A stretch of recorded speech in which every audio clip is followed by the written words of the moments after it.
treatment options, including trusted generic alternatives to the name brands, at up to 95% off. ED is personal, and at Hims, so is treating it. Just go to hims.com/joy and get connected to a licensed medical provider online for free with zero copay, no expensive appointments, and no awkward face-to-face conversations. To start your free online visit, you need to go to this exclusive address, hims.com/joy. That's I'm Will Kane. I'm Janice Dean. I'm Greg Gutfeld, and this is the Fox News Rundown. Monday, April 15th, 2024, I'm Mike Emanuel. A dangerous time in the Middle East as Iran launched strikes on Israel. As Israel plans its response, from an American perspective, there are also concerns about instability across the globe. Well, right now, I think we're seeing the greatest level of threats of conflicts around the world that we've seen in a long time. Mike Turner of Ohio is chairman of the House Permanent Select Committee on Intelligence. I'm Dana Perino. The framers drafted the Declaration of Independence promising life, liberty, and the pursuit of happiness. But what did pursuit of happiness truly mean to our country's founding fathers? It's absolutely central. And the basic idea, the takeaway, is that happiness is self-mastery, self-improvement, character improvement, being your best self so that you can use your talents to the best of your ability and serve others. And I'm Mark Thiessen. I've got the final word on the Fox News Rundown. After Iran launched more than 300 drones and missiles at Israel, now there are concerns about escalation to all-out war. White House National Security Communications Advisor John Kirby says the president has focused on avoiding an escalation. I will just say this. President Biden, since the beginning of this conflict, has worked very hard to keep this from becoming a broader regional war, to keep the tensions from escalating. Everything he's done, everything he's moved in the region, every decision, every discussion that he's had is all designed to not let this become a broader regional war, and that's where his head still is. Before Iran's attack, President Biden warned the regime in Tehran. President, what is your message to Iran in this moment? Don't. But now the president's trying to convince Israel to, quote, take a win and claim victory after saying it stopped 99% of the Iranian drones and missiles. Danny Danon, a member of the Knesset, defended Israel's expected response. And in our neighborhood, if you don't punch back, it's irresponsible. And I think the leadership in Israel is aware of that it will be irresponsible not to retaliate, because it will create a new equation in the Middle East that Iran will actually dictate when they will start an attack, when they will end the attack, not only against Israel, against the other moderate countries in the region. House Speaker Mike Johnson says there will be action in Congress to help our allies. The House Republicans and the Republican Party understand the necessity of standing with Israel. We are going to try again this week, and the details of that package are being put together right now. We're looking at the options and all these supplemental issues. As experts and analysts dig into an historic attack on Israel launched directly from Iranian soil. Well, it certainly is unbelievable escalatory acts by Iran. It's unprecedented that Iran would be attacking Israel directly. Mike Turner of Ohio is chairman of the House Permanent Select Committee on Intelligence. But already we have seen through Iranian proxies, Hezbollah, Hamas have been undertaking attacks on Israel. October 7th, of course, Hamas's horrendous attack in Israel was funded by Iran. The weapons used were from Iran. The training used was from Iran. But this is absolutely an escalation that we're seeing in the area. I'm very concerned that the Biden administration fails to see that this regional conflict is expanding, as you have Iran, of course, funding the Houthis in Yemen, who are attacking commercial waterways. The Biden administration seems almost desensitized to this. We saw over 300 missiles and drones that were shot at Israel. The Biden administration seems to believe as long as you use missile defense to knock them down, the attack didn't happen. Well, the attack was real. It was intended to kill people in Israel, and I don't think Iran is going to stop. The takeaway from President Biden seems to be he wants the Israelis to, quote, take the win. But we've heard from Israeli spokespeople that, of course, they're going to respond. Is this further evidence that the White House is not on the same page with our key allies in the Middle East? I don't think that the Biden administration has a realistic view of the conflicts in the area. The missile defense, which we helped Israel develop missile defense jointly. And, of course, we used our missile defense, as did the UK, to try to aid them in thwarting this attack from Iran. But a missile defense is supposed to be de-escalatory. It gives you the time and the space to determine what actions that you need to take. The Biden administration seems to think that missile defense in de-escalating actually means that there is no need for response. We've seen that when our troops were attacked over 100 times in Syria and Iraq. The Biden administration looked the other way, ultimately causing loss of life with U.S. service members in Jordan because the Biden administration was failing to respond, failing to try to diminish the capabilities of those who want to do us harm. Iran has also said it will retaliate against those who help Israel. How worried are you about direct attacks by Iran on American forces in the region, given that American forces played a key role in shooting down a number of those drones? Well, I'm always concerned about the safety of our troops, but I do believe that Iran is incredibly vulnerable here, both in the weapons production facilities that it used to make the cruise missiles and the drones that were fired at Israel and the ones that they're giving to Russia that are showing up on the European battleground in Ukraine. Those are valid targets that would, of course, diminish the ability for Iran to provide weapons to the Houthis, Hamas, and Hezbollah, and to attack Iran and to provide weapons to Russia and Ukraine. Also, their nuclear weapons aspirations, those are vulnerable to attack, and we should never allow Iran to become a nuclear state. I think Israel certainly has these on their target list. And also their oil production facilities, their export of weapon systems, their exports of oil, those also, too, have great vulnerabilities.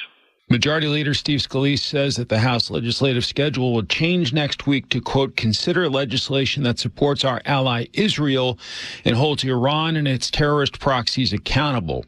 Any sense of what that legislation could look like, sir? Well, I think it will look like the package that has made its way already out of the Senate to a great extent, and that is providing additional missile defense capabilities, air defense systems for Israel, also looking to ensure that their F-35 systems are fully equipped and that they have weapons capable of being able to defend Israel. I think the number of capabilities that they already have as a result of cooperation with us really need to be just resupplied. One sense I had over this weekend's events is this once again knocks Ukraine onto the back burner in terms of the world stage. What about support for Ukraine, and does this put Ukraine funding on the back burner once again? Ukraine is at a critical point. I mean, it is very clear that Russia is poised to be able to make advances against Ukraine, and of course, in part using Iranian weapons. So these conflicts really are related in that you have, Russia and Iran working together, two authoritarian regimes attacking democratic nations.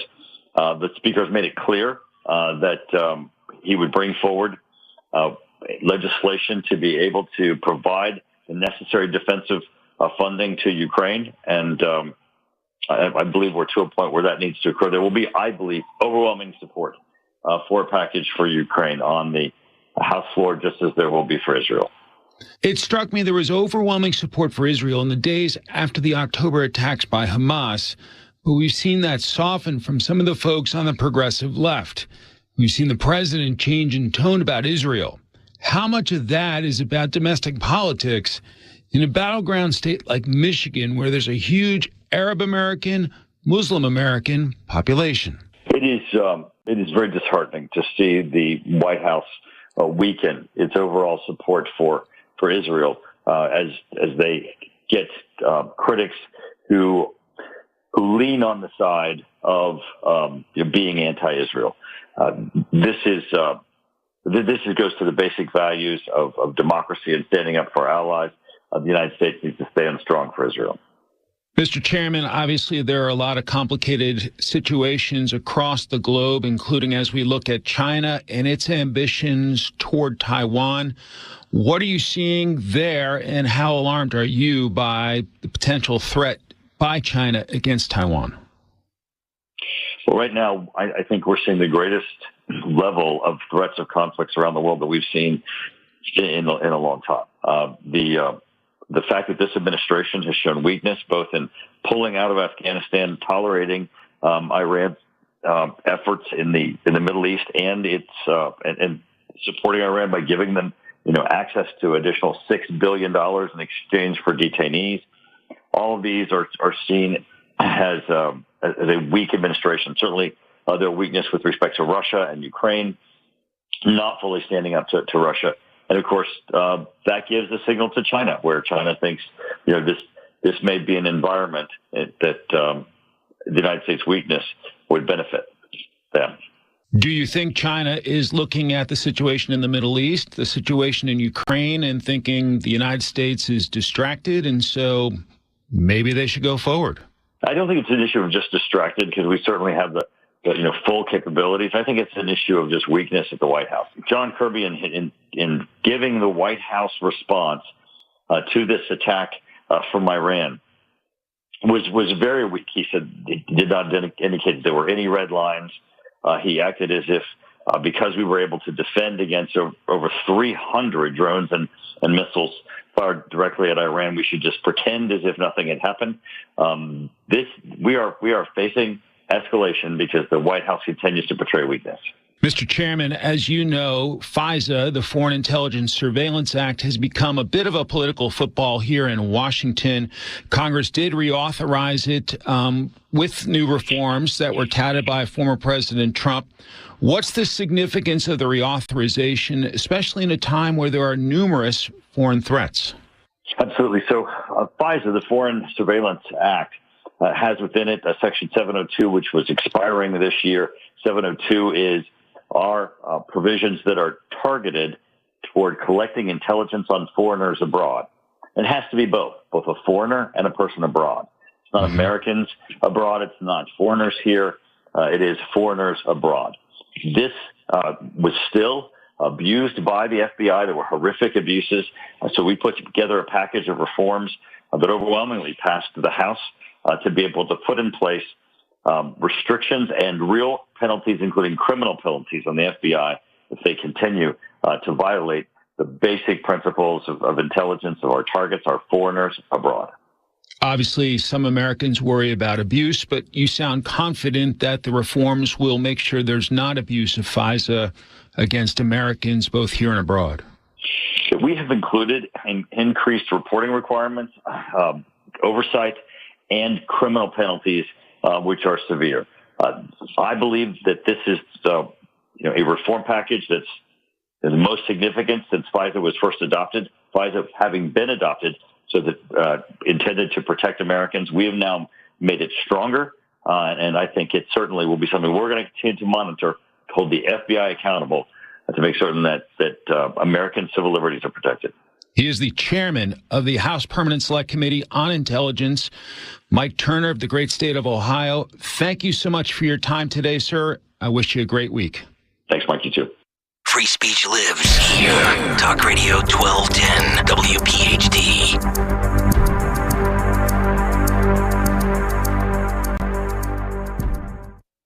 My wife and I both, we ended up mildly sick for a few months, and the nasal congestion was probably the worst part. I had like a post-nasal drip, just super congested all the time. We were taking everything we possibly could, but nothing really worked. Kyrie was miserable until a friend recommended Navage. Navage offers immediate drug-free congestion relief, flushing your nasal passages with refreshing saline and sucking out mucus, germs, and other airborne irritants. Don't live in misery this cold season. Use Navage so you can breathe easier, sleep better, and feel your best right away. The biggest thing Navage has done has completely cleaned out my nasal passages. It was from the first use. I was able to just clear out anything that was stopping me from breathing correctly. Navage helps me clear the way literally clear the way for me to operate better in the rest of my life. Experience the Navage difference yourself. Navage is available at Navage.com or at Walmart, Walgreens, CVS, and Rite Aid. Navage, N-A-V-A-G-E.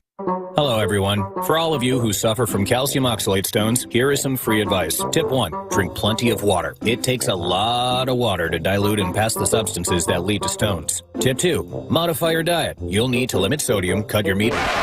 Tired of difficult lifestyle changes that often don't work? If you suffer from calcium oxalate stones, now there's help. Kidney Cop, Calcium Oxalate Protector. Add Kidney Cop to your routine as a way to potentially reduce or even stop the formation of calcium oxalate stones. Kidney Cop is a dietary supplement developed by doctors and pharmacists. It's been proven in laboratory tests to reduce the rate of calcium oxalate crystal growth by 99%. That's right, 99%. Just take Kidney Cop. Satisfaction guaranteed or your money back. You can purchase affordable Kidney Cop today by visiting Amazon.com, Walmart.com, or KidneyCop.com. Yes, you can start enjoying life again. Purchase Kidney Cop at Amazon.com, Walmart.com, or KidneyCop.com today. These statements have not been reviewed by the Food and Drug Administration. This product is not intended to diagnose, treat, cure, or prevent any disease. Sponsored by Calcium Oxalate Labs, Inc. This is Dr. Marianne Ritchie, your radio doctor. Every Saturday afternoon at 5, I talk with doctors and medical specialists from around the country to discuss the latest information about heart disease, cancer prevention, topics in women's health, pediatrics, mental health, and more. Then you can make better decisions for yourself and your loved ones. Your radio doctor, Saturdays at 5, here on Talk Radio 1210 WPHT, because your health is your wealth. They say money doesn't grow on trees, but at First Harvest Credit Union, we can help you grow your financial future with our growth savings account. You can earn as high as 3.5% annual percentage yield while enjoying flexible access to your funds. Visit firstharvestcu.com or your nearest branch to get details and open a growth savings account and watch your money grow. First Harvest Credit Union, serving the Delaware Valley for over 84 years. Membership restrictions apply. Insured by NCUA. At Cherry Hill Volvo, we have absolutely incredible offers, and a plethora of both new and certified Volvos from which to choose. We are eager to offer amazingly competitive prices because we need the room for all of our construction vehicles. When leasing or purchasing a new or certified Cherry Hill Volvo, you become part of our team. Join Cherry Hill Volvo for the pricing and attention you deserve. I am Judith Krupnick, president of Cherry Hill Volvo.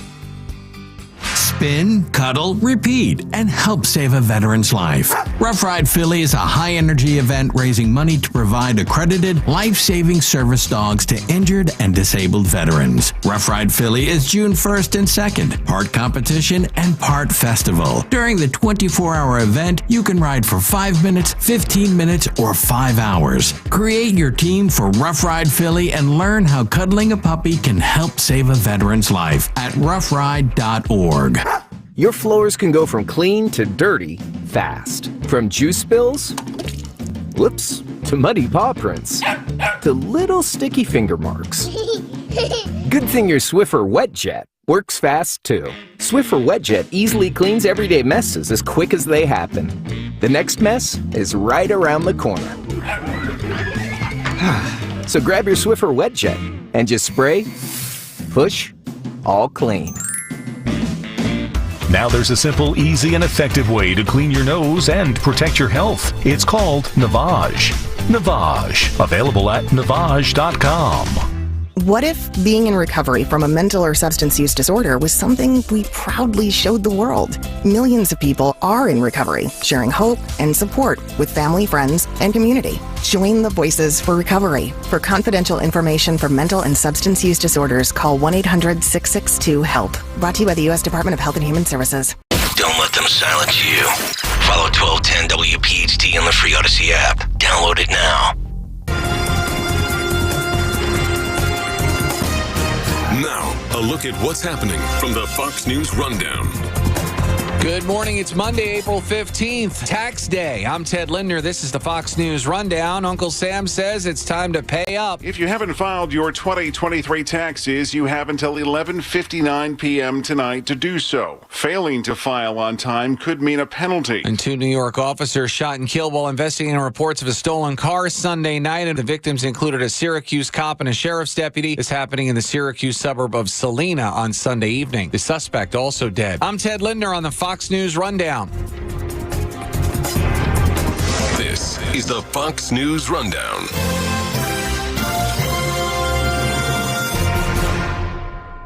Dumb time. Dumb Chair done on weekdays noon till 3. Talk Radio 1210 WPHT.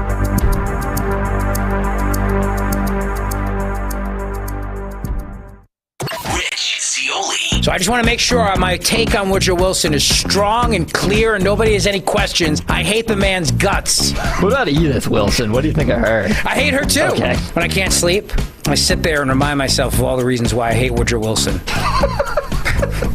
To lull myself back. Instead of counting sheep, you count reasons to hate Woodrow Wilson. Exactly. It's a very effective strategy, let me tell you.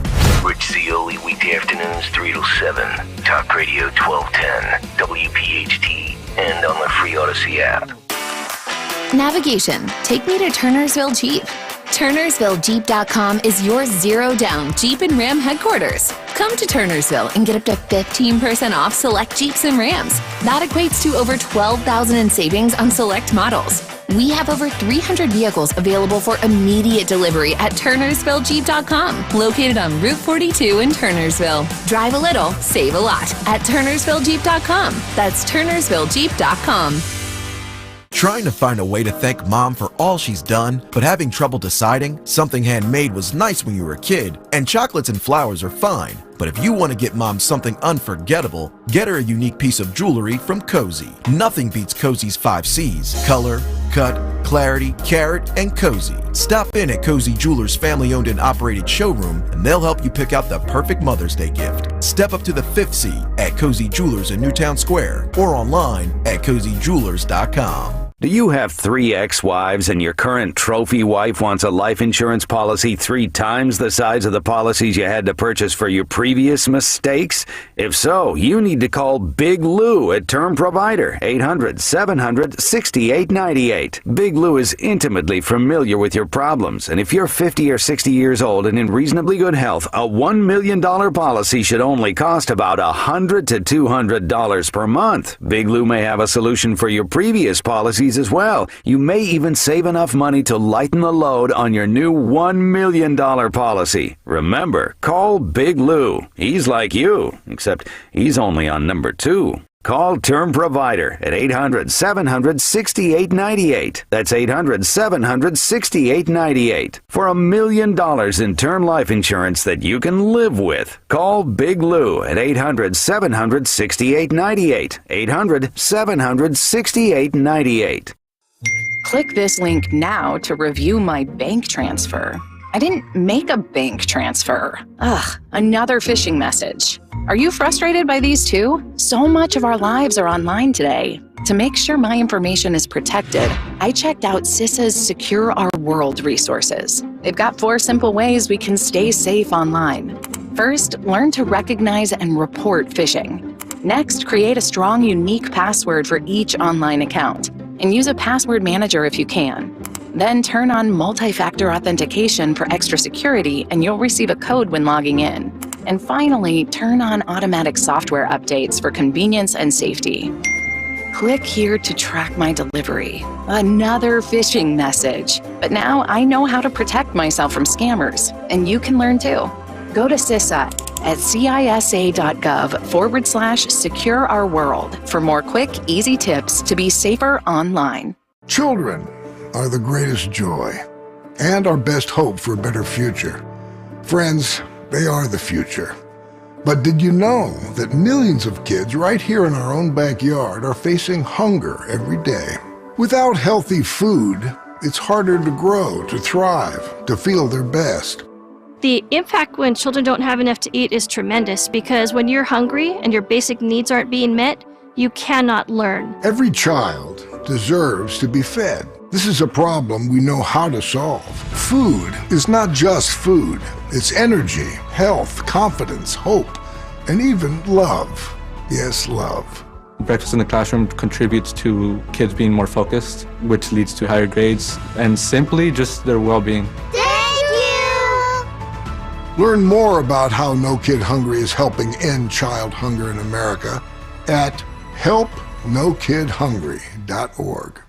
If not me, then who? This ethos is driving the Travis Manion Foundation to empower veterans and families of fallen heroes to develop character in future generations. In 2007, Marine First Lieutenant Travis Manion was killed in Iraq while saving his wounded teammates. Travis's legacy lives on in the 5 words he spoke before leaving for his final deployment. If not me, then who? Guided by this mantra, veterans are continuing their service, developing strong relationships within their own community, and thriving in their post-military lives. Visit travismanion.org. Calling on Blackwood to follow 1210 WPHT on the free Odyssey app. Download it now. This is the Fox News Rundown. Now, the latest from Fox Business. I'm Maria Bartiromo, and this is the Fox Business Report. It is April 15th, which means today, of course, the last day to file your taxes for the 2023 calendar year. We will get earnings reports today from Charles Schwab, Goldman Sachs, and M&T Bank. The markets will look to bounce back as the new trading week starts. On Friday, the Dow fell more than 475 points, the S&P 500 more than 75, and the NASDAQ just over 267. The Dow's been down 9 of the last 10 trading sessions, and last week, the week for the Dow was the worst since March of 2023, as it lost more than 920 points.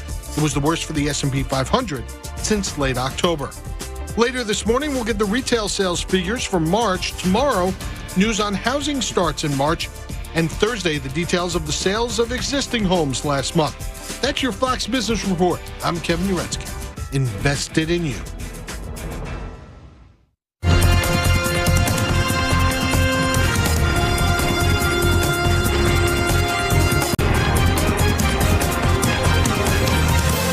This is the Fox News Rundown. The Declaration of Independence, signed by the country's founding fathers in 1776, promised a few unalienable rights that Americans would have. The founding document famously reads, "We hold these truths to be self-evident, that all men are created equal, that they are endowed by their Creator with certain unalienable rights, that among these are life, liberty, and the pursuit of happiness." A new book from a legal scholar and New York Times bestselling author explores the lives of 6 of our most influential founders. In the book, The Pursuit of Happiness, the reader is given a deeper look at the profiles of Washington, Hamilton, Franklin, and more. It explores what the pursuit of happiness actually meant to each of these gentlemen and what impact this crucial phrase had on our system of democracy. I just noticed that both Ben Franklin and Thomas Jefferson had offered for their definition of happiness a quotation from a book by Cicero I'd never heard of called the Tusculan Disputations that said, "Without virtue, happiness cannot be." The book's author, Jeffrey Rosen, is the president and CEO of the National Constitution Center. So I thought, gosh, I should read the Cicero book because it seemed so important. And then I found this amazing reading list that Thomas Jefferson would send out to kids who were going to law school and wanted to know how to be an educated person. And it had on it Cicero and these other works of classical Greek and Roman moral philosophy that I'd never read before. I've had this great liberal arts education, just felt it was a gap that I should fill. And I read them over COVID, and it just changed my understanding of happiness and changed my life. That's what I think is so amazing when you said that it changed your life. And I want to get to that in just a little bit. But let's talk to people about, what you do for a living is pretty incredible. And we're coming up on the 250th anniversary of our Constitution. And so tell people about the National Constitution Center, what you try to do there. It's this amazing national treasure. It was created by Congress during the bicentennial of the Constitution to be the only nonpartisan constitutional education institution in America. And it's got an incredible website with an interactive constitution that's gotten about 80 million hits since we launched. And it's now the most Googled constitution in the world. And that brings together conservative, libertarian, and liberal thinkers, scholars, public officials to talk about every aspect of the Constitution. So you can click on any clause and find leading people like Justice Amy Coney Barrett and Neil Katyal with agreeing and disagreeing about the Constitution. We've got a weekly podcast, We the People, that talks about constitutional issues with liberals and conservatives. This amazing Constitution 101 class for learners of all ages, everything you need to know about the Constitution. A new partnership with Khan Academy to bring that class to hundreds of thousands of high school kids. And then there's the amazing physical National Constitution Center in Philly. If you're in Philly, come to Independence Hall. the most constitutionally sacred place in America, and come to the NCC and see rare copies of the Constitution, theater for kids, interactive exhibits. It's just constitutional heaven. I think that one of the things that led me to want to interview you is I listened to you on another podcast, on Andrew Sullivan's podcast, and I feel like I had a decent education. It was fine. It was public school in Colorado. It was fine. And then when I got to Capitol Hill, and then when it worked at the White House, I really had to buckle down and read many more things that I had never even thought of. I had heard of Cicero. I had heard of Aristotle. I had, of course, knew sort of vaguely about them, but I never knew that their writings were the foundation that led to what our founders decided for our nation. And I feel intimidated by your book, to be honest. And tell me why I shouldn't be, or how I should even begin. Well, you shouldn't begin to feel intimidated, because I didn't know that these documents were the foundation of the founding either. And it's my job to know. And I've had this incredible liberal arts education. I've studied politics, history, philosophy, all great teachers at great universities. I didn't know about these books because they've fallen out of the curriculum. And what's so amazing is they used to be core to what every educated American should know, not only in the founding generation, but during the Civil War, when people like Frederick Douglass and Abraham Lincoln would read it in these books like the Columbian Orator and the McGuffey Reader. It was in New York City public schools up to around the time my mom graduated in 1950. And then it just fell out. And why it fell out is really an interesting question. Basically, our understanding of happiness totally changed during the 1960s from being good to feeling good, from the pursuit of virtue to the pursuit of immediate pleasure. And along with that huge shift in pop culture, there was a big change in the curriculum, and that's why we've lost these books. But for me, the whole project was both it was a great lesson in humility about how much more I have to learn, and also a reminder of the radically empowering project of reading primary text, and the fact that all these books are now online and all of us can just find them if we take the time to read them is an incredibly powerful message. Tell me a little bit about I'm going to ask you a couple of specifics. So in Cicero's paper that you talked about, the Tusculan Disputations, like what was that about? How did that lead to anything that Jefferson wanted to include? You know, it's so incredible how central it was. This was Cicero's manual on grief and how to deal with great tragedy. And his daughter, Tullia, had just died. He'd just been exiled from Roman politics.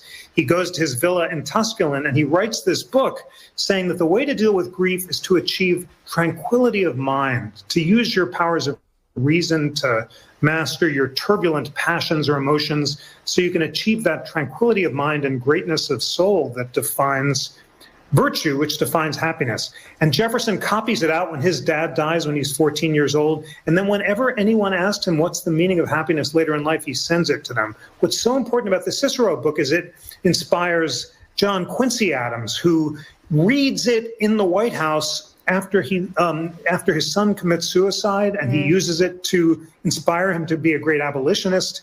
It's the core definition that John Adams also comes to late in life. It's absolutely central. And the basic idea, the takeaway, is that happiness is self-mastery, self-improvement, character improvement, being your best self so that you can use your talents to the best of your ability and serve others. The last thing I wanted to ask you about in terms of particulars, before I ask you some final bigger picture questions, is about Hume's essays. And you say that he used the phrase pursuit of happiness twice. And is that where we sort of trace back to how we think about our founding now? So glad you picked up on that. Hume uses it twice. What's really important is that all of the sources that I read use the phrase the pursuit of happiness. With electronic word searches, you can just quickly check it. And the Christian thinkers, the civic Republican thinkers, Blackstone on law, the phrase is everywhere in the founding era. So it wasn't something unique either to Jefferson or Hume. But Hume is really significant. As you say, the founders quoted Hume's essays so often that some people thought they committed them to memory. And Hume's big idea is that it's possible to have a republic in a large territory with a system of representation, and that'll prevent mobs from forming. And that's the centerpiece of James Madison's definition of faction in the Federalist Papers.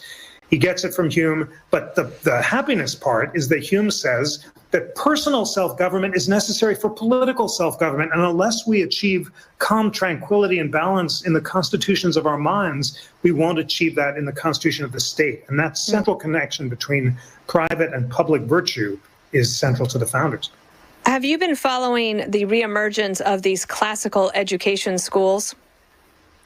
Yes, it's inspiring to see all of these kids rediscovering primary sources and their homeschools and their classical academies. The scholar Angela Parham at UVA has found that these classical academies were central to the Black intellectual tradition throughout history, and she's doing some great work there. There's a hunger for going back to first principles and rediscovering primary texts, and it's really inspiring. It's pretty exciting. I have a young friend who is pregnant with her first baby, and last week there was an article about classical education schools, and there's going to be a new one in northern New Jersey, and she was interested because, looking forward, there's just some really great, I think, information and data coming out about those schools. I was very good friends with the late Charles Krauthammer. And he used to recommend to people that they always study and read history because it helps you understand the present. And so for people who are feeling like the country is so divided and there's so many problems and they're feeling discomfort or unease about where we are in America, can reading your book that references these texts help people feel more confident about where we are today? The answer is yes. First of all, it's so great that you were friends with Charles Krauthammer. I had the honor of working with him at the New Republic when I started off as a kid, which Andrew Sullivan hired me for my first job. It was an amazing time. And Charles Krauthammer's lesson that history can teach us to avoid the errors of the past and also can give us hope for the future is correct. Of course, we don't know what's going to happen in America and democracy or around the world, and any of our ability to affect world events is limited, but what's so inspiring about it is we can always go back to our own resources, and regardless of what happens in the rest of the world, by mastering ourselves, improving ourselves, using time well, reading deeply, we can achieve our potential, contribute as best we can to the broader purpose. Every day is a new day, and it's a great empowering message of self-reliance, which is the core of the American idea embodied in the Declaration of Independence. And we're about to approach America's 250, and it's so important in these divided times that although we disagree about politics, we embrace the principles of the Declaration: equality, liberty, and government by consent, and above all, self-reliance. And we can do that with the inspiration of the classic texts and the examples of the great founders who read them. And you're as inspiring today as you are as in the other interview I listened to. Thank you so much for doing this. My exit question for you is, you referenced that this project and writing this book has changed your life. Can you tell us how? It's changed the way I use my time. And as I said, every morning now, and this is the crucial thing that I want to offer to readers and listeners, no browsing. It's so tempting to you think I'm just reading the newspaper and stuff. But Jefferson said, I've set aside newspapers for Tacitus, the Roman historian, and I feel much better. I found that just by keeping those sacred early morning hours for deep reading, for creative work, I feel like I'm a better person and, in fact, am happier as well. When you have your next song that you're ready to reveal, will you come back? We'll spare everyone for a while, but I did have a solar eclipse song this morning, so when it's ready for prime time, I'll share it. Jeff Rosen, I am no longer intimidated. I'm going to dive in, and I'm going to take it slow and absorb it all and the lessons that you have in here. Thank you for writing the book, and thanks for being with us today. Thank you so much. It was great to talk with you. Kayal and Company, mornings 6 till 10, Talk Radio 1210 WPHT.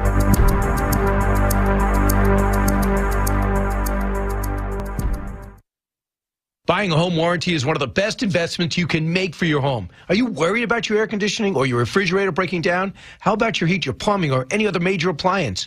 Fortunately, many people count on Select Home Warranty to provide them with a peace of mind, taking the hassle and cost out of home system and appliance repairs.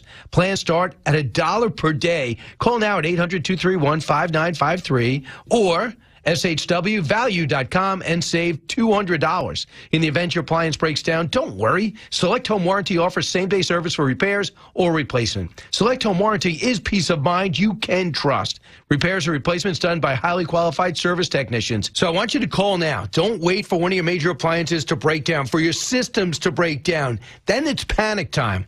1-800-231-5953. Or do this. Get a free quote online at shwvalue.com and save $200 today. So that's 1-800-231-5953. Call now. If spring allergies keep you trapped inside, then you need Navage Nasal Care to keep you breathing clearly and enjoying all the beauties of spring. Navage helps clear nasal passages that are often clogged because of seasonal allergies. Navage gently flushes a pure, refreshing saline solution through your nasal passages to clear out congestion, sucking out that springtime pollen and other irritants trapped in your nose. Navage is available online at Navage.com or in stores at Walmart, Walgreens, CVS, Rite Aid, and Target. Navage, Navage.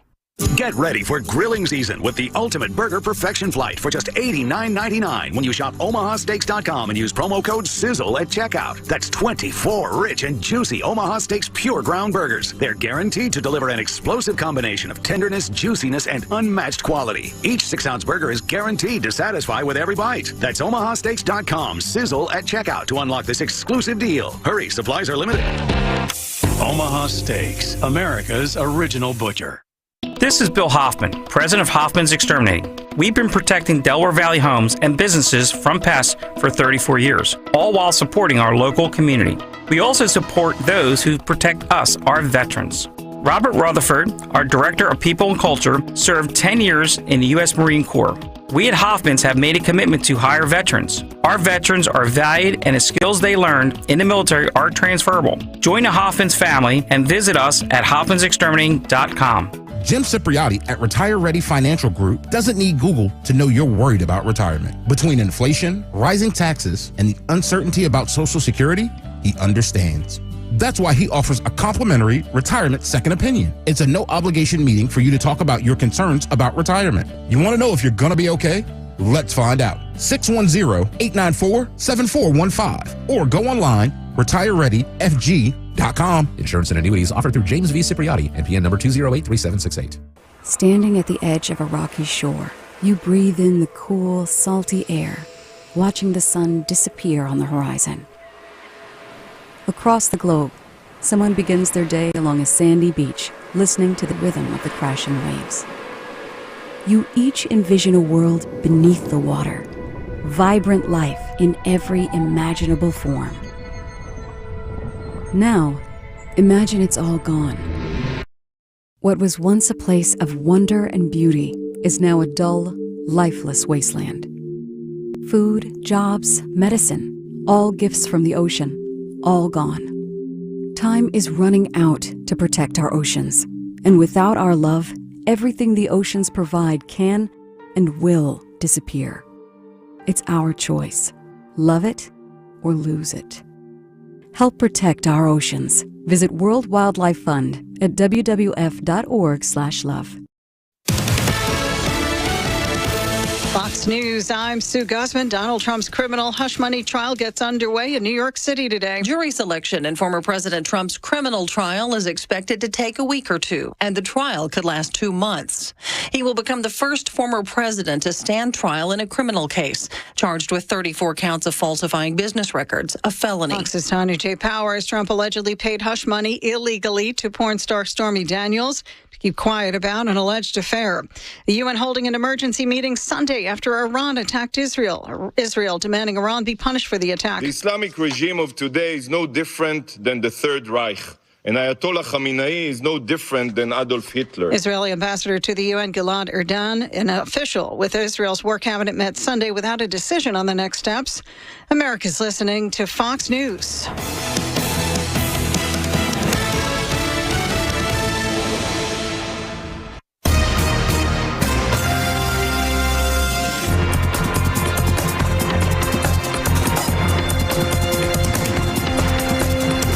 This is the Fox News Rundown.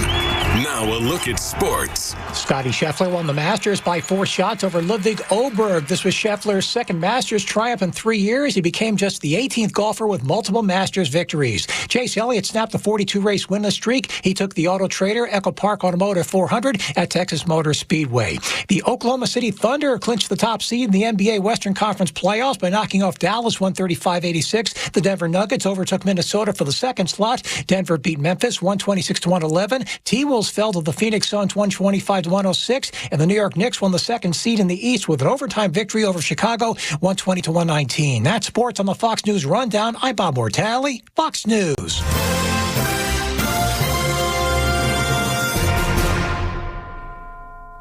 Now an update from Outkick's Hot Mic.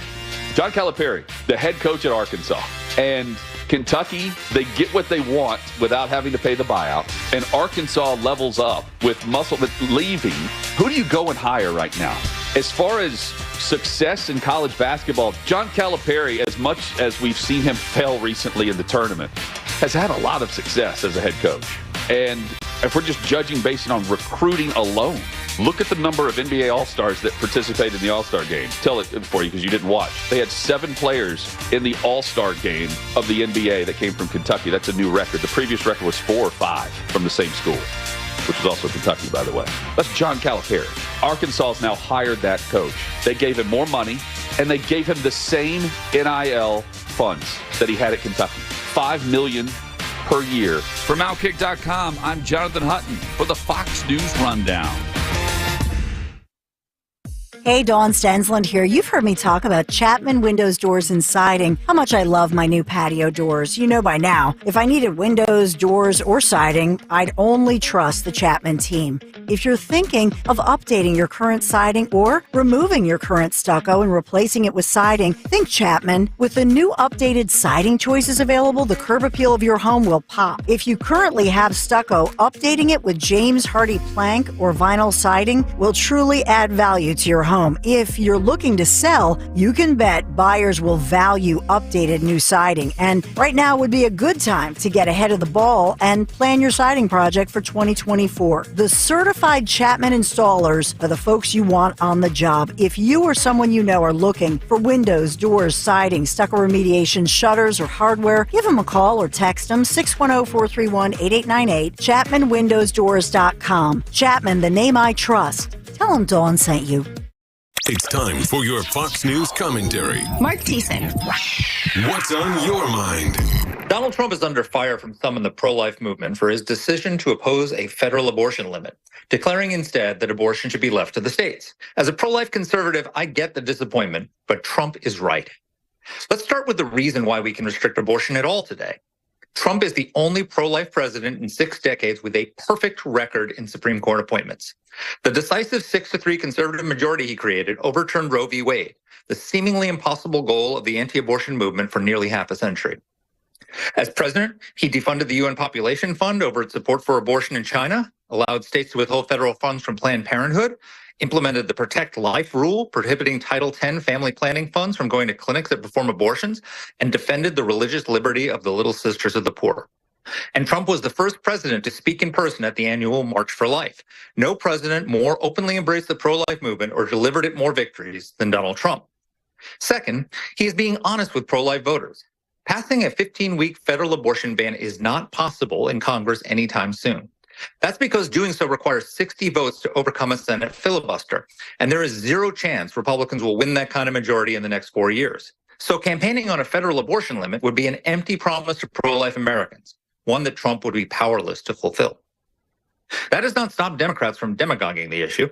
President Biden has warned that Trump will ban abortion nationwide. Biden served for decades in the Senate, so he knows that's a lie. By leaving abortion to the states, Trump takes this dishonest argument away from Democrats. Indeed, by taking a federal abortion ban off the table, Trump is turning the tables and positioning Republicans to make clear that Democrats are the abortion extremists. The Democratic Party used to treat abortion as a necessary evil that should be safe, legal, and rare. But today it is something to be celebrated in the Democratic Party, as when Kamala Harris became the first vice president to visit an abortion clinic. The new Democratic consensus that taxpayer-funded abortion should be permitted up to the moment of birth is a position supported by less than a third of Americans. Republicans now can go on the offense on abortion and focus the debate on the Democrats' radical position. Finally, Trump is setting the pro-life movement up for victory in the long-term battle for hearts and minds. For decades, conservatives assured the American people that overturning Roe would not ban abortion, but simply send the issue back to the states. Voters now see many of those same conservatives saying they want to federalize the issue after all. They understandably feel misled.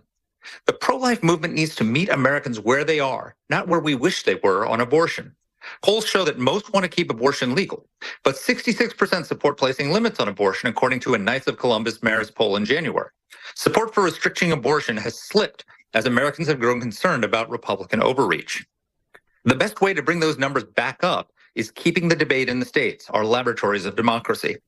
When abortion is decided at the state level, far more Americans end up with the abortion policy they want. Red states will get stricter abortion policies. Blue states will have the opposite, and voters in purple states will demand a middle ground.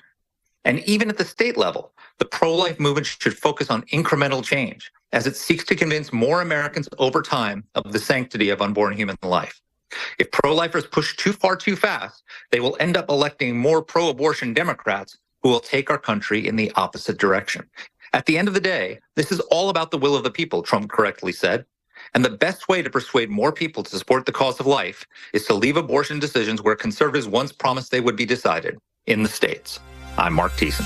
Getting quality employees to fill positions in your company is essential, but finding those people can be a major hassle, unless you use ZipRecruiter. ZipRecruiter makes finding quality people a breeze. And right now you can try it for free at ZipRecruiter.com/radio. With ZipRecruiter, one click sends your job to hundreds of top job sites. But more than that, ZipRecruiter's advanced technology identifies the candidates with the skills you need, sends you a list of great matches to review, then actively invites them to apply for your job. And the results speak for themselves. 4 out of 5 employers who post on ZipRecruiter get a quality candidate within the first day. That's right, the first day. Now you can focus on your business and let ZipRecruiter do the work finding the best people for you.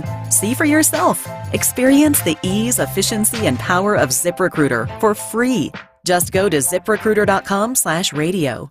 That's ZipRecruiter.com/radio. ZipRecruiter.com/radio. $5,000. That's the average amount of money people in the U.S. are now spending on gas in a year. $5,000. That's crazy. If you drive, you have to download Upside, the free app that gives you cash back every time you get gas. That's right. You can earn real cash back with Upside just by buying the gas you're already buying. You can literally start earning cash back today. I use Upside every time I fill up, and I've already made around $200-$300. You're putting gas in your car anyway. Why not get real cash back? If you like free money, download Upside. I'm saving the cash I earn from using Upside to help pay for a vacation later this year. Download the free Upside app now to earn cash back every time you buy gas. Use promo code TRIP to get an extra 25 cents per gallon on your first tank. You can cash out anytime right to your bank, PayPal, or a gift card for Amazon and other brands. Just download the free Upside app and use promo code TRIP for a 25 cents per gallon bonus on your first tank. That's code TRIP for a 25 cents per gallon bonus.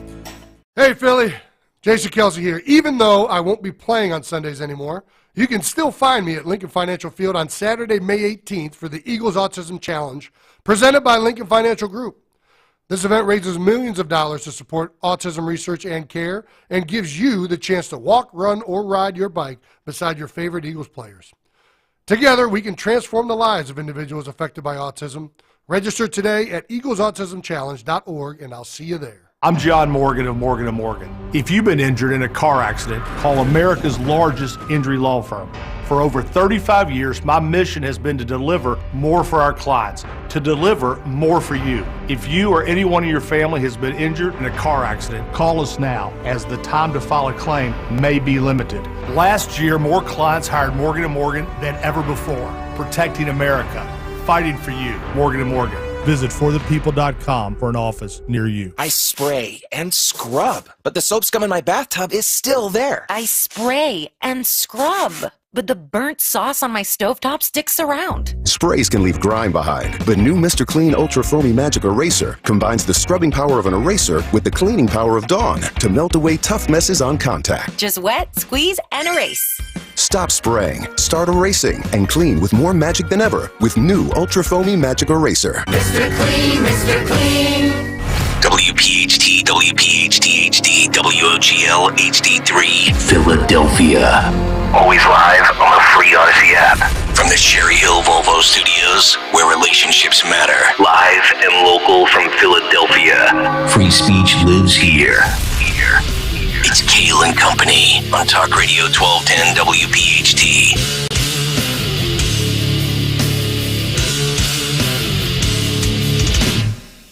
And away we go, live on this Monday, April 15th, tax day. It is indeed Kayal and Company right here on Talk Radio 1210 WPHT. We are always live on the free Odyssey app and, of course, streaming live for your video viewing pleasure on YouTube as we head until 10 o'clock this morning. 855-839-1210, the phone number.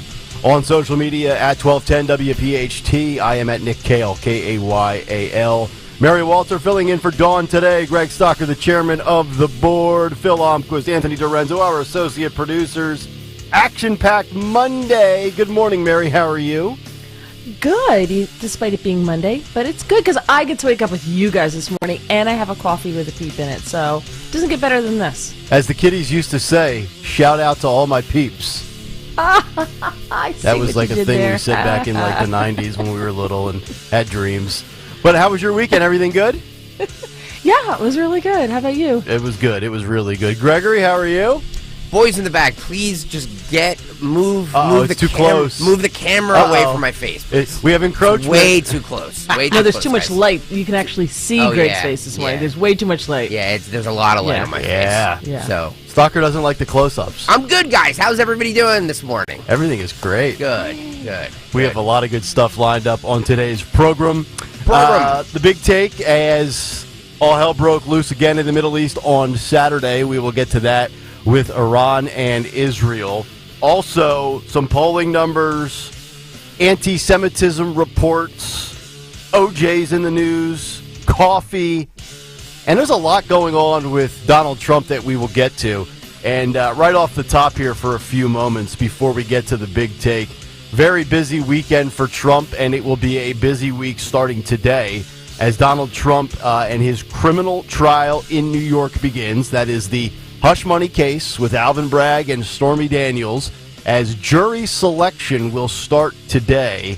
And according to a lot of the experts, they're saying the voir dire process could take 6 to 8 weeks. So get ready for a slow, arduous buildup to this case. But also over the weekend, Trump was up in the Lehigh Valley in Schnecksville, Pennsylvania, kind of the outskirts of Allentown, Pennsylvania, if you are familiar with it.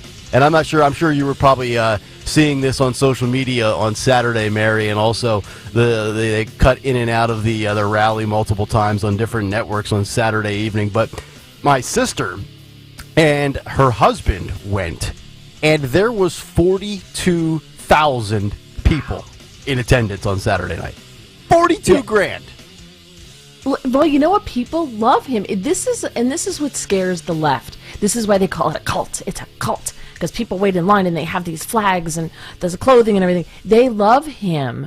And people who don't, I did an interview on a British podcast, and they asked me about this. I'm like, you got to understand, people feel that Trump represents the forgotten man and woman, right? Isn't that what he did in 2016? Yep. He talked about the forgotten man, and that's who people feel they are. And this is the guy who's going to recognize them and acknowledge that they exist, and it's not just the elite.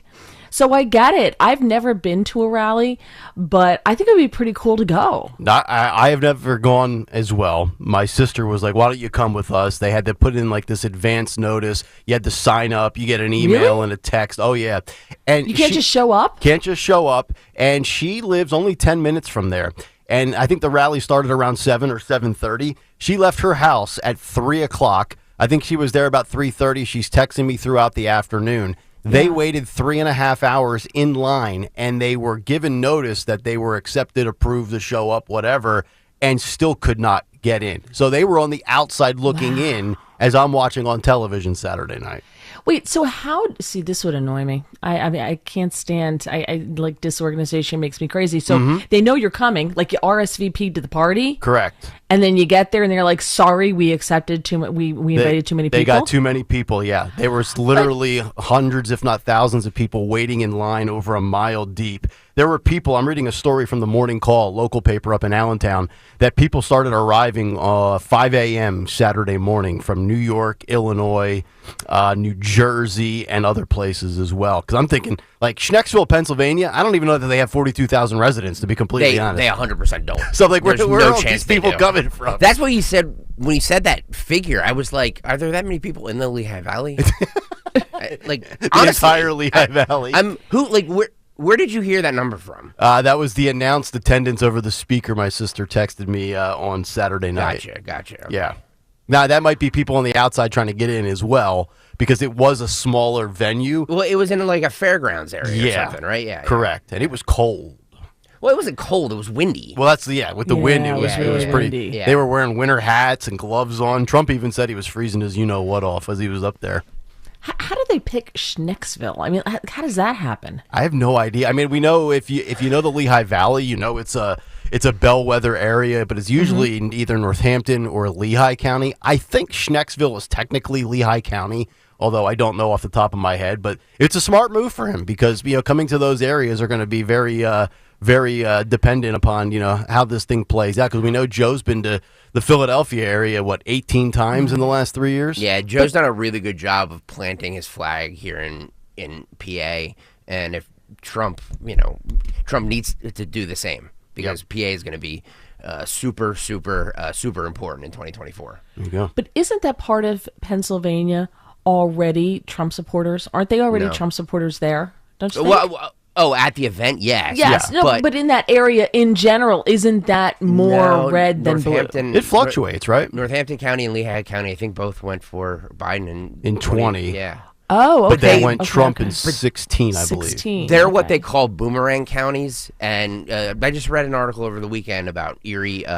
There's a county in Erie, Pennsylvania, that is one of these that just flip flops. They voted for Obama, they voted for Trump, they're all over the Biden. place. It's literally decided by like 1,000 people. Yes. And if you've ever been to the Lehigh Valley, they are all over the place for almost every single thing. Yeah. Politics, sports, it is just a flip-flopping melting pot of obscurity. I'm glad I don't live up there anymore. Shout out to the Lehigh Valley. All right, we got a lot to get to. Who live there. I do. You do or I do? Yes, I do. Well, I mean, I've got family. That's where I was raised, but I'm glad to be out of there. A little boring from time to time. He's bougie now in Bluebell. Yeah. I don't have time for those people in the Lehigh Valley. I am in Bluebell. I moved to Nashville 5 years ago, and here are my thoughts on the Lehigh Valley. Yes. All right. It is 6:08 on this Monday morning. Let's get down to the big story of the weekend, because it's time for another Big Take. The Big Take on Kayal and Company. And it's brought to you by First Harvest Credit Union. The Big Take, a weak America under Joe Biden. It has been almost 6 months, actually over 6 months now, since Hamas committed a savage and barbaric attack on Israel. And things are taking a turn for the worse. On Saturday afternoon, Iran launched drone attacks toward Israel as the Middle East war heats up. Here was CBS News cutting into coverage of the Masters on Saturday afternoon with the breaking news. Listen and watch this. We're going to go to CBS News for a special report.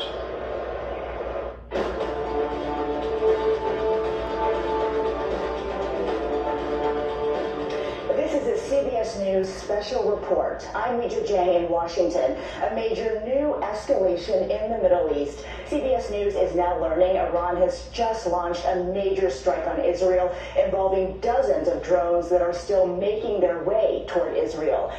Iran claims to follow a drone launch at Israel with a barrage of ballistic missiles, this following a deadly April 1st airstrike on the Iranian consulate in Syria. According to Fox News, Israel has missile defense systems capable of targeting ballistic missiles. However, in a massive attack involving multiple drones and missiles, like the campaign launched late Saturday by Iran, the likelihood of a strike making it through is higher, although we now have the details that almost every single one was deflected. Earlier Saturday, Israel Prime Minister Benjamin Netanyahu said Israel had for weeks, quote, been preparing for the possibility of a direct attack from Iran. The Prime Minister said Israel's air defenses are deployed. We are ready for any scenario, both in attack and in defense. I established a clear principle. Whoever hurts us, we hurt him.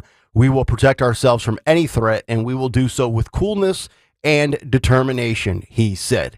And make no mistake about it, this has occurred because Joe Biden exudes weakness and fragility on the global stage. The sinister dictators and evil leaders around the world, they know that Joe Biden is a pushover.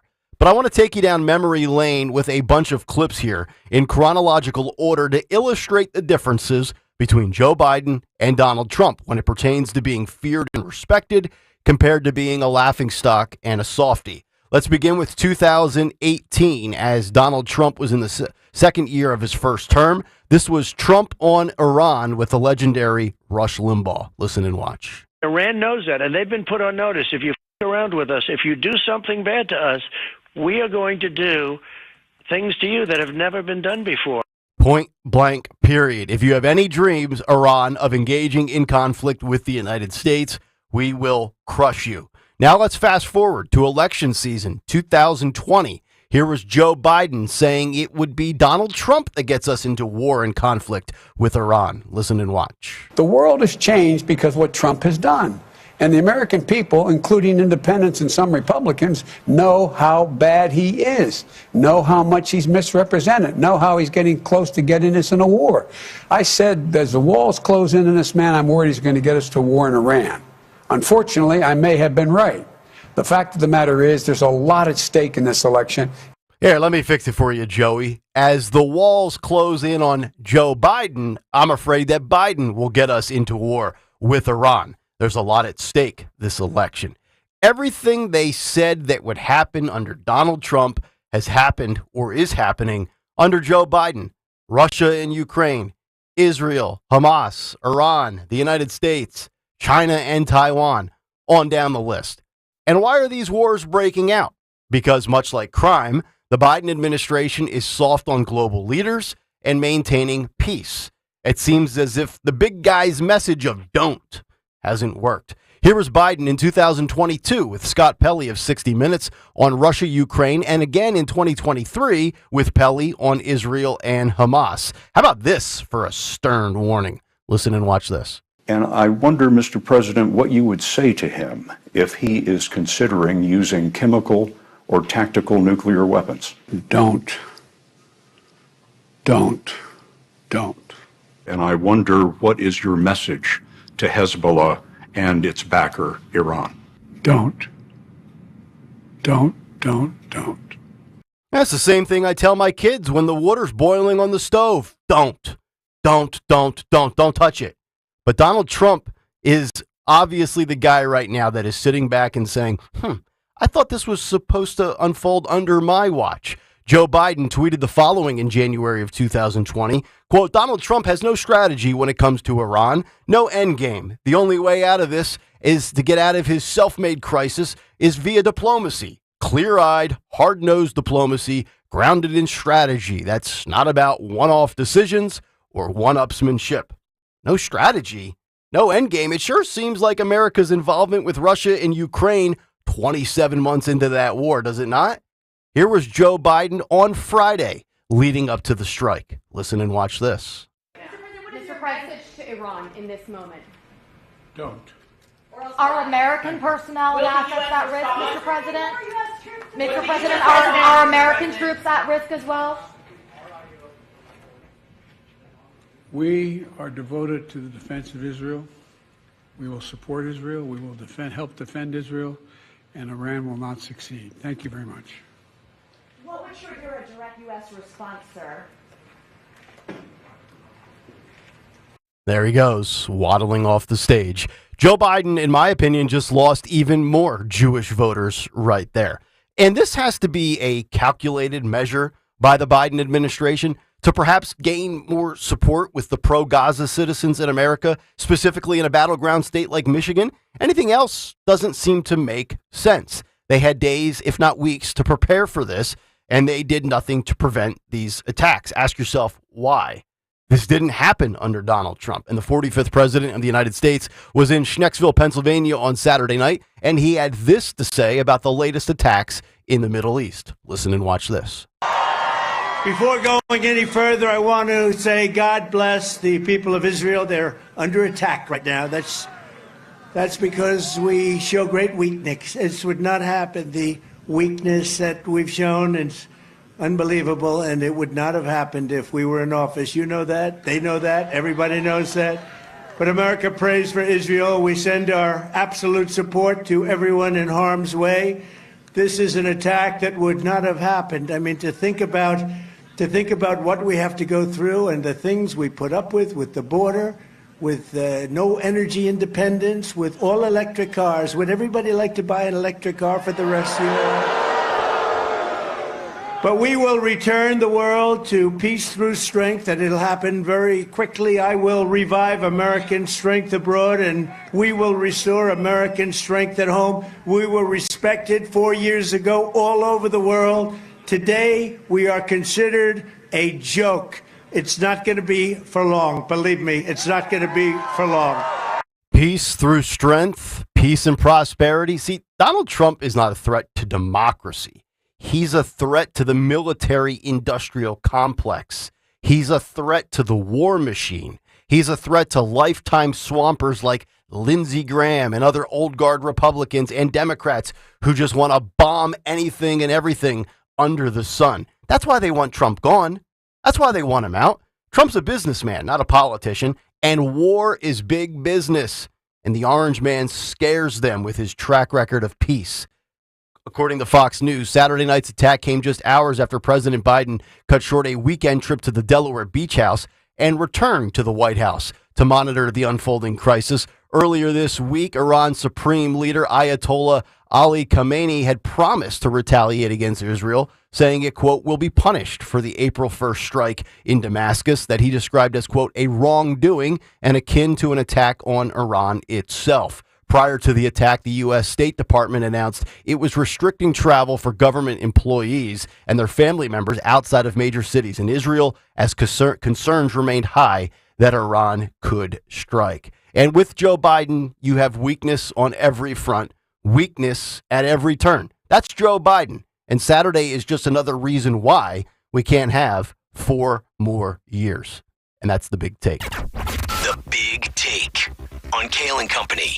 Brought to you by First Harvest Credit Union. You can grow your spending power with a home equity loan from First Harvest Credit Union, featuring flexible terms and great rates for an affordable payment. Visit firstharvestcu.com for details. Membership restrictions apply. Equal housing lender, insured by NCUA. We'll take your thoughts and get your reaction if you want to jump in. 855-839-1210. On social media at 1210 WPHT, and of course in the YouTube chat. It's the Kayal and Company comment community. Just go to youtube.com/@1210 WPHT and hit the like and subscribe buttons. Mary's in for Dawn, and we're back after this here on a Monday morning of Kayal and Company. Talk Radio 1210 WPHT. The Sixers play the play-in tournament on Wednesday against the Miami Heat. Right now, it looks like the Sixers are a -4.5 favorite for Wednesday. It gives you a chance to play their way into the postseason, so it seems right that new customers on FanDuel can play their way into $150. All you have to do is place a $5 bet, and you'll get $150 in bonus bets, win or lose, to use during the NBA playoffs. You can bet on everything from over-under point totals, first basket scorer. Right now, Joel Embiid at +410, Tyrese Maxey at +600. So much more. Go to FanDuel.com/Greg, FanDuel.com/Greg to get started. Make every moment more with FanDuel in partnership with Valley Forge Casino and is the official sports betting partner of the NBA. FanDuel Sportsbook, the official partner of 1210 WPHT. 21 and over, President PA. First online run money wager only. $10 first deposit required. Bonus issued as non-withdrawable bonus bets that expire 7 days after receipt. See terms at sportsbook.fanduel.com. Gambling problem? Call 1-800-GAMBLER.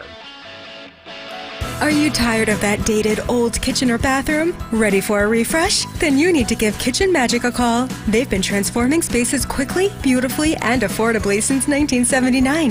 From refacing to custom cabinets, backsplash, counters, yes, you can get the kitchen you want now, right now. They're offering 12 months of no payments, no interest financing, with 10% off your remodel. Schedule your free in-home design consultation today at kitchenmagic.com. That's kitchenmagic.com. April is here, and if your windows won't open for fresh air or seal tight to keep out pollen and bugs, then talk to Window Nation. Right now, for every 2 windows you buy, you'll get 2 free. There's no limit to how much you can save. Plus, save even more with no interest or payments for 24 months. With proven quality, you'll get affordable windows that meet or beat the national brands. Don't miss out. Call 866-90NATION or visit windownation.com to schedule your free in-home estimate. You're invited. Celebrate Citizens Fanatic Birthday on Sunday, April 21st at 1:35 when the Phils take on the White Sox. And kids 14 and under receive Fanatic mittens. Snag tickets now at Phillies.com. Should be a big weekend at Citizens Bank Park when the Phils host the Giants for a 4-game series Friday, May 3rd through Monday, May 6th. Order tickets now at Phillies.com.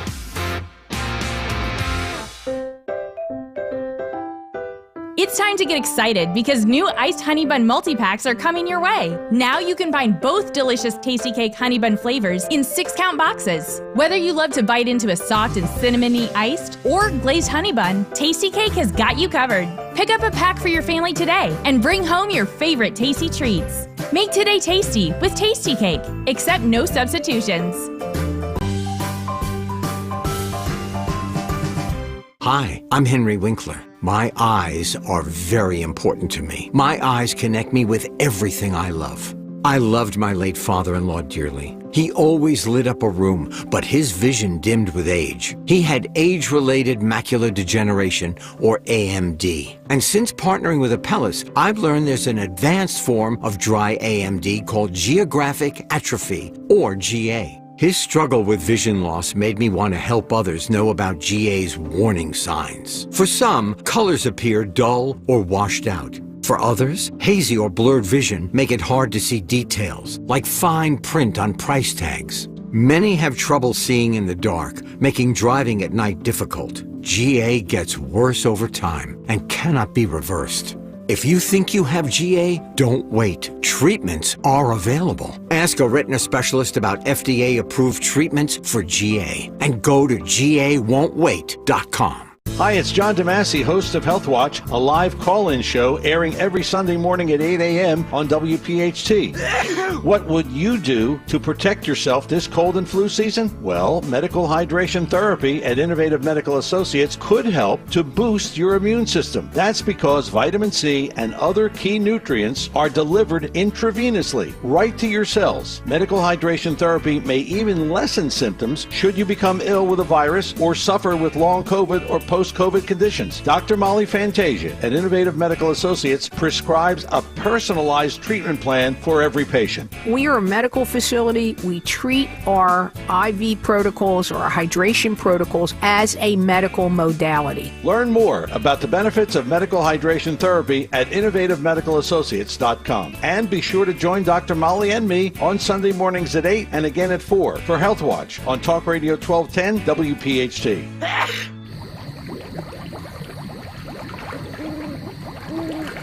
Oh, I'm sorry. Were you expecting a commercial there?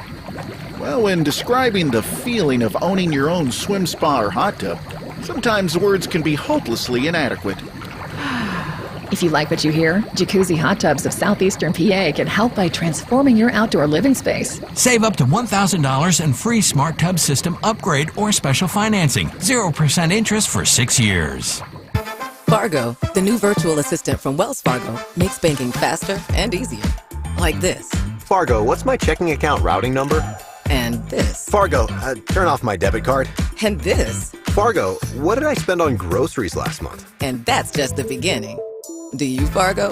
You can in the Wells Fargo mobile app. Learn more at wellsfargo.com/getfargo. Terms and conditions apply. Your mobile carrier's availability and message and data rates may apply. Wells Fargo Bank, N.A., member FDIC. Get slimmer for the summer by losing a contractually guaranteed 20 to 40 plus pounds in only 40 days with NJ Diet. Call 855-5NJ-DIET or go to njdiet.com. Get ready for spring with njdiet.com. Drive in with Kayal and Company mornings 6 till 10. Drive home with Rich Zioli afternoons 3 till 7. Live and local on Talk Radio 1210, WPHT, and the free Odyssey app.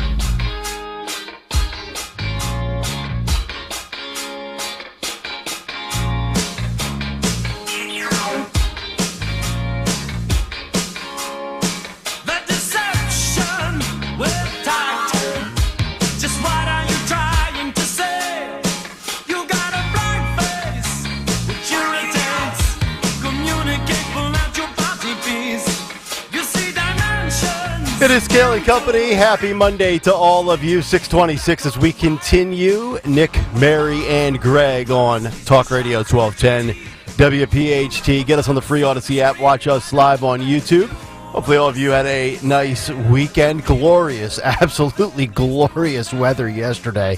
I feel like every Sunday of the Masters should be 72 and sunny with a slight breeze. It just felt heavenly yesterday.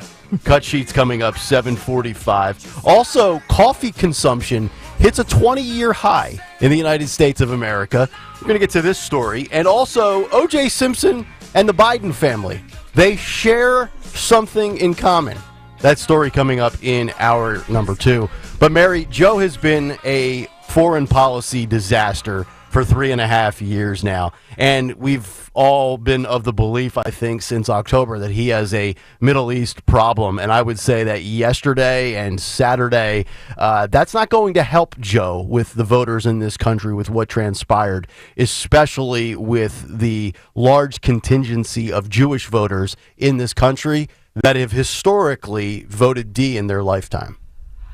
You know what, though? I have a lot of Jewish friends, a lot of them, and a lot of them are really liberal. They just are. And they're disconnected from Israel. Okay. You know, so they don't view Israel as, I guess, important in their lives. And it's interesting because I was speaking with a friend of mine from down in D.C., and she's an older woman, D for life, you know, just raised that way. Her son's the same way. Her granddaughter's the same way. That's just the way they've been raised. So they're very liberal, and they're all about Democrats, and they hate Trump.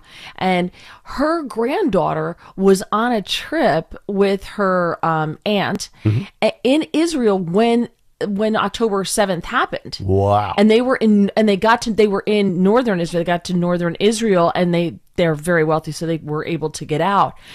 But you would think that would make them wonder and think for a little bit, right?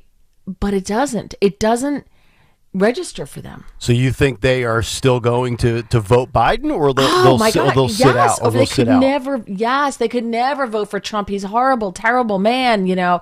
And she got out. They got out, and I don't know. There's a weird disconnect in their brains. I don't get it. I just can't think that way. They just hate Trump so much. It's so that they odd. won't vote for him. I just find it incredibly odd. And I don't try to tell people how to vote. I just tell you, what I think and how I vote and things like that. I find it hard to believe over these last 6 months that there wouldn't at least be a contingency, even just a small section of Jewish Americans that do not vote for Joe this time around. I mean, and you say they hate Trump. Well, I mean, you've got the Abraham Accords. It seems to me like it was much better over there when Trump was the president as opposed to Biden over the last 6 months. But when you get your news from the Washington Post, and you watch, ABC, NBC, CBS, the state-run media, and you love MSNBC, do you think they're getting those messages? No, of course not. Right. Of course. So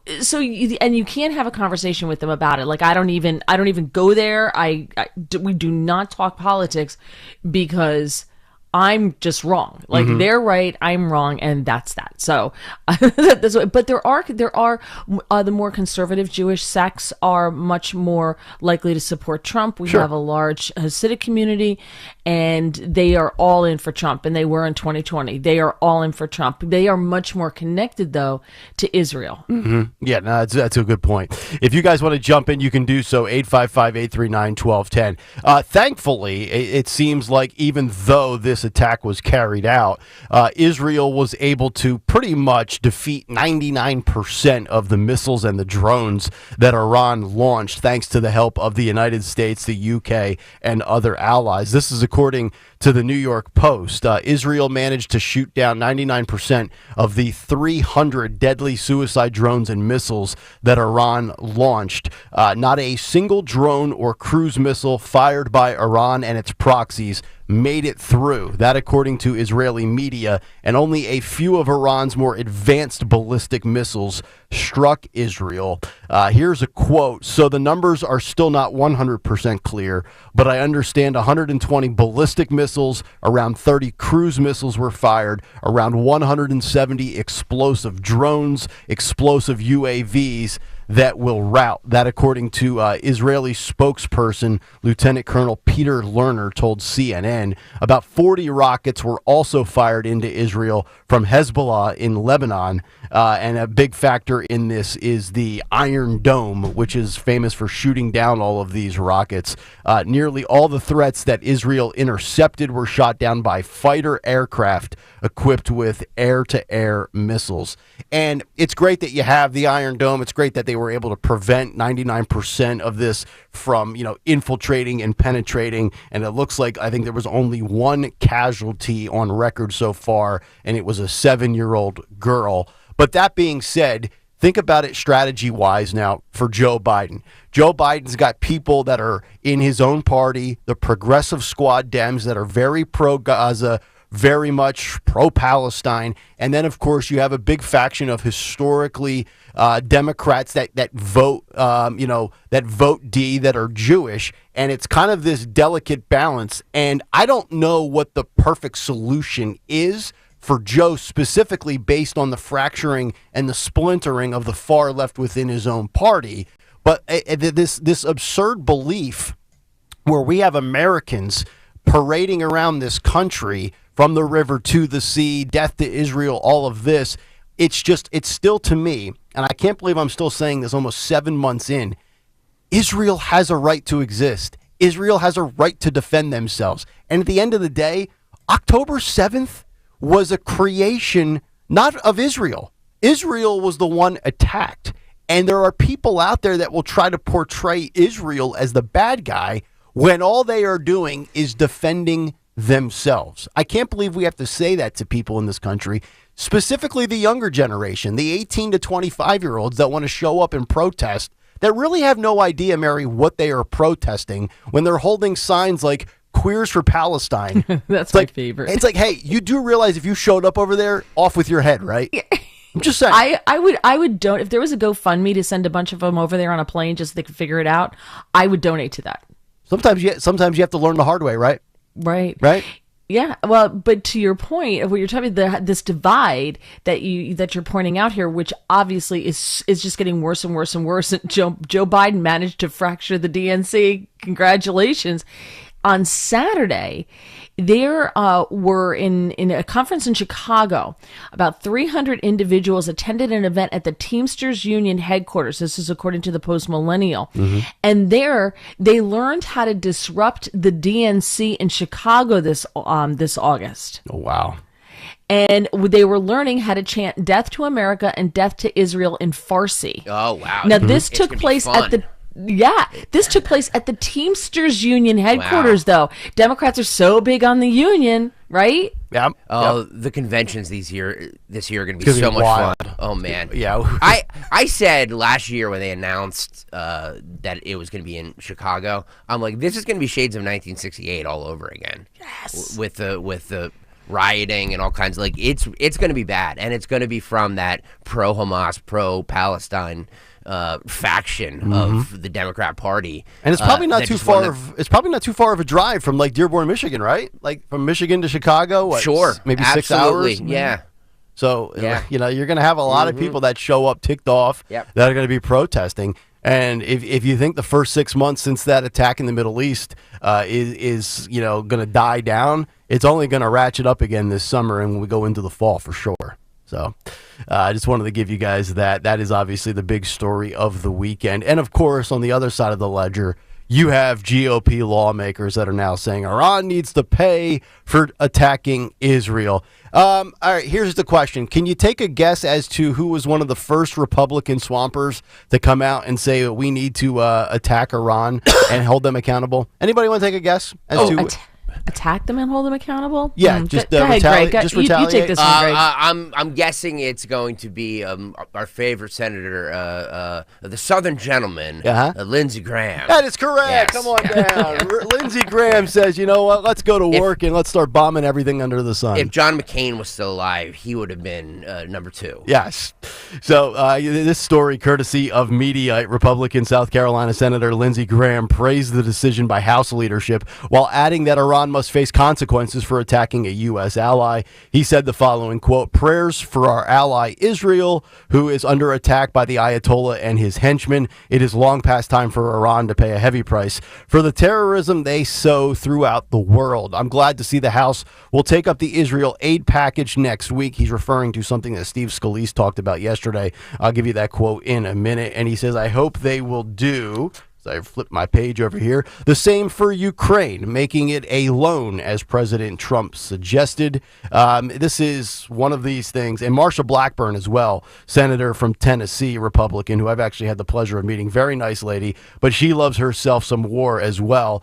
She says that we need to have, quote, immediate, aggressive, retaliatory strikes on Iran. So I don't know what the solution is. Obviously, that's not my area of expertise. I just know that everything, as I said in the big take this morning, that was supposed to happen under Donald Trump has happened under Joe Biden. And I think the biggest thing that really scares me, Mary, if we're thinking about it, you've already got Russia-Ukraine going on. You've got the Middle East going on. The thing that really worries me, especially after Jake Sullivan and Blinken have come out in the last couple of weeks and said that they don't believe that Taiwan deserves to be their own independent nation. Xi and China are paying attention to all of this. And whatever sinister intentions they have, if they wanted to move right now, I mean, what's Joe going to say? Don't. How's that working? Yeah. Well, they only gave him one word to say. Right? Just repeat it 7 times, right? Yeah. It's like when my dog was getting ready to lift his leg up in the house when we're potty training him, and I'm like, don't, hold on, let me get the leash, we'll go outside, and you do your business, and he still pees on the carpet? Exactly. That's what happens. So they figured one word Joe could handle. So there's a lot to unpack here. I'll do it very quickly. So, it wasn't just the U.S. and it wasn't just Israel that shot down these drones. It was the U.S., it was Great Britain, it was France, and it was Jordan. Yeah. So those countries feel that we need to defend Israel, right? Mm-hmm. Yep. Biden now has come out and said that the U.S. will not partake in any kind of retaliatory strike against Iran. Yep. All right. So we're not going to participate in that.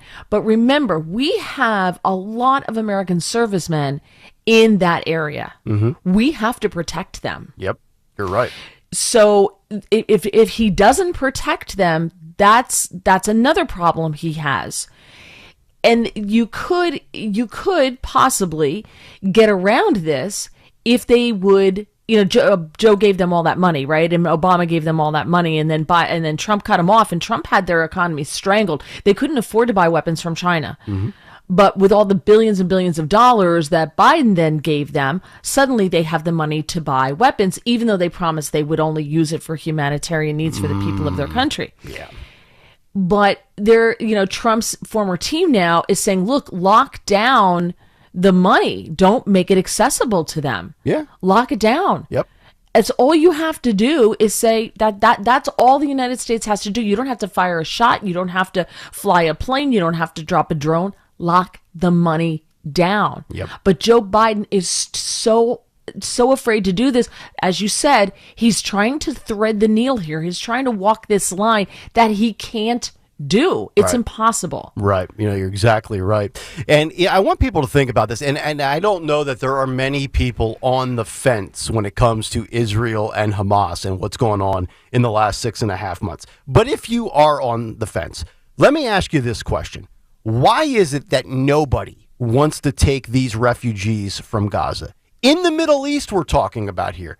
Jordan doesn't want them. Syria doesn't want them. Lebanon doesn't want them. On down the list, Egypt, everybody's like, no, these are sinister individuals. These are bad people. There's a reason why no other Arab nation will take these individuals. And if you can't realize and see what that actually tells you, then you're just naive and you have your head in the sand. I don't know what else to tell people if they're conflicted on, well, yeah, Israel does have the right to defend themselves, but what about they started this? Nobody wants these people, and I support Israel 1,000% and all the allies that are backing them. And that's kind of where we are today. So if you guys have thoughts and want to jump in, you can certainly do so. 855-839-1210. By the way, Phil threw up that picture of Biden lounging on the beach chair again. Do they have to take the picture up the shorts? Right? Like they need a different angle? Yes, a little bit higher would have been look nice. At that right there. I don't need that. Some instant feedback here. Robert Schwartz has an interesting comment. He says, as much as I despise Lindsey Graham, he is right in this instance. You can't say Biden is weak and then be too cowardly to act. That is called hypocrisy. It is, but do you want to escalate and go beyond where we are right now? Is it escalating, though? Yeah. Is it? Well, I mean, we're already involved, guys. Right. This is our money going towards funding this or helping this on both sides, by the way. Yeah. We helped Iran and we're helping Israel, too. So you could say we're kind of the sugar daddies for both. Does this, if we get more involved than we already are, does this help Joe's chances at re-election or further hinder him? I think that's the calculus that you have to ask yourself. That's probably what those people behind closed doors at the Pentagon and within the Biden administration are probably asking themselves, because I do think historically when we are a nation at war and it's an election season. I do agree with you. This isn't 2004 though. True. This is a different time when you have a lot of people that just don't want anything to do with war. Yeah. You know what I mean? That was part of Trump's appeal for a lot of people, that he was like, I don't want wars. We're in too many wars. Enough of this crap. Mm-hmm. And people saw that and like, hell yeah. Yep. And I just think that as a nation, we're tired of war and always funding wars and always being in wars and always doing this. And I think it hurts him actually a lot. And the endless wars too, right? Because it's, the Middle East is going to be a powder keg for the rest of humanity. It's been that way forever and it will always be that way. Obviously, there was a very peaceful stretch when Trump was there and, things kind of died down. But, as soon as Trump leaves, a couple of years go by, kaboom, here we are again with more conflict. Well, go ahead. I'm sorry. No, go ahead, Mary. No, I was going to say there's another group we're forgetting about, and that's the young people. And Turning Point USA very smartly has sent representatives. I saw a video with Scott Pressler at a university, and they've set up a booth where they're asking young people to register for the draft. Mm-hmm. For Biden's work. That's hysterical. Right? Yep. Oh my God, that is hysterical. Yep. Isn't that great? Because they're all for this. They're the ones who are all for Hamas, right? Mm-hmm. Oh man. You ready to go fight? Yeah, you go fight that war, Skippy. I think that's brilliant. It's just brilliant. I agree. It is. 855-839-1210. If you want to jump in, coming up next, Joe Biden gets a little bit of good news from the most reliable polling company in the country. We'll get to that. But also, one of the questions that were asked does not bode well for Joe. Kind of a mixed bag. We'll get to that as we wrap up the first hour. Kayal and Company, Mary in for Dawn. And we're back after this on Talk Radio 1210, WPHT. Tyler from Wendy's here. The best part of Wendy's new Cinnabon Pull-Apart is every part. Unlike mornings, which have no good parts. Until now. Because with Wendy's new breakfast Cinnabon Pull-Apart, mornings finally don't completely suck. And now that mornings have warm cinnamon sugar rolled dough and ooey gooey frosting, are they the best part of every day? Probably not, but you get the idea. Get to Wendy's today and get the best part in every bite with the new Cinnabon Pull-Apart. At participating U.S. Wendy's, Cinnabon is a registered trademark of Cinnabon Franchisor SPP, LLC. Navigation. Take me to Turnersville Jeep.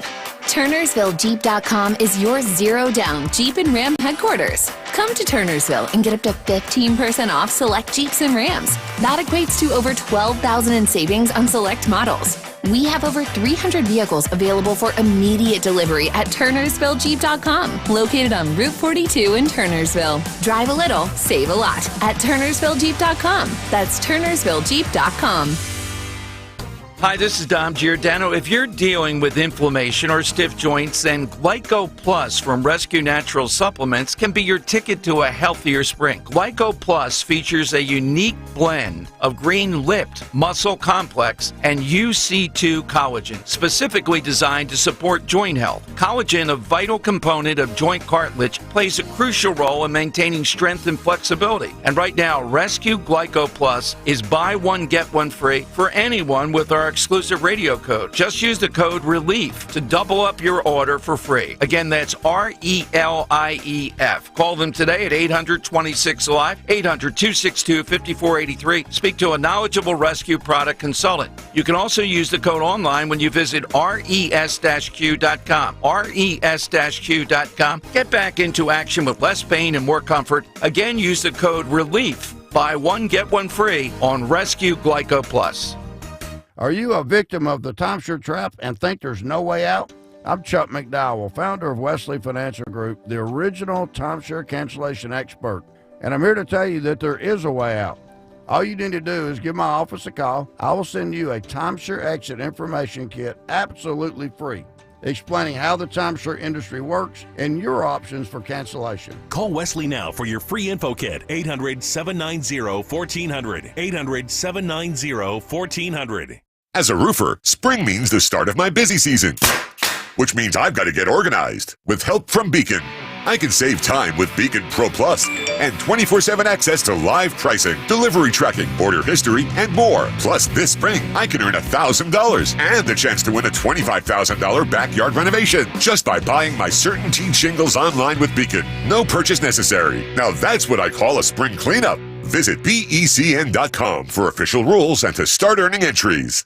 We all hear the radio ads about the IRS. They tell you to be afraid, to be scared, and they try to frighten you into calling. I'm not here to do that. Tax Relief Advocates is different. TRA is here to tell you that if you owe money to the IRS, whether it's $5,000, $50,000, or $500,000, we have a solution. It doesn't matter if you're sitting in your car, at work, or with your kids. No matter where you are, call now. 800-575-6481. Don't lose hope. TRA can eliminate or reduce what you owe to the IRS. There is zero risk to you. If we can't reduce your tax debt, then you pay nothing. Our passion is taxes and helping individuals fix their IRS problems. We have a 5-star rating on Google and an A+ with the Better Business Bureau. You don't need to be afraid of the IRS any longer. End your tax nightmare today by visiting us online at TRA.com or call 800-575-6481. That's 800-575-6481.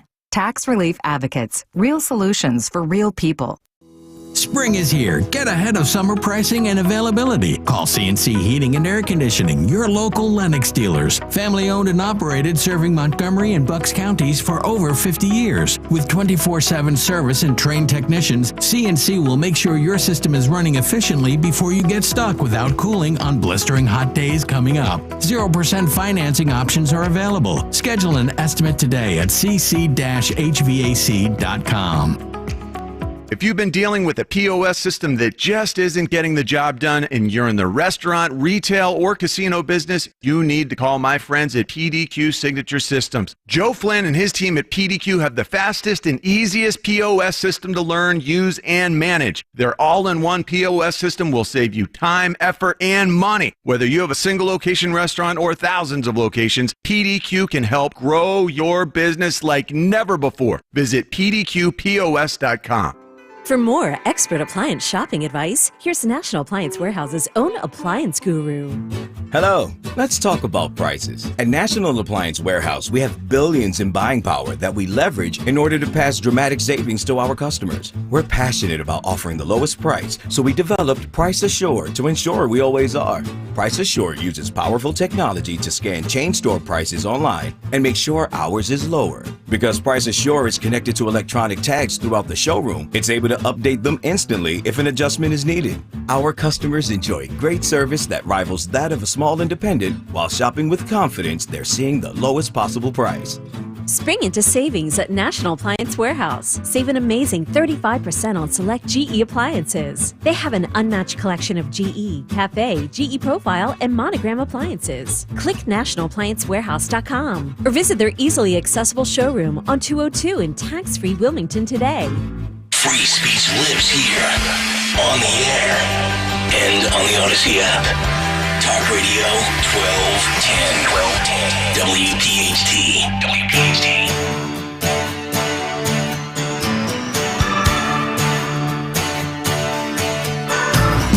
Love can make you weep, can make you run for cover. Roots that spread so deep, bring life to frozen ground. 6:50, Kayal and Company, as we roll on live here on a Monday morning, the 6 o'clock hour, brought to you by Bounce Back Physical Therapy. If you suffer from chronic body pain, call Bounce Back Physical Therapy in Wayne, Pennsylvania. Their team of licensed physical therapists create personalized therapy plans to get you feeling better in as few as 3 visits. Visit bouncebackpt.com and schedule an appointment today. I always like to take a look at some of the polls coming off of a weekend, especially after some of the talking head shows on Sunday morning highlight some of them. And I always find it interesting when you get a poll that comes out and it's released Friday going into the weekend, and then a big event occurs over the weekend, and you wonder how that poll will change. So Friday in the afternoon, the latest New York Times Siena poll came out, and Joe Biden got a bit of a bump in what they say is America's most accurate polling service. President Joe Biden, this is according to Newsweek, received good news as the weekend began after his support trended in a positive direction in the latest survey from a pollster that has been dubbed the most accurate in the United States. Polling has generally shown the candidates neck and neck in hypothetical matchups, though early surveys have generally been more likely to give a slight edge to Donald Trump. In recent weeks, however, polls have shown a trend towards Joe Biden, with more now likely to give him a slight edge, potentially owing to the increased visibility of Trump's criminal trials and the growing unpopularity of the GOP's position on abortion rights. On Saturday, a new poll conducted by the New York Times and Siena College was released. The poll, conducted April 7th through the 11th from a pool of 1,059 registered voters, found 47% of respondents backing Trump, with 46% backing Joe Biden. So Trump still leads by 1, well within the margin of error. But a ranking of pollster accuracy from the 538 previously named the New York Times and Siena the most accurate in the U.S., that according to ABC News. So I'm curious to know, how this would change 48 hours later after Israel is attacked by Iran. And I think this is a very interesting little tidbit to this poll, Mary, because in this poll, they asked the question, how do you remember the years that this candidate was president? And obviously you have Biden and you have Trump stacked top and bottom. And you'll see the graphic right here on YouTube, thanks to our buddy Phil. And when they say mostly good for America, only 25% say Joe has been mostly good for America, while 42% say Trump has been mostly good for America. You do the quick math on the fly, that's a 17-point advantage for Trump. Mostly bad for America, they say Joe Biden, 13 points worse. Not really good or bad, relatively a push, and don't know or decline to say, basically a stalemate as well. Right now, Mary, do you think the polls, generally speaking, are accurate, knowing that 2 years ago with the red wave, they proved to be a total swing and a miss? So I think 2 years ago, what happened there was people who were supporting Trump were afraid to say it. So they were on the down low. They were in the shadows. They didn't want to say it. So there were a lot of people like that. You were kind of like a secret society that you had. You're like, oh, really? We're on the same team. It was like a whisper thing. So everyone, the left was totally caught off their feet because they really thought that Hillary Clinton was going to win. Mm-hmm. This time around, though, I have to tell you, though, I think Trump supporters are more likely to say, yeah, I support Trump. But I do think that I don't trust the polls. Let me just put it that way. Mm-hmm. When Trump was leading in all these polls recently, that's all we kept saying. Well, Trump's leading, and then all of a sudden, because it's abortion. I don't buy that. I don't trust these polling companies because I think they're in the bag for the Democrats. Okay. Just like I don't trust the state-run media because I think we know they're in the bag for the Democrats. So it was just too convenient that it was that quick of a swing.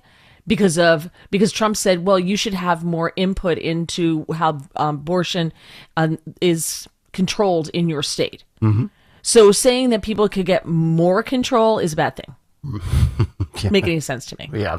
I always love these responses I get too when we talk about polls. Oh my God, enough of the polls. But yet, like when people see the polls that they like, they love them. When they see a poll that doesn't stand, they hate it. That's just the thing. Poppy Pyrotechnic fan or somebody on YouTube said nobody believes that poll. Okay, because it's a poll that doesn't go against what you believe or goes against what you believe in, so therefore it's not real. Now, if there was a poll that showed Trump up by 100%, then everybody like, yep, that's the poll we're going through. Like, all these polls are crap. Well, they're all crap. I think it was either Rush Limbaugh or I forget who. I think it was Rush, though. Might have been Hannity, somebody that used to say, don't pay attention to the polls until you get to a couple of weeks before the election. And that's fine. Look, we're 7 months out. We're 6 months, 7 months out. Yeah, I get it. Right. But it's a snapshot in time. I like to just follow the trends and how things are going up and down. And it's fodder. It's conversation. And, you get some of these people, it's 1,000 here, it's 800 there, it's 1,700 there.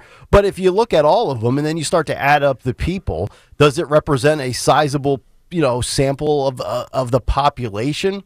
Well, I mean, it depends on who you're reaching because there's a silent group of people out there that are going to vote. Unlike us on Twitter, unlike us with talk shows, there's a lot of people that go about their life talking about politics, but there's a larger group of people that genuinely, they don't have these conversations in public at all. Yep. They just show up on election day and vote. And those are the I would say, the unaccounted for. Mm-hmm. And that's why you're like, whoa, well, the polls were wrong again. It's because they're not reaching every single person. So, yeah, to Greg's point, we're so far out. And think about the situation we're in right now. You had ticked off the wars that Biden's gotten us into, all the stuff that's happened under Biden's watch, which they just keep blaming on Trump. And imagine they're trying to control this. Yep. Ahead of an election, and they're controlling the messaging as well. So imagine how bad it really is. Mm-hmm.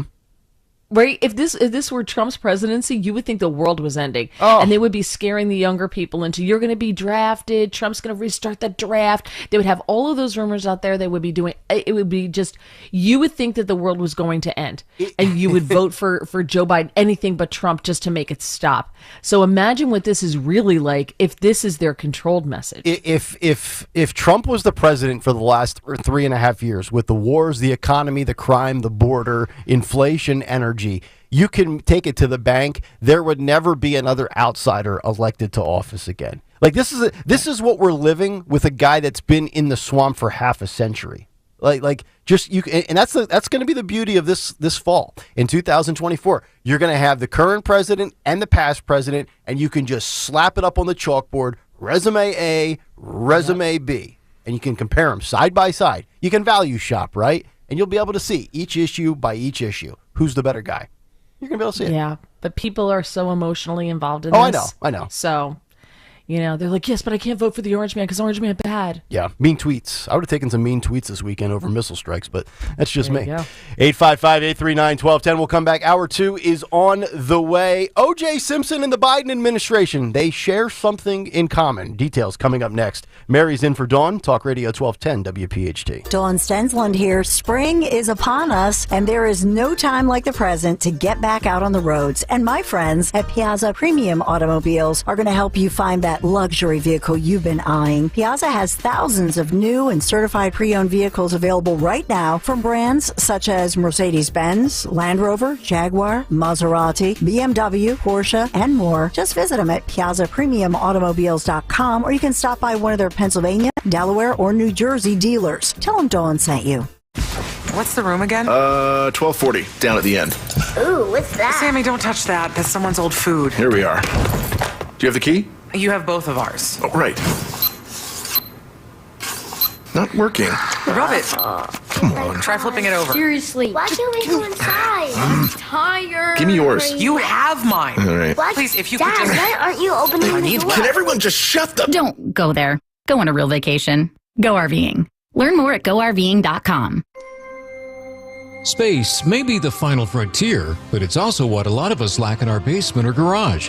By switching to a Navien tankless water heater, not only will you have all the hot water you need whenever you need it, but you'll gain storage area as well. Maybe a place to display your space collectibles. Highly logical. Learn about Navien's series of high-efficiency tankless water heaters and how they don't just save space, but save dollars on your utility bills too. For more, go to tanklessmadesimple.com.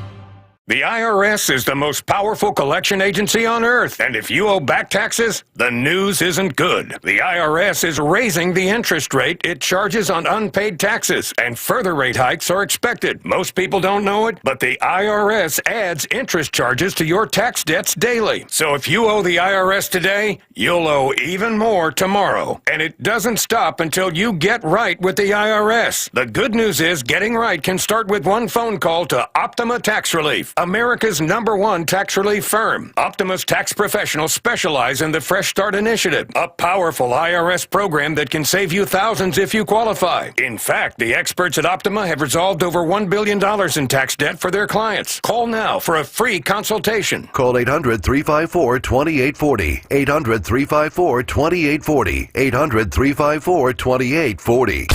Optima Tax Relief. Some restrictions apply. For complete details, please visit OptimaTaxRelief.com. WPHT, WPHT HD, WOGL HD3 Philadelphia. From the Cherry Hill Volvo Studios, where relationships matter. Always live on the free Odyssey app. Doors take us to summers away or winter adventures and afternoon getaways. Your dedicated Fidelity advisor can help you open those doors by working with you on a comprehensive plan to help you reach your wealth's full potential. Because doors were meant to be opened. Visit fidelity.com/wealth. Investment minimum supply. Fidelity Brokerage Services, LLC, member NYSE SIPC. Every business faces challenges, but complicated, expensive, and uncertain shipping shouldn't be one of them. With USPS Ground Advantage from the United States Postal Service, you can avoid all the noise. No more unexpected surcharges, hidden fees, or complex rate structures. It's just easy, cost-effective, and dependable shipping.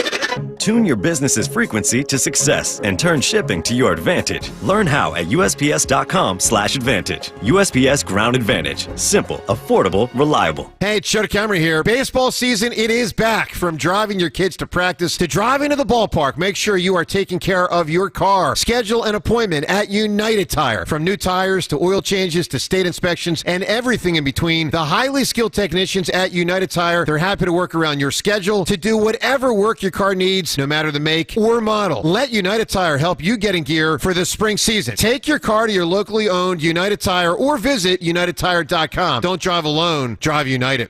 Tune in to Crash Proof Retirement Show, Saturdays at 11 a.m. to hear Phil Cannella and Joanne Small. The Crash Proof Retirement Show, Saturday mornings at 11 on Talk Radio 1210. See Joe Conklin's Benefit Comedy Show at the Church of the Incarnation in Metro, New Jersey for parishioner Christina McNasby, Saturday, April 20th. Get tickets at joeconklin.com. GoConklin.com! Pain in your knees, shoulders, hips, or back that won't go away? Check out QC Kinetics. No surgery, drugs, or downtime. QC Kinetics. 215-999-3000. Calling on Blackwood to follow 1210 WPHT on the free Odyssey app. Download it now.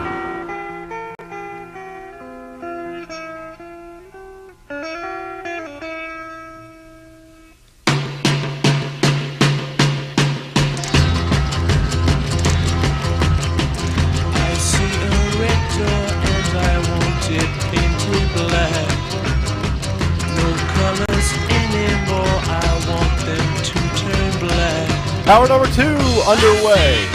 Kayal and Company. It is a Monday morning. Nick Kayal, Mary Walter. She's in for Dawn Stenzel this morning. Greg Stocker. Cut sheet coming up 7:45. Also, anti-Semitism across college campuses continues to be a major issue. How bad is it, and where are these schools at? We'll give you that story coming up in just a little bit. Also, coffee consumption hits a 20-year high. As somebody that drinks more than 1 cup a day, I can see why this is a thing. We'll get to that coming up in just a little bit. On Friday, Stocker had the morning off, and Mary was not in on the show. And for the first 40 minutes of the show, we spent a lot of the time in the first hour talking about the death of O.J. Simpson on Friday's show with Sean Farish. And it was obviously the biggest story in the country. Social media darn near broke on Friday when the news came out. I think it was on Thursday afternoon that he had passed away. And the reason we spent so much time talking about it was because I thought that the O.J. Simpson case 30 years ago was really kind of the beginning of identity politics. And it really melted and blended race and society and the criminal justice system and police and politics and entertainment and sports and everything all into one big kettle, so to speak. But I wanted to get to this audio clip. I saw this going into the weekend, and I wished I had seen this before we wrapped up on Friday, because there are a lot of people that think like this, and I think it's really sick and warped. A CNN panelist says that black people identified with O.J. Simpson because the people that were killed, the victims, were white. Listen and watch this clip. But it was so racially charged because of what had happened just before with Rodney King, but also just how Black Americans feel about policing. It's not like O.J. Simpson was the leader of the civil rights movement of his era. You know, he wasn't a social justice leader, but he represented something for the Black community in that moment, in that trial, particularly because there were 2 white people who had been killed, and the history around how Black people have been persecuted during slavery. There were just so many layers. And I guess I would just close with this, is that there was racial tension then, there is racial tension now. It might not be the backdrop of the Trump campaign, but until this country is ready to actually have an honest conversation about the racial dynamics from our origin story till today, we will always have moments like O.J. Simpson that manifest, and our country will always be divided if we don't actually deal with the issue of race. Mary, I know that I think we all can remember where we were when the O.J. thing broke out, and it got, they were cutting into it on cable news 30 years ago.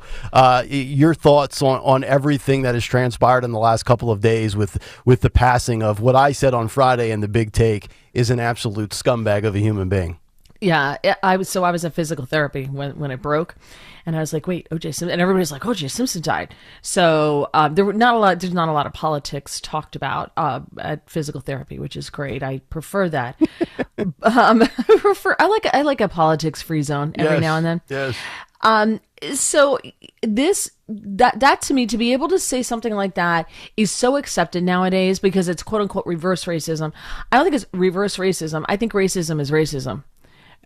There's no such thing as reverse, because that just infers that racism only goes one way. Yep. The fact that it's on CNN, a little bit more surprising to me than if it was on MSNBC.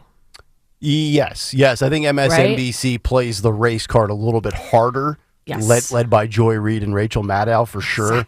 Exactly. But you're right, and there's no such thing as reverse racism. Vivek Ramaswamy said that many times over his campaign. Right. I have to say, I am upset that I wasn't here on Friday, because I would have loved to have sound off on this, and I don't want to spend too much time on this because, first of all, it's old news, and second of all, I don't want to give that piece of crap any more attention than he's already gotten in the last 30 years. Mm-hmm.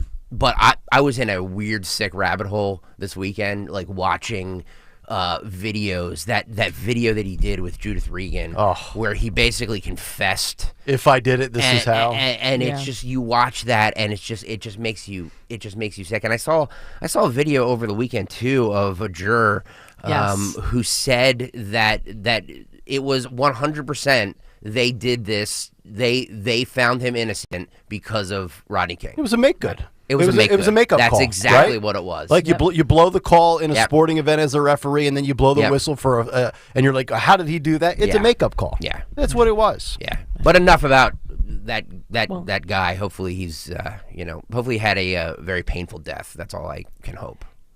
If it makes you feel better, Greg, I was stuck on 95 in Delaware in traffic. So I don't know if that's as bad as the rabbit hole you were stuck in, but I was stuck on 95 because you're always stuck on traffic in Delaware on 95. So yeah. Also, they're saying that as he was on his deathbed, there was no admission. He never came clean and said he did it.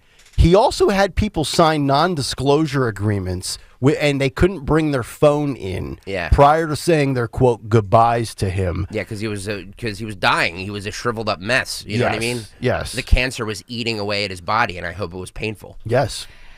But so does anybody really believe that his family would tell us if he said something on his deathbed about killing Nicole? Not unless they could turn $1 off of it. Right? I mean, that's all they've ever done. And everybody involved, the Kardashians, the attorneys, everybody got wealthy off of this. And the only people that didn't seem to get the money were the Goldman family. Well, I hate to say it, but the one that everybody loves, Alan Dershowitz, is right there with him. Oh, yeah. Yeah, right there with him. The Dersh has been cashing checks for a long time. And remember, his son, Jason, they were trying to put him at the scene of the crime as well. Yeah. Remember? Mm-hmm. They were wondering if he was Charlie. I'm sorry? They were wondering if he was Charlie. Yes. Oh, Charlie, yes. Charlie was the guy that OJ referenced in the If I Did It when he was kind of slipping out of first person and going into... Yep. Yeah.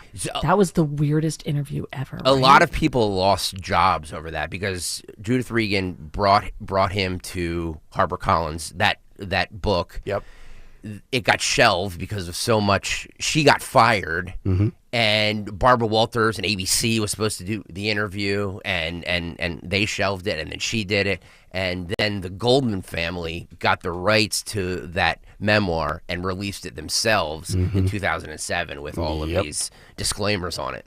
And I bring up all of this because I mentioned earlier with the tease that the O.J. Simpson estate is really no different than the Biden family, because did you know that O.J. Simpson has had a secretive web of companies and shell companies where he has kind of funneled his cash to keep his fortune from victims' families. That's the headline in the New York Post.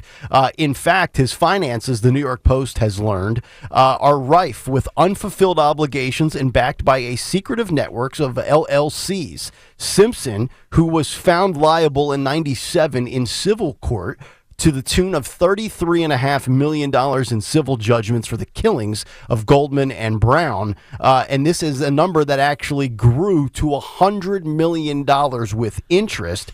But before his death, Simpson is only paid $132,000 of the $33.5 million that he owed the Goldman family. One of his biggest debts was $1.5 million in unpaid California state taxes. So a lot like Hunter Biden, he doesn't pay his taxes. And also, by the way, he has all of these other companies set up in different names. He had, according to the New York Post, a myriad of limited liability companies that were set up by his former longtime lawyer, Leroy Skip Taft, who set these up shortly before he died 2 years ago.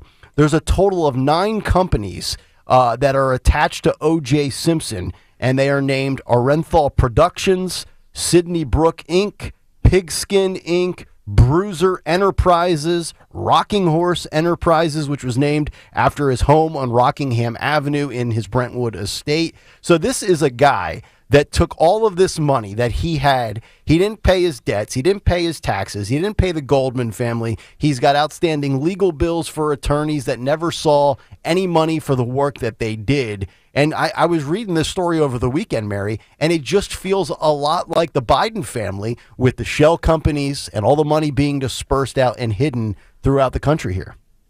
Well, you know, a friend of his said that that if he had held on to his money before he died, like they supposedly didn't know. He said we go out to dinner and he'd chip in for the meal. He didn't expect other people to pay for him, but he wasn't picking up the tab. Right.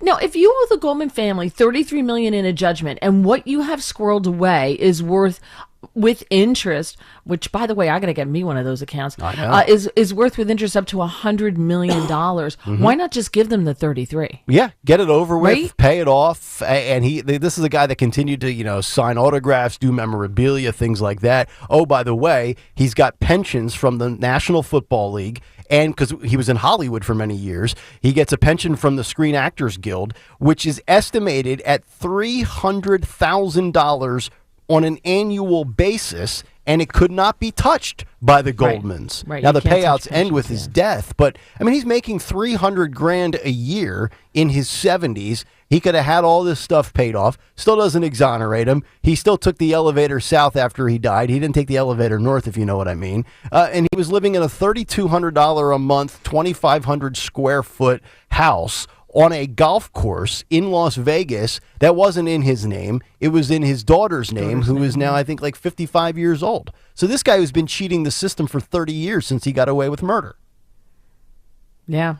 So there you go. That's O.J. Simpson in a nutshell. But I do think it was poetic justice that man got put away for 9 years. Scumbag's gonna scumbag. And that judge wanted to make a total point of him too when he showed up in front of her court in 2008 after he tried to take back what he said was rightfully his when he was trying to take back stolen memorabilia. I'm glad that guy got put away, but he got out. He was out for 7 years, and now he is gone.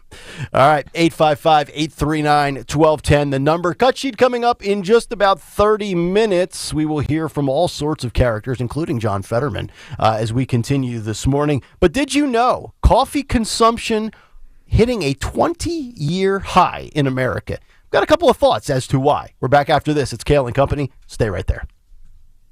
Hey, Dawn Stensland here. You've heard me talk about Chapman Windows, Doors, and Siding, how much I love my new patio doors. You know by now, if I needed windows, doors, or siding, I'd only trust the Chapman team. If you're thinking of updating your current siding or removing your current stucco and replacing it with siding, think Chapman. With the new updated siding choices available, the curb appeal of your home will pop. If you currently have stucco, updating it with James Hardie plank or vinyl siding will truly add value to your home.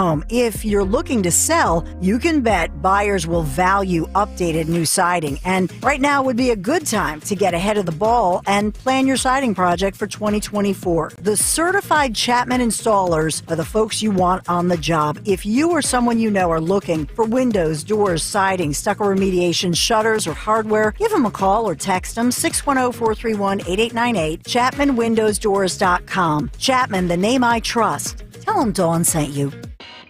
At Cherry Hill Volvo, we have absolutely incredible offers, and a plethora of both new and certified Volvos from which to choose. We are eager to offer amazingly competitive prices because we need the room for all of our construction vehicles. When leasing or purchasing a new or certified Cherry Hill Volvo, you become part of our team.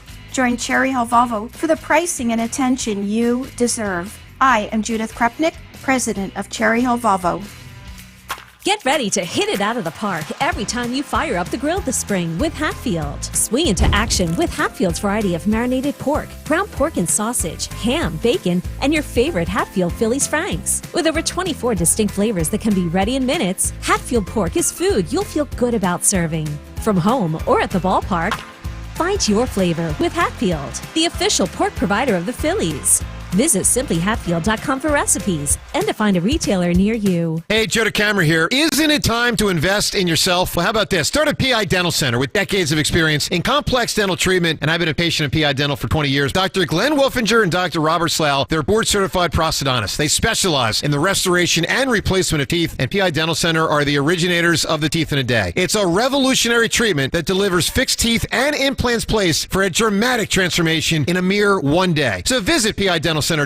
That's PIDentalCenter.com to request your new patient evaluation. Lexus of Cherry Hill, a 6-time J.D. Power dealer of excellence for customer service. Why would you buy your Lexus from anyone else? The 2024 Lexus models are here and moving fast, and the 2024 Lexus GX will be arriving soon. Tony LaBelle and his team at Lexus of Cherry Hill are your source for the Lexus of your dreams. Over 300 new and pre-owned vehicles are in stock and ready to roll. Face it, you deserve this Lexus. Lexus, and you deserve award-winning customer service. Start your journey at lexusofcherryhill.com. Hi, folks. This is Norman the Floorman. It was my wife's birthday. She told me she wanted a fur coat, so I gave her a mouse trap. I told her, honey, this is a starter kit. Whether you need carpet, LVT, hardwood, tile, or area rugs for your residential or commercial project, we've got you covered. Savings up to 50%, and that ain't chopped liver. Visit us in Bryn Mawr, Conshohocken, or call us at 800-220-RUGS for your home or business, and we'll bring the store to your door. Runner's knee, golfer's back, hiker's hip. Any of these feel familiar? At Virtua Orthopedics and Spine, we've got a doc for that. Baker's wrist, laptop neck, shopper's shoulder. Yep, we've got a doc for those too. Virtua Orthopedics and Spine has over 60 specialists, 20 PT rehab facilities, and 26 surgical sites all across South Jersey. Find the right specialist for you at virtua.org/ortho. Getting quality employees to fill positions in your company is essential, but finding those people can be a major hassle, unless you use ZipRecruiter. ZipRecruiter makes finding quality people a breeze. And right now you can try it for free at ZipRecruiter.com/radio. With ZipRecruiter, one click sends your job to hundreds of top job sites. But more than that, ZipRecruiter's advanced technology identifies the candidates with the skills you need, sends you a list of great matches to review, then actively invites them to apply for your job. And the results speak for themselves. 4 out of 5 employers who post on ZipRecruiter get a quality candidate within the first day. That's right, the first day. Now you can focus on your business and let ZipRecruiter do the work finding the best people for you. See for yourself. Experience the ease, efficiency, and power of ZipRecruiter for free. Just go to ZipRecruiter.com/radio. That's ZipRecruiter.com/radio. ZipRecruiter.com/radio. With so much uncertainty in the world today, you may find yourself wondering, is now even the right time to retire? And so many people are waiting, and those folks are going to be waiting a really long time, I hate to say, because there's no perfect time. The market is always unpredictable and volatile. Fortunately, Jim Cipriotti has been helping get people to, through, and beyond retirement for over 25 years. And each week, he wants to help give you that freedom to retire. Listen to Freedom to Retire with Jim Cipriotti, Saturday mornings at 9 and Sunday afternoons at 5 on Talk Radio 1210 WPHT. At Odyssey, we help protect this planet we all share through our One Thing sustainability initiatives. We donate $1 million of media every year to local environmental nonprofit organizations. And this month, our Odyssey teams will be out in our local communities cleaning up, planting trees, and more. When we each do one thing, it becomes 100, 1,000, a million things for our planet. What's your one thing? For more, download the free Odyssey app or go to odyssey.com/onething. Vacation? My daughter started making necklaces. She makes what we call affirmation fashion. I tell her every day that your black is beautiful. Your black is beautiful. And if there's anything better than being beautiful, it's being smart. And if there's anything better than being smart, it's being kind. And reaffirming that every day is our method of making sure her chin never drops. My dad wasn't around. And I remember riding a bike and falling off and cutting myself, and me never just wanted to get back on it. People ask, how your children learn how to ride a bike, and you didn't. I didn't teach them. I just created an environment where they taught themselves, and all I had to do was be there. That's dedication. Visit fatherhood.gov to hear more. Brought to you by the U.S. Department of Health and Human Services and the Ad Council. Follow Talk Radio 1210 on Instagram and Facebook at 1210 WPHT.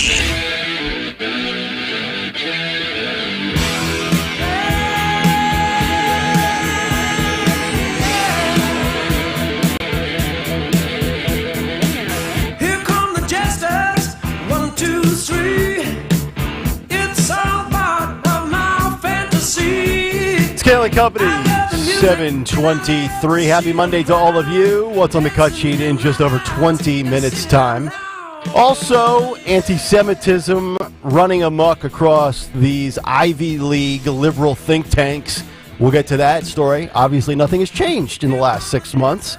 That's coming up. And also a headline and a story that you would think might be a parody bit on Saturday Night Live or a headline from the Babylon Bee, but no, it's actually real life, and it has to do with the Ivy Leagues. We'll get to that as we continue this morning. But we've established a couple of things on this show when it comes to caffeinating in morning drive of radio. We know that Mary Walter will, throw a peep from time to time into her coffee as her sugar and cream boost. We know when we go to commercial, Stalker will run and get more coffee probably 4 times throughout the show. And by the way, Stalker, how many cups of coffee do you have knocked down or knocked back by the time we get off at 10 a.m.? 3? Well, if you're watching on YouTube, I have one of these big Ninja coffee mugs. I probably do 2 or 3 of those a show? Yeah, 2 or 3 of those. Okay. So Stalkers... Well, it's starting at like 4:30 a.m. Okay. So between 4:30 and 10, you would have probably, maybe 48 ounces of coffee? Yeah. That's okay. All right. So now, Mary Walter, I'm not sure how much coffee you drink, but daily U.S. coffee consumption is now hit a 20-year high. I always find stories like this to be interesting. And they are now saying that we have reached a 2-decade high in the United States, with more than 2/3 of people, 68%, saying they drank coffee within the past day. A 2023 report from the NCA found that U.S. consumers are spending more than $301 million per day on coffee and coffee-related goods. So here's what we got to do, Mary. Once we flame out of radio, which all of us eventually do, I think there might be a market for us to get into the coffee business. $300 million a day Americans spend to get caffeinated, to get through their charade of a day. Think about that. Well, I may be a little bit further ahead of you on that flaming out of radio thing. I'll be with you soon enough. But when I was working a morning show, which I've done 2 morning shows, I drank a lot more coffee than I do now. But what I did is I started cutting it with decaf because I had to do a half and half thing. It was too, not that caffeine bothers me at all, but I would notice that if I didn't have it the next day, I got a headache. So I was like, okay, it's time. I think a lot of this is just my own personal guess is kids drink coffee now. Now, when I was coming up, we weren't allowed to have coffee. My parents were like, no, that's for adults. You don't get coffee. Right. You just didn't get it. Now we train these kids to go to Starbucks and get the unicorn drink that has 10,000 calories. And then we can't understand why our kids are fat. So these kids are being trained that it doesn't matter that coffee costs you $5 for a cup of it. This is what adults do, and it's cool for them now. Oh yeah. So we've trained them in that way, and we don't train them to just drink coffee. We train them to drink really sugary, calorie laden drinks under the guise of it being coffee. Guilty as charged, as you pointed out, parents allowing their kids. My daughters don't drink coffee at 9 years old on a consistent basis, but before their dance competitions, 3 or 4 times a year, we'll get them a small whatever, and it's usually loaded with sugar and all sorts of other ridiculousness. Thankfully, both of my kids are rail thin, skinny, because they dance 6 days a week and burn off probably 3,000 calories a day. But no, you're right, and this is one of these things now, I think, where, I would also say this, coffee, and this is nothing new, but I do think it's becoming more and more trendy. It's not like Starbucks is anything new. Starbucks has been around, I don't know, 40, 50, 60 years, whatever it is. But now you're just seeing all these different iterations of coffee. It's at the point now where the survey has found that Americans self-reported drinking an average of 2.7 cups of coffee per day. And by the way, folks, when you drink a Yeti full, that's not a cup, okay? A cup is 8 ounces. Let's pull out our measurables, all right? So that's another thing we got to keep in mind. 2.5 of these is 40 ounces. So, but when I watch these videos of these, younger people who are complaining about, I can't afford this and I can't afford that, I'm not making a living wage. I'm like, how much do you spend in coffee in a week?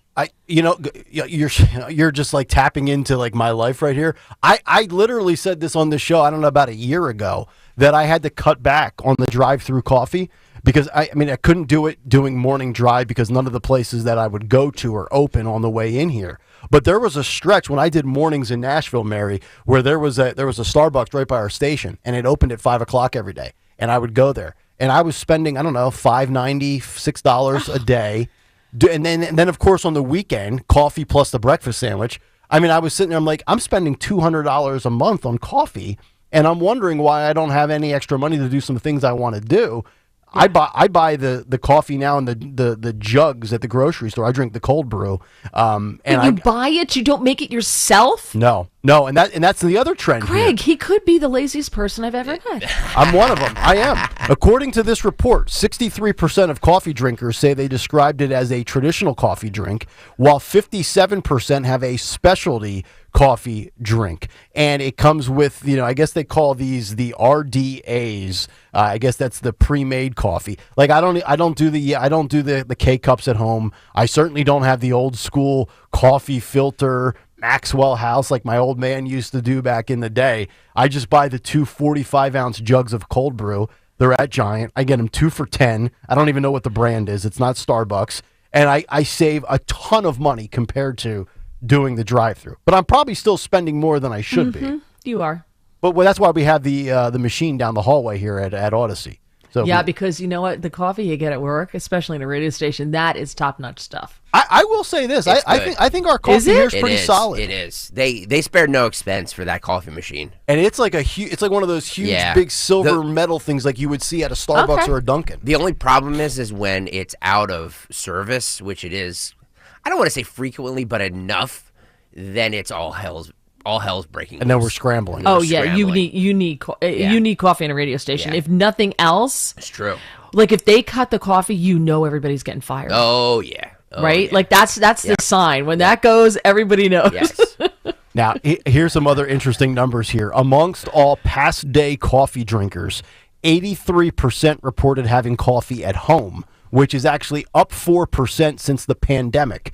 Conversely, 35% have reported having coffee prepared away from home, which is down 41% from 2020. So very interesting. And then also you have a breakdown of the way people prefer. This is the stuff I can't get behind. This is why I was ridiculing you, Mary, and mocking you lovingly with the peep. The lattes, cappuccinos, espressos, mocha, Americano. You go on down this. And by the way, if you want to read this story, it's in the dailycoffeenews.com. No idea how I found this story, by the way. Who knew that was a site? I had no idea. I don't go to that website. I think I must have just probably saw this on social media somehow, and I figured we would bring this up because I would assume almost 9 out of 10 people that listen to this show are in some way caffeine fiends, or at least getting their fix each and every day. Which I'm glad you brought up the whole coffee versus other types of caffeine. I can't do. My wife will do this. She will drink those Celsiuses or those Bang energy drinks in the morning. Now, there's no sugar in them. There's a lot of, vegan, gluten-free, whatever it is, but they are just loaded with other bad things. I cannot understand how anybody can drink an energy drink or a soda as their choice of caffeine in the morning. I have to be coffee first. You do iced coffee, so you might as well drink soda. Well, no, I don't. See, that's the thing is I don't put anything in my coffee. I drink it black. I drink either cold brew or iced coffee most of the year. Occasionally, I'll do hot coffee. But when we do the refills here at work, I go down the hall and I get the hot coffee, and then I go into the fridge and the freezer, and they have the ice cube tray, and I throw a couple of ice cubes in, Mary. Oh yeah, you're diluting the coffee with the ice cubes. See, what I do in the summer is I have one of those old-fashioned, like a Rubbermaid ice cube tray. Mm-hmm. I brew coffee, I pour it in there, and I put them in the freezer so that when I put them in my cold coffee, it's not diluting it. So you're just going coffee on coffee. Right. I like that. It's a good job out of you. Coffee. No, I can't do hot coffee too much because number one, I sweat like a pig. Number two, I've always noticed when I broadcast, if I drink hot coffee, I don't know what it is about drying up the vocal cords or creating mucus. I always feel like I have to clear my throat. Oh, boy. And you don't want to hear me clearing my throat on the radio, so I do this for you. And full of mucus. That I do this for the audience. So good. Sexy, isn't it? Yeah, make a promo out of that one. Don't worry, ladies. He's not single. That's He's right. not single. I'm off the market. He's off the market. All right. He's all hers. Cut sheet coming up 7:45. But before we get there, Harvard, MIT, Stanford, and all the liberal think tanks, they are still failing the report card for getting rid of anti-Semitism. We'll get to that story when we come back. But first, a word from my friends at the Piazza Auto Group, where they always offer you a nice cup of coffee when you walk in to check out vehicles. At the Piazza Auto Group, just about 11 weeks ago, I guess it's hard to believe it's almost 3 months since we dropped the debut episode on all of our social media channels of Kayal Karaoke. And we filmed that debut episode in the 2024 Honda Pilot Trail Sport, which features a 7-mode drive system, Trail Watch multi-camera view, 18-inch alloy wheels, wireless Apple CarPlay. I'm telling you, that is a necessity if you have young kids with all their devices. And also, if you want to keep the wife or your husband happy, about third row seating. You can explore all the new options on the new Honda Pilot at any of their 5 Piazza Honda locations. And that would be in Philadelphia, Pottstown, Reading, Springfield, which I'll be out there later today, and Langhorne, or shop all their inventory. PiazzaAutoGroup.com.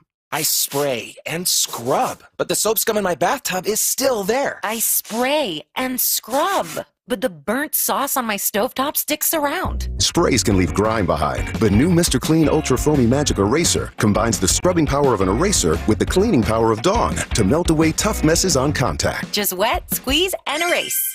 Stop spraying, start erasing, and clean with more magic than ever with new Ultra Foamy Magic Eraser. Mr. Clean, Mr. Clean. This is the time of year to enjoy life. Dawn Stensland here. Stop letting that pain in your joints keep you from doing what you want to do this spring. Just call my friends at QC Kinetics. QC Kinetics is the nation's leader in regenerative medicine. I'm talking lasting joint pain relief. No surgery, no drugs, no downtime. It's a fact. QC Kinetics is transforming lives. Their advanced treatments harness your own body's ability to restore and repair damaged joint tissue. Now, this life-changing treatment is available for you. So you can walk, run, climb stairs, play golf, move again, pain-free. No pain pills, no risky surgery. It's an all-natural solution. QC Kinetics has tens of thousands of satisfied patients who've reclaimed their mobility. Take action now. Do this. Live your best life this spring and summer. Great use of your tax refund check, by the way. Call QC Kinetics for a free consultation. 215-999-3000. 215-999-3000. Tell Dawn sent you. Are you still holding on to that winter weight? Time to shed that fat and get ready for the warmer weather of spring with NJ Diet. For over a decade, they've helped thousands of people lose a contractually guaranteed 20 to 40 plus pounds in only 40 days. That's nearly twice as fast as weight loss injections and without any of those nasty side effects. NJ Diet uses your hair and saliva along with scans to personalize natural solutions and supplements to get you to shed that fat quickly. Then NJ Diet uses your DNA info to help you keep the weight off. You are fully supervised the entire time to make sure you are burning fat and not just losing water. And you even get the doctor's personal email and phone number. Locations in King of Prussia, Cherry Hill, and Newark, Delaware, or available from home with live online consultations. Call 855-5NJ-DIET, 855-5NJ-DIET, or schedule your consult today at njdiet.com. Get slimmer before this summer with njdiet.com. Don't miss Good News in Real Estate with Deanne Katsaros and Mark Cumberland, Saturdays at 1 p.m. Find out all you need to know about home buying and selling. Considering a career in real estate? Visit PhiladelphiaRealEstateClasses.com. Good News in Real Estate, Saturdays 1 p.m. on WPHT. When meeting with Wall Street behind closed doors, it's impossible to know whether you're receiving objective advice or a deceptive sales pitch. Crash Proof Retirement records all financial meetings, providing a legally binding guarantee that your best interests come first. Andy Donaldson. I've been with Crash Proof Retirement since the beginning of 2014. Wall Street definitely lacks any fiduciary responsibility. Stockbrokers don't record their meetings because they don't want to commit to exactly what they say. Behind closed doors, do they really have my best interests at heart? It's quite a nice feeling to know that by recording their meetings, Crash Proof Retirement guarantees a full fiduciary responsibility, which means that you come out on top, and I'm not worried about them trying to nickel and dime me. Learn why recording financial meetings guarantees peace of mind at the next Crash Proof Retirement educational event at Springfield Country Club on April 16th. 800-722-9728 or crashproofretirement.com. Hi, it's Dawn. Want an environmentally friendly approach to lawn care? Call my lawn care company, Natural Lawn of America. Natural Lawn has been creating green lawns quickly, more naturally, and with fewer weeds for more than 35 years. I've been a customer for years. Trust me, you're going to love the results. Their certified specialists tailor their treatments to your lawn's specific needs. This reduces the need for chemicals and creates a safer lawn for your entire family, including your pets. Natural Lawn is locally owned and family operated. They have offices in Pennsylvania and New Jersey. They're competitively priced and have a satisfaction guarantee. I trust the leader in organic-based lawn care. You should too. Give them a call. New customers, take advantage of Natural Lawn's unbeatable offer. Free seeding every year. Schedule Natural Lawn's full-service program and they'll seed your lawn every year free of charge. 800-FREE-SEED. NaturalLawn.com. 800-FREE-SEED. And choose My Lawn Care Company. Natural Lawn of America. Greener grass, fewer weeds, guaranteed. Tell them Dawn sent you. Calling on Levittown. Hello there. To follow 1210 WPHT on the free Odyssey app. Download it now.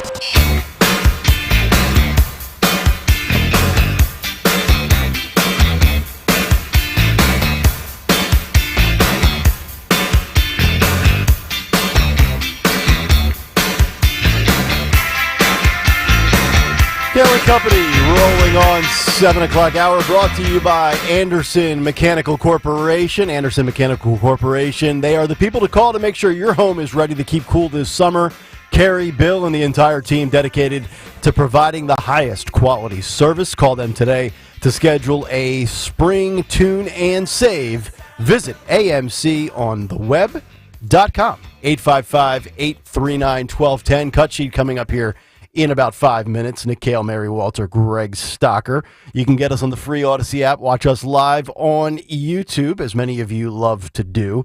So we obviously started this morning talking about, in the big take, what happened in the Middle East as Iran launched drone attacks on Israel. And following the savage attacks on October 7th, we have seen throughout this country, in the streets with protests, but certainly as well on college campuses across the nation, where anti-Semitism is running amok. And we've seen it here locally in Philadelphia at the University of Pennsylvania. Liz McGill, she had to be ousted from her position. The same thing with Claudine Gay to a certain extent. We'll give you an update on that story in a moment. But according to Axios, Harvard and these other top colleges are still receiving Fs for anti-Semitism on campus.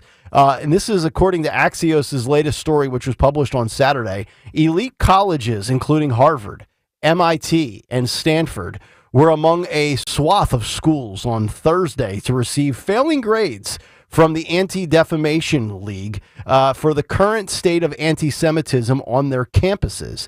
The ADL's new report card just came out, and they graded 85 schools, Mary, for the state of anti-Semitism on their campuses and how the schools are responding. And the ADL assessed the schools across 21 different criteria that looked at a school's actions and policies, Jewish life on campus, and incidents on campus. The organization gave each school a short questionnaire and conducted its own secondary research to measure the scores. And at the top were some of these highly regarded, highly ranking national liberal arts colleges in this country, as well as colleges with the, quote, highest proportion of Jewish students. Now, only 2 schools out of 85 received an A, and that was Brandy University and Elon University. Another 17 schools received a B, 29 schools got C's, 24 got D's, while Harvard, MIT, Stanford, and Princeton were among the 13 schools to get an F. You know, I got to tell you, this is remarkable, Mary, is not only do we see these young college kids protesting, which is their right to do, for the pro-Gaza cause, yet they are the first ones to point out about hatred and bigotry, hate crimes and racism if it pertains to other sections of society. But they are totally complicit with the anti-Semitism. So if we want to sit here honestly and have a real discussion about hatred in this country, I would argue that Jewish people are on the receiving end of hatred more than any other group in the United States of America. And I would love to be proven wrong on that. And I'm not Jewish, by the way. I'm just calling balls and strikes. Yeah, no, I agree with you. And what's interesting, you said Brandeis and Elon got, good scores.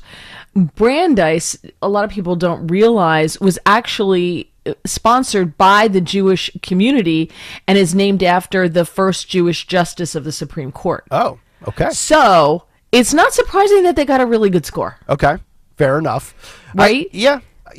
I just, you would think that the quote smart kids would figure it out, yet we have, and like, I get it. I mean, we've seen some of the statistics for political leanings of these schools. I mean, it's almost unanimous 100% that they're all liberal, Democrat, or progressive. I mean, you don't find many conservatives in general, and I hate to politicize it, but it's been the conservatives and the Republican Party that have been far more pro-Israel, yet we know the way that these schools operate, but both with student and faculty for that matter. It's a left-wing think tank.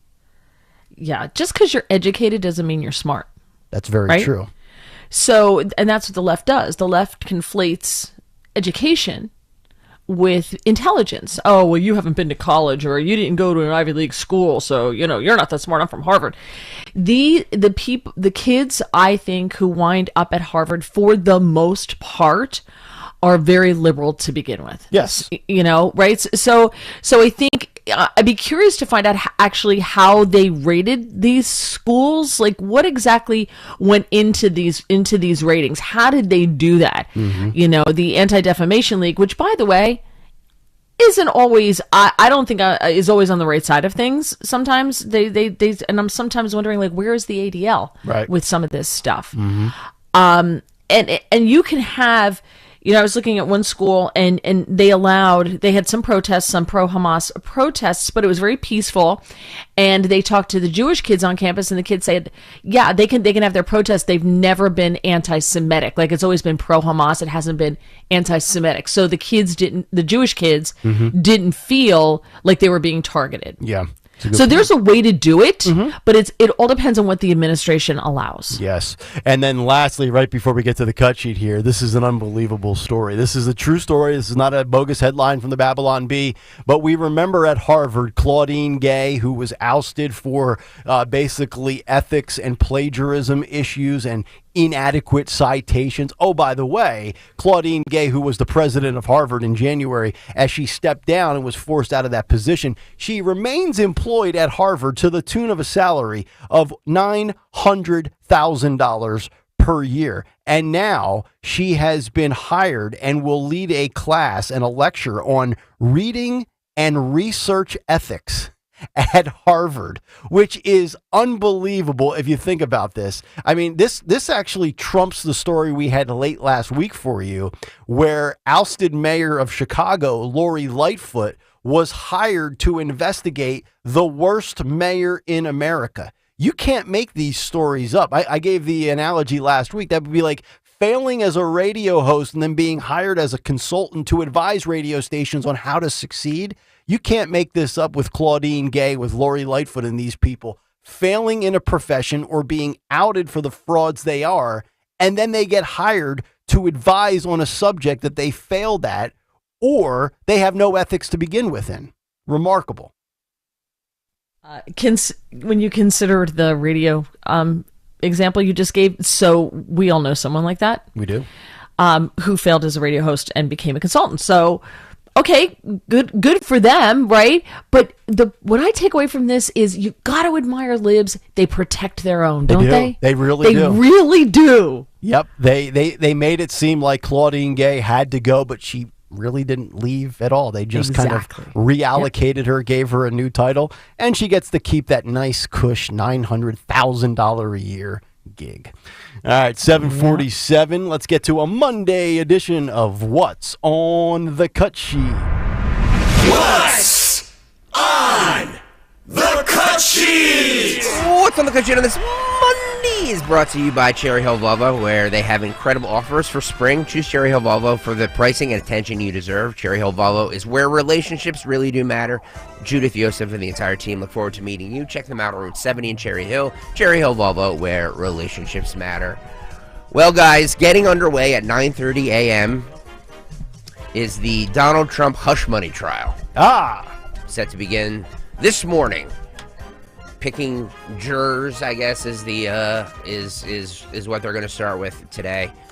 By the way, did you guys see that the juror questionnaire for all of this? 42 questions. 42 questions. Yes, Yeah. I combed through it. A lot of the typical stuff to see if you have a bias, but then they get pretty detailed for sure. The problem is that who doesn't have a bias one way or another for Donald Trump? I know. It's honestly, God, it is impossible for him to get a fair trial, whether for or against, because people either love him or hate him. Well, they said it's going to take... There's nobody indifferent. Yeah, it's going to take 6 to 8 weeks just to go through the jury selection process, because Yeah. you're going to have both sides trying to dismiss certain jurors or get certain jurors on based on whether or not they're favorable or unfavorable to their case. But that's the point with all of this. Yep. It's just to talk, because Trump has to sit in that courtroom. This is election interference. If this were Biden or a Democrat, this would be considered, everybody would be screaming about it. We have to be put off until after the election. And this case, it's something, I think they said like 85%, they were saying on Fox, voted for Biden in New York. So he's not going to get a fair jury. We know where this is going. They're going to convict him. It's that they can now scream that Trump is a convicted felon. And then after, when all is said and done and the court works its way up and he's acquitted, because this is a bogus case, just totally bogus, DOJ, the FEC said they wouldn't take this case. So after all of that, when he's cleared, where do I go to get my reputation back? It's a good question. Jonathan Turley was on with Maria Bartiromo yesterday and says that everything about this hush money case is legally absurd. This is cut 14. Philip, go. You're telling us, I'm going to put up this letter. This is from Stormy Daniels that President Trump posted. I know you've seen this. It says, Stormy Daniels writes, the fact of the matter is that each party to this alleged affair denied its existence in 2006, 2011, 2016, 2017, and now again in 2018. I'm not denying this affair because I was paid hush money. I'm denying the affair because it never happened, writes Stormy Daniels. Sir.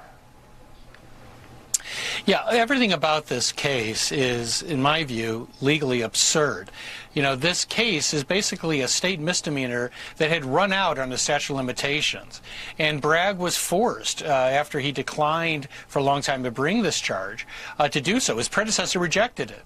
And so they took a dead misdemeanor and bootstrapped it into effectively trying a federal crime. But the federal crime here under election law was rejected by the Department of Justice. They didn't feel that this should be charged.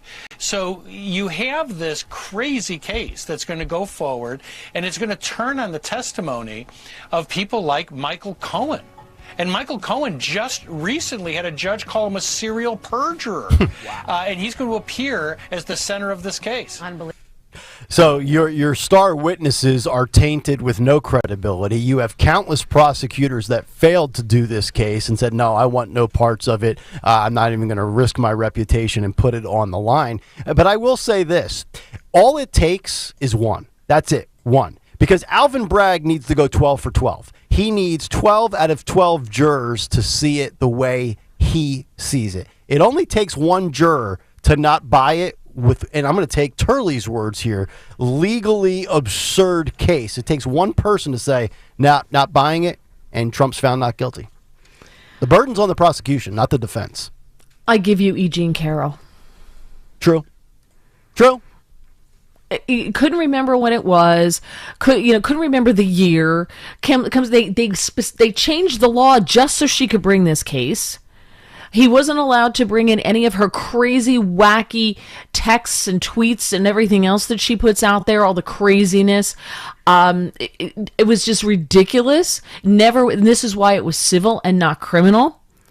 So this may be absurd, but I'm willing to bet that this judge, who was clearly biased, will put a whole bunch of restrictions on the defense that they can't present certain evidence. And I'm willing to bet my money is on Trump gets convicted so that the left can call him a felon during the rest of the election. How do you guys think this plays to the people not like us who pay attention to this stuff day in and day out? Funny you say that. Or the people on, that are, I'm talking about the people who just, turn on the news and see a former president sitting in a courtroom for the next 6 weeks. 6 or 8 weeks. That's exactly what I was going to say. I was going to take all 4 of these cases, the hush money in New York, January 6th in D.C., the election interference in Georgia, and classified documents at Mar-a-Lago. I think this one, the Alvin Bragg case, is the one that the casual observer cares the least about. It's over $130,000. The only reason this case, I think, has any sizzle or salacious tabloid appeal is the sex. Is because of the sex and because of Stormy Daniels. Like, if that didn't happen, nobody cares about this case, I don't think. Well, I do agree with you. Out of all the cases, this is the one that's kind of just like, wow. But to like an ordinary person who's just turns on the TV and sees a former president sitting in a courtroom. Oh, it's not a great look. I don't know. No, I don't know, guys. I don't think it's. I don't think it plays well. I know the polling shows that every time he's indicted, his poll numbers go up. I get that. Right. But those are people that are being polled. That's not the casual observer. I just, it does help rally the base more, and it might help with people who may be on the fence, although I don't know many of them, but it may help with people who are on the fence say, hey, you know what, this guy's really getting railroaded here. Yeah. But see, like you say, it rallies the base. That's great. But Trump's base will never leave him. He's got the base from now until the cows come home, which is why, like, I think, and Mary, you might have been on this tweet last night or yesterday in the afternoon. Somebody tweeted us, hey, why doesn't Trump name Don Jr. his VP? Yeah. Okay, can we stop pandering to the base? Like, we don't need Donald Trump Jr., okay? I could argue you don't need Laura Trump on the RNC. So it's just stop pandering to the group that he could literally commit murder and they wouldn't care. Yeah. Like, no. Yeah, no, I disagree with Don Jr. I think he needs someone like General Flynn who knows the swamp, and that's why they took Flynn out so early. But I kind of like Lara Trump in front of the RNC because that is, whether you like it or not, there is the Trump wing of the Republican Party and the swamp, the insider, the uniparty wing of the Republican Party. Yep. And that Ronna McDaniel was part of that Never Trump. And if he's going to be the candidate, you got to have someone in charge of the RNC that will get behind your candidate. Scott Pressler. I like him. I love him. Guy's a machine. Yes, he is. Exactly what you need. Meanwhile, Donald Trump over the weekend was in Schnecksville, Pennsylvania, which is outside of Allentown. Nick's sister was there. Reports that 42,000 people were there. Oh, she was in her glory. She had her hat on. I saw sunglasses. I told her I'm going to post these on social media, and you're going to get fired. She goes, "Go for it." I saw that your brother-in-law was wearing his Kayal he did sweatshirt. Yes, I'm branding for the show. I'm a little upset that your sister didn't wear hers. That's a good point. Yeah, that's a good point. By the way, they're interested in the black one. Well, I mean, 1210WPHT.com. Tell them to buy it. 1210WPHT.com. Nobody rides for free. Yes, okay? Exactly right. Okay. Nice white drawstrings on them too, by the way. Yeah, by the way. Yeah. God. So on a windy, cold night, Nick, your point that people were camped out there. There were people there at like 6 a.m. People in line. They probably got there mid-afternoon. They stood there for 3 or 4 hours, never to make it into the little, was it like a fairground or something? It was. It's the fairgrounds right next to that hall there. This is Trump from over the weekend. Phil, this is cut, where are we? Cut 13. Let me put this up here. Cut 13, go. With your support, we will go on to victory, the likes of which no one has ever seen, and we will evict crooked Joe Biden, the worst president in the history of our country, from the White House on November 5th, 2024. And that date will go down as the most important day in American history. I believe that, because we're ready to be a failed nation. We're a failed nation right now. The great silent majority is rising like never before, and under our leadership, the forgotten man and woman will be forgotten no longer. It wasn't forgotten 4 years ago, I can tell you that. We are one movement, one people, one family, and one glorious nation under God, and together we will make America powerful again. We will make America wealthy again. We will make America strong again. We will make America proud again. We will make America safe again. and we will make America great again. Thank you very much, Pennsylvania. God bless you. God bless you all. Thank you. He was really on his A game on Saturday night from everything that I gather, and you could just tell how cold it was there. But Mary, you said earlier this morning in the 6 o'clock hour about the forgotten man and the forgotten woman. He was playing to that bass and that tune and that narrative again on Saturday night, and I think it resonated for sure. Absolutely. Smart thing to do. And he knows it. But the people feel it. They really feel that that's what he's doing for them, right? So I don't think it's a put on. I could be wrong because I'm biased because I like him. But that's what I liked about Trump in 2016. I also liked that he wasn't Hillary Clinton, to be perfectly honest. But because she's so likable. But that was the right note to hit. It was really, I would like to see him go. I want to see him go now into Chicago. I want to see him go into like the Bronx. I want to see him go into areas like that where Republican candidates don't usually go because they write the cities off as being lost. If Trump can go into these cities and start pulling in that Democrat voting base, man, what a game changer. That's a great point. I want to ask you this question. I was thinking about this because we've talked about it in the past. Joe comes to Philadelphia a ton because, as you know, my wife's a Philly girl. His wife's a Philly girl. And you talk about writing off certain areas that you just know will not ultimately vote for you in any sizable quantity. How do you balance going into, like what you said, going into New York City versus doing what he did this past weekend, battleground states, bellwether counties, whether it's Pennsylvania, Wisconsin, Michigan, Georgia, Arizona, Nevada, North Carolina, and you, because he only has so much time, right? Because he's going to be in 4 criminal trials, he's going to be in courtrooms, so he's got limited openings on his calendar. How do you juggle the two, the battlegrounds versus the blue areas, and which one actually matters more? Right, and that's a great question. I don't know. Trump is great at this, so I'm sure he's figured it out. You've got to think that there is the calculus of looking at these. See, if you're ranking the swing states based on voter discrepancy in 2020, Arizona and Georgia are the two you have got to flip right out of the gate because it was the smallest margin of defeat. We're talking 10,000 plus votes in Georgia, 11,000 plus in Arizona. Arizona's a border state, but we know that 1864 abortion ban is looming large over the GOP. Then you look at Georgia, and this should be where the Lake and Riley story is hammered home at the border. Yeah. But then after that, it's Pennsylvania, Michigan, Wisconsin. I'm giving him Carolina already. He's going to win North Carolina. We haven't gotten to Nevada. He's going to have to, in all likelihood, not if they put abortion on the ballot in North Carolina. I'm telling you guys. I'm telling you. Is that on the? I don't see that on the list. It's going to be. It is. It's going to be. Yes. Okay. Yes. I'm telling you. How many? What would you say? Write this down. Somebody make a note. I like this prediction. I want to see if he's right. Okay. Somebody write this down. What would you say the over/under is on total states where abortion will legitimately be on the ballot? I think it's going to be on the ballot in every state that matters. Every state. Yeah. Okay, so can we quantify that? Every state that is like a battleground state or a toss-up state. Okay, gotcha. All right, you're probably right. You know what? Yeah, Greg is right because the new law in North Carolina takes effect July 1st, or took effect July 1st of last year. Mm-hmm. It increases punishment for domestic violence. Abortion will be banned after 12 weeks of pregnancy, except in limited circumstances. The limit used to be 20 weeks. Exceptions include rape, incest, a life-limiting fetal anomaly, and a medical emergency that threatens some mother's life.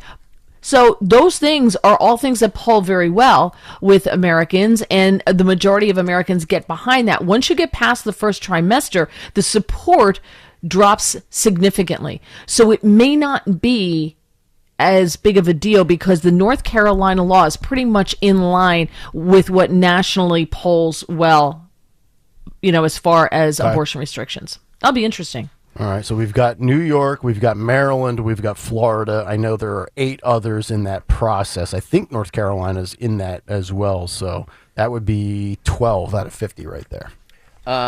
Speaking of that, Vice President Kamala Harris was in Tucson, Arizona on Friday, touting exactly what the administration wants her, the campaign wants her to tout about the abortion ban. Her message, Trump did this. This is cut 8, Phil, go. Turning Roe was just the opening act, of a larger strategy to take women's rights and freedoms. Part of a full-on attack, state by state, on reproductive freedom. Former President Donald Trump did this. There you go. Did you see, as she said state by state, how her face and her jaw tensed up, and you saw a little bit of emotion from her? You're not going to like to hear this, but I'm going to say it anyway. She's clueless, but she is in her wheelhouse here. Of course she is. And when she is talking about this, we can all roll our eyes. We can say it's not an issue, and you can get mad, and you can fire off comments in the YouTube chat. You can see all the YouTube chat. I'm telling you right now. They're yelling at me. The Democratic females that are in that attendance in front of her at that podium, their blood pressure is elevating when she talks about it. Yep. Telling you. Yep. Yeah, I know. I'm wrong. Good. Maybe I am. Okay, maybe I am. I'm just saying, maybe I am. I don't know any more than you guys do. But I'm just saying, in my opinion, if you look at the scorecard, every time abortion is on the ballot, the Republicans lose. 9-0. 9-0 the Democrats are. So you can sit here and say it doesn't matter, but every election since it's happened, it has mattered. 9-0. That's all I'm saying. And she's gonna get credit for this. They're gonna cheer. They've been dying for 3.5 years to find something that she's good at. And I'm not even saying that she's good at it, but it's going to resonate with the people that she talks to. To be honest, I think you could put any female vice president in the post-Roe v. Wade era and have them do tours like this and talk about it. And it's almost a fail-proof system. I mean, like I can't imagine a female botching this that is pro-choice on the campaign trail. And she's going to get credit for this. And if you vote for that incompetent dope, not that anybody in this audience will, except for maybe like 1% of our listeners, you're voting for Kamala Harris is what you're doing. Because I don't think Joe Biden will survive 4 years more. Oh, there's zero. And that's what as much as inept as Joe is, that's what wakes me up in a cold sweat. There's zero chance he would survive former years. No way. And I'm not saying that to be mean, but it's just a fact of life. You know what I mean? It just is. I agree. So I don't know. I didn't think he was going to last this long. So, and I firmly believe it's going to be like a Russian president thing, like they die and we don't know about it. Such a good point. They just prop him up. Exactly. Maybe he's already dead. We don't even know it. Maybe it's a body double. Yeah, exactly. We thought Fetterman had one, right? Yeah. Yep. Can you imagine? Body double. Can you imagine? Yep. The sad part is there's some people that think it really is a double. Yeah. May I just say one thing when it comes to, and I think this is so important for people who are not on the left and aren't behind this whole, abortion up until delivery, basically, is when they try to get you, just when the left goes after you, or when you get in a discussion with the left about this, don't argue abortion. Don't argue what you think the way it should be, or whether it's a right or anything like that. Just say, look, it doesn't matter what I think. It doesn't matter what you think. This is the opportunity for you to work in your state to get the laws that you want. Put it on your ballot. If the people of your state agree with you, great. You can kill your baby while it's being born. That's fantastic if that's what you want. But don't fall down the rabbit hole of arguing the value or the right of abortion or anything like that, because you're not going to win. No, you're right. But this is about education. You have more power now than you had before. So use it. If this is super important to you, work it. Mm-hmm. Yep. Well, the one thing that it appears to me could be an issue. I didn't think it was going to affect Biden, but the more and more I'm seeing this, the more and more I disagree with my own self. Try and follow that logic there, guys. I bring it. The Lincoln Project just released a new ad targeting RFK Jr.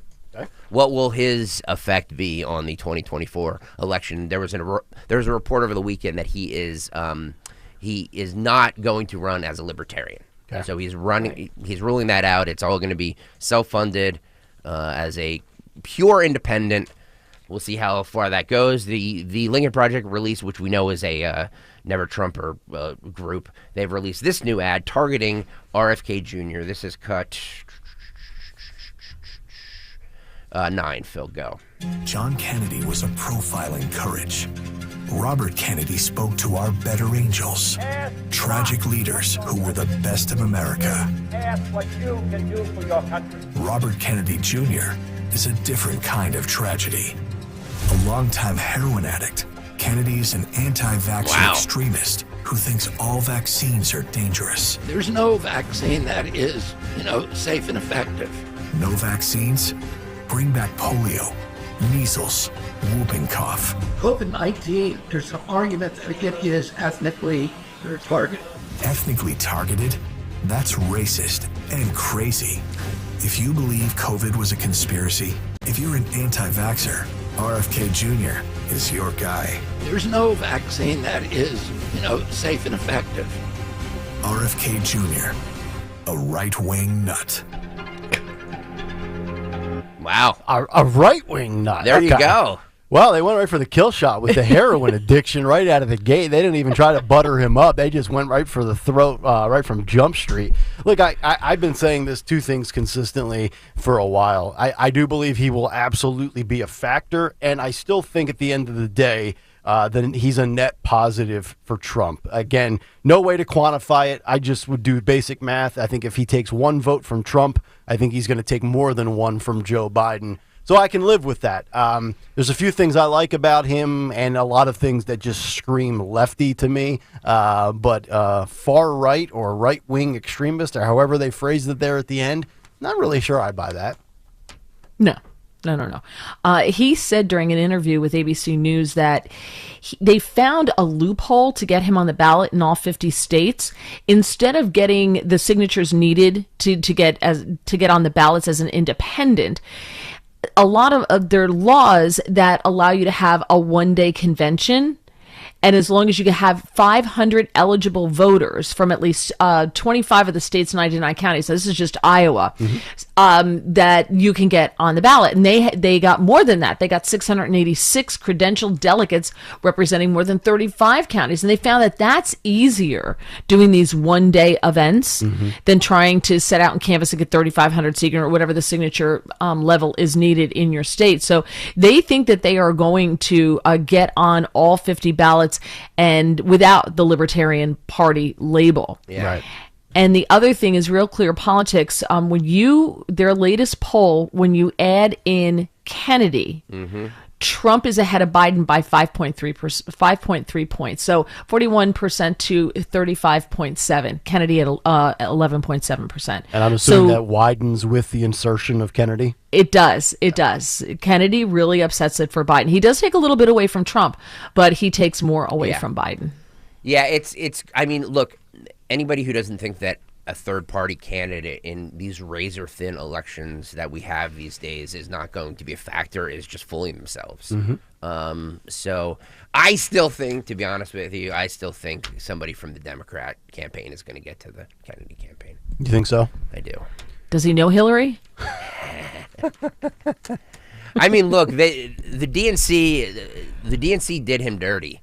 So if I were him, I would, as that great drop you have for Elon Musk, I would tell the DNC to go yourself. Exactly. Thank you, Mr. But Musk. I don't know if he can withstand the pressure that is the DNC. I will say this as well. I'm talking around the edges here. If you know what I'm saying. Yeah, I got you. I can read between the lines. Yeah. His problem still to this day, in my view, remains the fact that he's known for a couple of things, but I don't think maybe the hardcore political consumer understands his position on all of the issues. But if you're thinking about all of the issues in the country right now that matter most in the polls to Americans, the economy, the border, crime, energy independence, inflation, things like that. Here's what we know about RFK Jr. At a 30,000-foot view. We know where he stands with free speech and suppression and censorship. We know where he stands with vaccine mandates. But after that, like on the issues that matter, I think, and it's twofold. I think him and his campaign have failed to really give their views as to where they stand on the issues, but also the media's obsession with covering him. They only cover him under the vaccine umbrella and the government interference in speech issue. They don't really give him the stage to voice his views on wars and things that are going on right now. And I think that's a failure on both the media's part, probably by design, but also for his campaign as well. Yeah, I think he gets the vote of the people who are just like, I'm not voting for Trump because Trump is literally Hitler, but they can't bring themselves to vote for Biden. So instead of just not voting, he gives them the option that kind of makes them feel good. Well, I can already tell you what my wife's uncle's going to do. I've mentioned him many times on this show. He's super left and super right. He's Alex Jones meets Bernie Sanders. He voted Trump in 2016. He voted Biden in 2020, and he's already told me that he's not voting for either one of them. He will vote RFK Jr. I do think there is the point of that being, I do think there is a market out there for RFK Jr. I do think that some of these polls where he's 12%, 17%, I do think those are accurate. Yeah, well, you should encourage your uncle your wife's uncle to vote for RFK. I'm just trying to have him lose my number. You're probably not welcome. I don't like getting a lot of family events, are you? Well, he's worse. He's worse. Okay. Yeah. It's interesting because I see your sister and your brother-in-law, Nick Kayal, out of these Trump rallies, and I know obviously how you vote, but like, is it like that with the rest of your family? It's very interesting. Kristen's family? So my wife's family is largely Republican, except for my mother-in-law, father-in-law, and their children. Now, my wife's uncle, as I mentioned, is part Alex Jones, part Bernie Sanders, but the rest of them typically vote Republican, and they're not even hardcore Trump supporters across the board. My wife's got an uncle up in Kutztown, loves Trump. Kutztown, big Trump country. Her other uncle, Robbie, has relocated to Raleigh, North Carolina. Lifelong Republican, likes Trump, but I don't think worships Trump. My sister, Republican, brother-in-law, Republican. But for the most part, the rest of their family, in their immediate family, Democrat. They're actually the outliers. Interesting. But yet we go to Thanksgiving and it's all hell is breaking loose. Yeah, I just watch the Cowboys. Do they hate listen to this show? No. Hate listen. Yeah. No, there's a lot of people that hate. Yeah. Look, there's a lot of fans. There's a lot of fans that hate listen, which is fine as long as you're listening. I don't care. Well, I don't care who you vote for as long as you listen. I love that though. Yeah. No, they do. Speaking of hate listening, John Fetterman was on CNN with Jake Tapper on Sunday, and he had some pretty harsh words for the Biden administration. Joe Biden. He basically he's breaking with the Biden administration and the U.S. response to the Iran attacks. This is what he said to Jake Tapper over the weekend. This is cut one. Phil, go.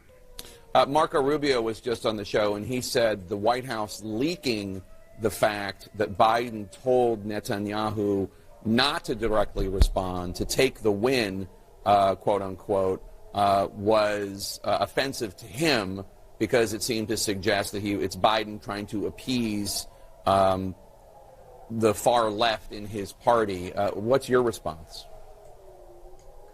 Well, I don't know. I mean, the president is entitled to his own views and whatever he decides to do. But I would never capitulate to the fringe. I'll never pander to that as well. In fact, that helps, that empowers Hamas. And Hamas they're actually convinced that they are winning the PR war, and they're never going to negotiate at this point. They think that they're going to hold on to the very end. And I know why they're not willing to provide any kind of proof of life. And I don't know why there's not more of that conversation in the media. Like, what about the hostages? What's happened to them? Where are they now? And let's just bring them home. And then all of the harsh words should be directed at Hamas, which started this and now continues to hold over 100 Israeli hostages. Well, why do you think there isn't more criticism of Hamas and acknowledgement of the fact that they are holding, however many are still alive, dozens perhaps, hostages from Israel in tunnels in Gaza and elsewhere? Well, of course, Hamas, they're cowards, they're rapists, and they attack civilians, and they are now hiding in those tunnels. And it's really true. The president couldn't end this war today. Netanyahu couldn't end this today, but Hamas could end this today, right now, and all the devastation and the death and all of that, if they just released all the hostages and surrendered. And of course, they won't do that, and that's why we're in this situation.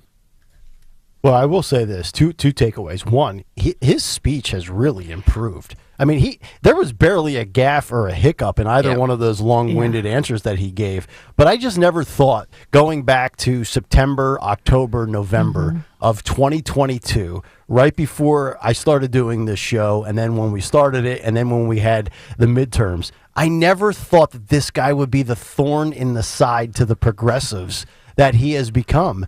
But he's just been so pro-common sense on a lot of these issues in the last couple of months, Mary.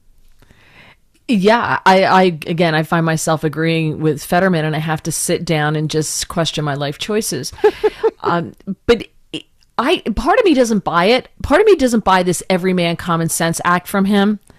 I look at what he did in Braddock. I just look at what he ran on. Something to me just is not clicking, and I could be wrong, but I'm not buying the whole act. That's number one for me. Okay. And maybe, but to your point, I love it at the same time that he is just poking the far left in the eye. Like he's just sticking a finger right in the eye to them, right?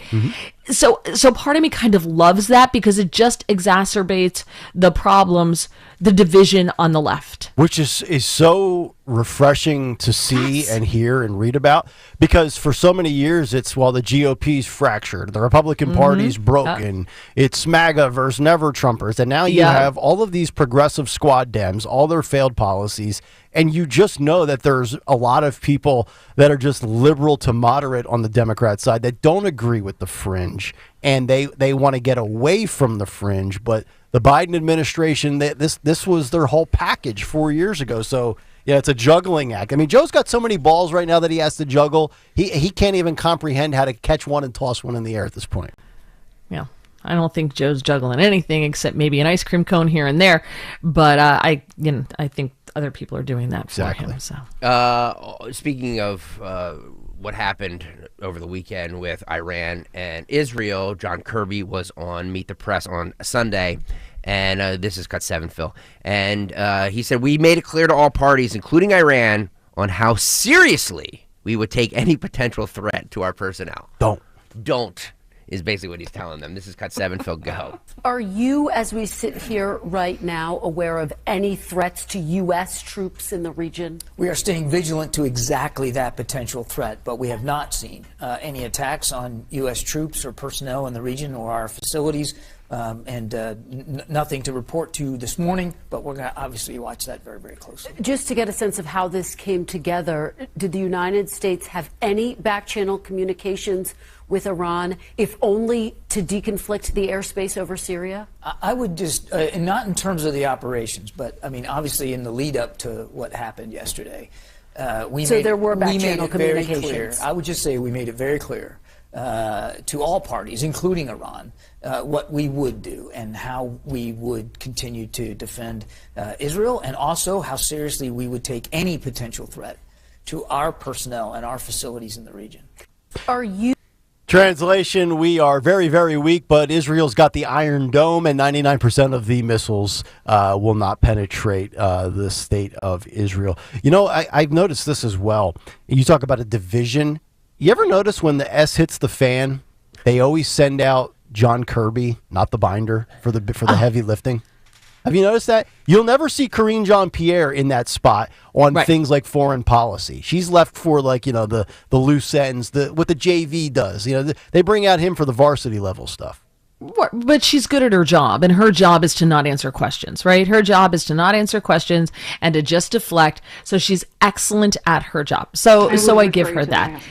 But is it me, or does he always look perpetually frightened? He does. He's got that worried look on his face. You're all the time, right. Like, oh God, what are they going to ask me next? He's got that look, like, oh, please. Which, like, how could you even have that look or that feeling when you're sitting there with Kristen Welker? Like, you know, you're in friendly turf, territory, right? Right. I just he doesn't exude confidence. To me, he doesn't look like the type of guy who's like, yeah, ask me a question, I got the answer for it. Like, I know I'm behind this. I know my stuff. He just has a look that says, oh God, I hope they prep me for every question, because I'm willing to bet she gets the questions ahead of time and he gets the questions ahead of time, so he knows exactly what's coming. I will say, and I've said this in the past, he is a far better speaker than Karine Jean-Pierre. Okay, that's a low bar. Well, it's the lowest of the bars. It's like below your feet. That's how low it is. But like when he's up there, at least what he's good at, I think for the most part, is spin. The same thing with Jake Sullivan when he's up there with the NSA. But when Jean-Pierre is up there, it's just painful. It's just like it's open season for Peter Doocy. He's just firing fastballs. I just don't understand why they even bother, because all she does is refer you to another department, or says, well, we want to be real careful of the Hatch Act, which she already violated. Yes, the Hatch Act. She loves the Hatch Act, by the way. It's the one thing she knows. Yet she knows it, but yet she violated it. So that's all she does. I can do that job. I wonder what that position pays. Not enough.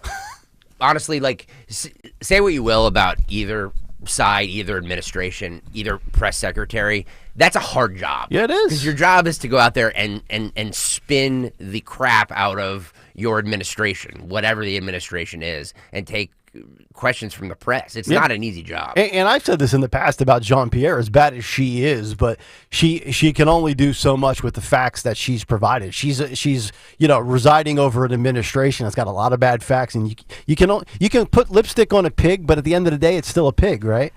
She makes $180,000. That's not even nearly enough for me. No. You got to quadruple that for me to consider it. Absolutely. Yeah. You wouldn't take that gig just to get the cash? No. You don't have to answer any questions. You just figure out which department you got to kick it to. No. Or say, I'm sorry, but I'm not answering that question. Or say Hatch Act. You've got 3 options, and then you walk out of the room. And you get paid $180,000. I'll pass.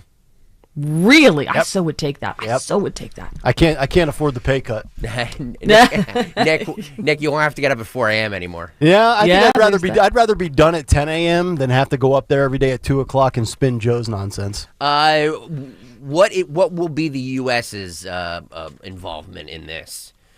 This is John Kirby answering that question. This is Cut 6. Phil, go. A lot of people watched what happened in the skies over the Middle East overnight, and they are wondering this morning, has this now escalated into a wider war? I don't think there's any reason that it needs to. But has it? Are we now in the midst of a wider war? The president doesn't believe that it needs to move in that direction whatsoever, Kristen. What Israel demonstrated last night was an incredible ability to defend itself. Just their own military superiority was quite remarkable yesterday. Very little got through, and the damage was extraordinarily light. And also, Israel demonstrated again, as I said, that they're not standing alone, that they have friends. So the president's been clear. We don't want to see this escalate. We're not looking for a wider war with Iran. I think the coming hours and days will tell us a lot. But what's your response to Americans who see those missiles being intercepted in the skies overnight and believe that this has already escalated? I would ask the Americans that saw what happened last night to take heart in terms of the military capability of their forces in the region, how they are defending themselves and defending our interests in the region. And also, I reiterate what I said before. Know that the president is working the diplomatic side of this personally. In fact, today, just a little bit later, manning the phones. Going to call the G7 together to talk about a diplomatic response here. Yeah. Okay, Kristen, I'll answer the question more directly for you. Jake, he's full of crap right there, John Kirby. I almost called him Jake Sullivan. But Kirby's full of crap. You could call it escalating tensions. You can call it conflict. You can call it war. Call it whatever you want. But we have global unrest, and we are involved in 3, if not more, issues right now. Whether that's funding them, whether that's giving Zelensky blank checks in the bag, whether that's boots on the ground, we are involved in a whole bunch of you-know-what right now that we weren't involved in 4 years ago. There you go. I just loved that when he said to reassure her, he used President Biden is personally involved in the personally, negotiation. yeah. He is personally calling, and then it was almost like you could hear the across the audience, right? It was like, okay, well, there we go. Yeah, that was not reassuring. Joe picks up the phone and says this. It's on. Hello. Yeah, I picture Joe with the bat phone, like the red phone. You know, when that thing lights up, you know it's go time. You imagine Joe manning the phones at this point in his life? Do you think they give him a phone that's not connected to anything? 100, right? The same thing I give to my 4-year-olds. Yeah. Call Nanny and Grandpa. Here you go. He's got the Fisher-Price cordless. Yep, absolutely. Absolutely. My son has fake conversations with his grandparents. Absolutely. He's got the Bobo iPhone. That is exactly what is happening. And there's some poor hack whose job is to sit on the other end of that phone and pretend to be a world leader, right? Yep. Oh, God. That is... I'm just picturing the visual of that. That is amazing. Let me ask you this. Is there any doubt that if Joe does have a modern cell phone, that he's Android, not iPhone? He is a green boxer all the way. Oh, are you a green boxer? She is. She's just like Phil. I am not. I try not to support, the iPhone thing. You just like to disrupt everybody's group texts with your green boxes. And your slow I'm not a follower. messages. See, I'm not a follower. That's exactly what Phil says. He goes, "You guys stick with your Apple cult. Yeah. I'm going to stay over here with my Android." Because Samsung is based here in Sandusky, Ohio. My wife is the same way, Nick. I can't. There's nothing I can do to make her buy an iPhone. Nothing. I don't know. Yeah, I'm not a follower. We all have our flaws. All right. I will. My phone takes better pictures than an iPhone. I'm just going to put that out there. Okay, go, Greg. Sorry. You have that. You have the Pixel, don't you? Yeah, I've got. Well, I don't know what I got. Whatever we get is what I have. But my pictures will take better pictures than. We've had a lot of heady, tough, serious topics during Cut Sheet, which is actually not what this whole segment was made for. So let's end with a fun little thing here. We got some TikTok stuff. These are woke college students fighting against white privilege, yet none of them can explain what white privilege is. Of course. This is one of these man on the street, I think it's a woman on the street interviews. This is where are we here? Cut 11, Phil, go. We don't have the same privileges that are offered to straight white men. And I've been hearing that from a lot of the ladies that I've been talking to today. Talk to me about what some of those privileges are that, straight white men have that you don't have. Talk to me about that. I think I don't really know. Have you ever experienced like a specific instance? I know, but I also need to go. I know, I do need to go. We need to go. If I were to walk across the streets the in mask. the dark, Look at that, the mask. as a black, queer, female presenting person, I would not feel safe because I feel like I would be pretty targeted. But if I were a white cis man, I don't think I'd be like the type of person someone would come up to and hate crime. Talk to me about some of the privileges that white men are awarded that you guys are not awarded. Talk to me about some of the privileges that white men are awarded that you guys are not awarded. Definitely, I guess just getting away with situations. If I were to I guess. Yeah. That's what I thought. I have to think about it. So you mentioned straight white men having more privileges. Can you talk to me about what some of those privileges are? Yeah, so generally... Is that a dude? There's not really ever Sounds like a sense of discrepancy. Nice hearing, bro. Whenever his dangly earrings. Someone that's why I wrote is it. Shoebox full of them. to dangly ones. Let's say, for instance, there is nose rings too. There is a man who commits a crime, and he's a regular-looking white guy. Regular-looking white guy. Are generally more likely to not have adverse reactions to them.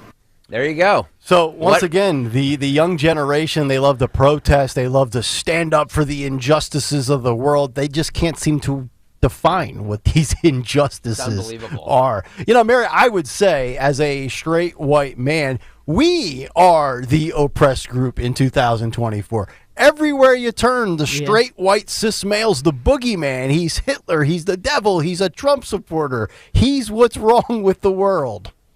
All you need is a little pair of dangly earrings there. Yeah. And just to confuse people. I loved what was it? queer, because I'm a black queer female presenting person. My head was spinning. Yeah, I'm like, right. Yeah. I was just like, that's so many boxes, but this is because they all have identity problems and they're going to grow out of this.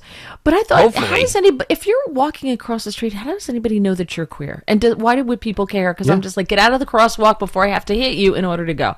That's all I'm concerned about. How do they know that that person's queer? I just look, okay, there's a black chick, whatever, walking across the street. It doesn't even register to me. These people have been so manipulated by the media and the Democrats to think that they're victims and oppressed. And this is why I'm so against these absurd ideas for reparations for today's generation. Like, these people, you have no idea what oppression is like. You're not oppressed. Knock it off. Right. And if you think her head is spinning, it's probably because she had a mask on. She probably couldn't breathe well. Well, that's the epitome. That right there is the epitome of these college students who have no idea what they're fighting against. No. They just know they have to fight against it. It's like, yes. It's the cool thing to do now. Yeah, white male privilege. What is it? I don't know. It's when white males get more opportunities than anybody else. Where's the stats to back that up? Right, because we've already debunked the crime reports of the way police apparently target certain groups. That guy from Harvard 7 years ago came out, released that study, and it just completely obliterated all the myths and the misperceptions out there in society. But like I would say this as well. When you look at all of these different people that claim to be in a marginalized group, they're celebrated to now. Yeah. Like, their life is, I mean, my God, we went through the LGBTQ plus calendar last month. They get 145 days a year. Yes. You know, the only people that get more days than that are Zioli for vacation. It's unbelievable. That is true. Yes. So there you go. I had one other thing I wanted to mention with that story as well. It's slipping my mind. Well, I was just going to say, if Greg shaves and grows his hair out, Yeah. I mean, you could throw people off, Greg. It's true. It's true. I do that on purpose. My hair was a lot longer, like a couple months ago. It was. Yeah. What was the longest you had your hair during the pandemic? Yeah. When you were like working from home? Yep. Yeah? Yeah. You were like Fabio, weren't you? All the way down to your keister? I had not that long, but I had it pretty long. Pretty long. And then my wife was like, if you don't cut your hair, I'm getting a divorce. So she just cut it in the middle of the night, and that would have been it. She was about to, Mary. Reminds me of an episode of Married with Children when Al used to cut Here we Peg's go. hair to make money. And she was asleep. All right, that'll do it for round one of the cut sheet. What's on the cut sheet part due 1 hour from now. We'll come back and get to some absurdity in the world of sports, because once again, human beings can't get along as they sit next to each other like grown adults. The video on the way. Kayal and Company, we're back after this on Talk Radio 1210 WPHT. The 76ers are in a play-in tournament against the Miami Heat on Wednesday. And you can bet the NBA play-in tournament with a no-sweat same-game parlay from FanDuel. It doesn't matter if you're new to FanDuel or already have an account. You'll get bonus bets back if your same-game parlay doesn't win on any Tuesday night matchup. NBA same-game parlays are the perfect way to combine your bets for a chance to score an even bigger payday. However you want to play, just head to FanDuel.com/Greg. FanDuel.com/Greg. to bet the NBA with a no-sweat same-game parlay. That's FanDuel.com/Greg. Make every moment more with FanDuel in partnership with Valley Forge Casino and the official sports betting partner of the NBA. FanDuel Sportsbook, the official partner of 1210 WPHT. 21 and over, President PA. Minimum 3-leg parlay required. Refund issued as non-withdrawable bonus bets, which expire 7 days after your receipt. Max refund $5 unless otherwise specified. Restricted supply. See terms of sportsbook.fanduel.com. Gambling problem? Call 1-800-GAMBLER. My kitchen is the heart of my home. Dawn Stensland here. If your kitchen or bath is outdated, you need Kitchen Magic. Yeah, they're local in Pennsylvania. They have an experienced team which has transformed more than 60,000 spaces. A dedicated design consultant works with you on your choices for refacing custom cabinets, backsplash counters, and tub shower conversion. Right now, they're offering 12 months, no payments, no interest financing, and 10% off your remodel. Visit kitchenmagic.com. Tell them Dawn sent you. QC Kinetics announces the arrival of National Medical Director Dr. Mitchell Scheinkup, an acclaimed orthopedic surgeon with 2 decades of experience and extensive research in regenerative medicine. I was one of the first orthopedic surgeons to do it, and at the same time I integrated clinical research that's resulted in several publications that are really directing the future of regenerative medicine. I was drawn to QC Kinetics after I reviewed their protocols, and everything they were doing is consistent with my own approach. Today, Dr. Scheinkup leads the entire team of medical professionals at QC Kinetics, taking this exciting medical breakthrough to a whole new level. What we are doing at QC Kinetics is transforming lives. Get lasting joint pain relief. Call QC Kinetics now for your free consultation. This is the future of medicine. Call QC Kinetics, 215-999-3000. That's 215-999-3000. 215-999-3000. Are you a victim of the timeshare trap and think there's no way out? I'm Chuck McDowell, founder of Wesley Financial Group, the original timeshare cancellation expert. And I'm here to tell you that there is a way out. All you need to do is give my office a call. I will send you a timeshare exit information kit absolutely free, explaining how the timeshare industry works and your options for cancellation. Call Wesley now for your free info kit. 800-790-1400. 800-790-1400. If you want jazz music, go to New Orleans. Bagels, New York. And for psychics, think California Psychics. You want the best, you go to the best. At California Psychics, home of free spirits and open minds, we know better than anyone what makes a good psychic. That's why we guarantee if your reading isn't life-changing, it's free. Visit CaliforniaPsychics.com and experience the joy of certainty. California Psychics. Prescriptions require an online consultation with a healthcare provider who will determine if appropriate. Restrictions apply. See website for details and important safety information. Subscription required. Price varies based on product and subscription plan. Hey guys, did you know there's a generic form of Viagra that works just the same but is 95% cheaper? And you can get it online at hims.com/joy. Through Hims, you'll get a free medical consultation to determine the ED medication that's best for you, discreet shipping if prescribed, a 100% online process, and a range of treatment options, including trusted generic alternatives to the name brands, at up to 95% off. ED is personal, and at Hims, so is treating it. Just go to hims.com/joy and get connected to a licensed medical provider online for free, with zero copay, no expensive appointments, and no awkward face-to-face conversations. To start your free online visit, you need to go to this exclusive address, hims.com/joy. That's hims.com/joy for your free online visit. HIMS.com/JOY. Calling on Blackwood to follow 1210 WPHT on the free Odyssey app. Download it now.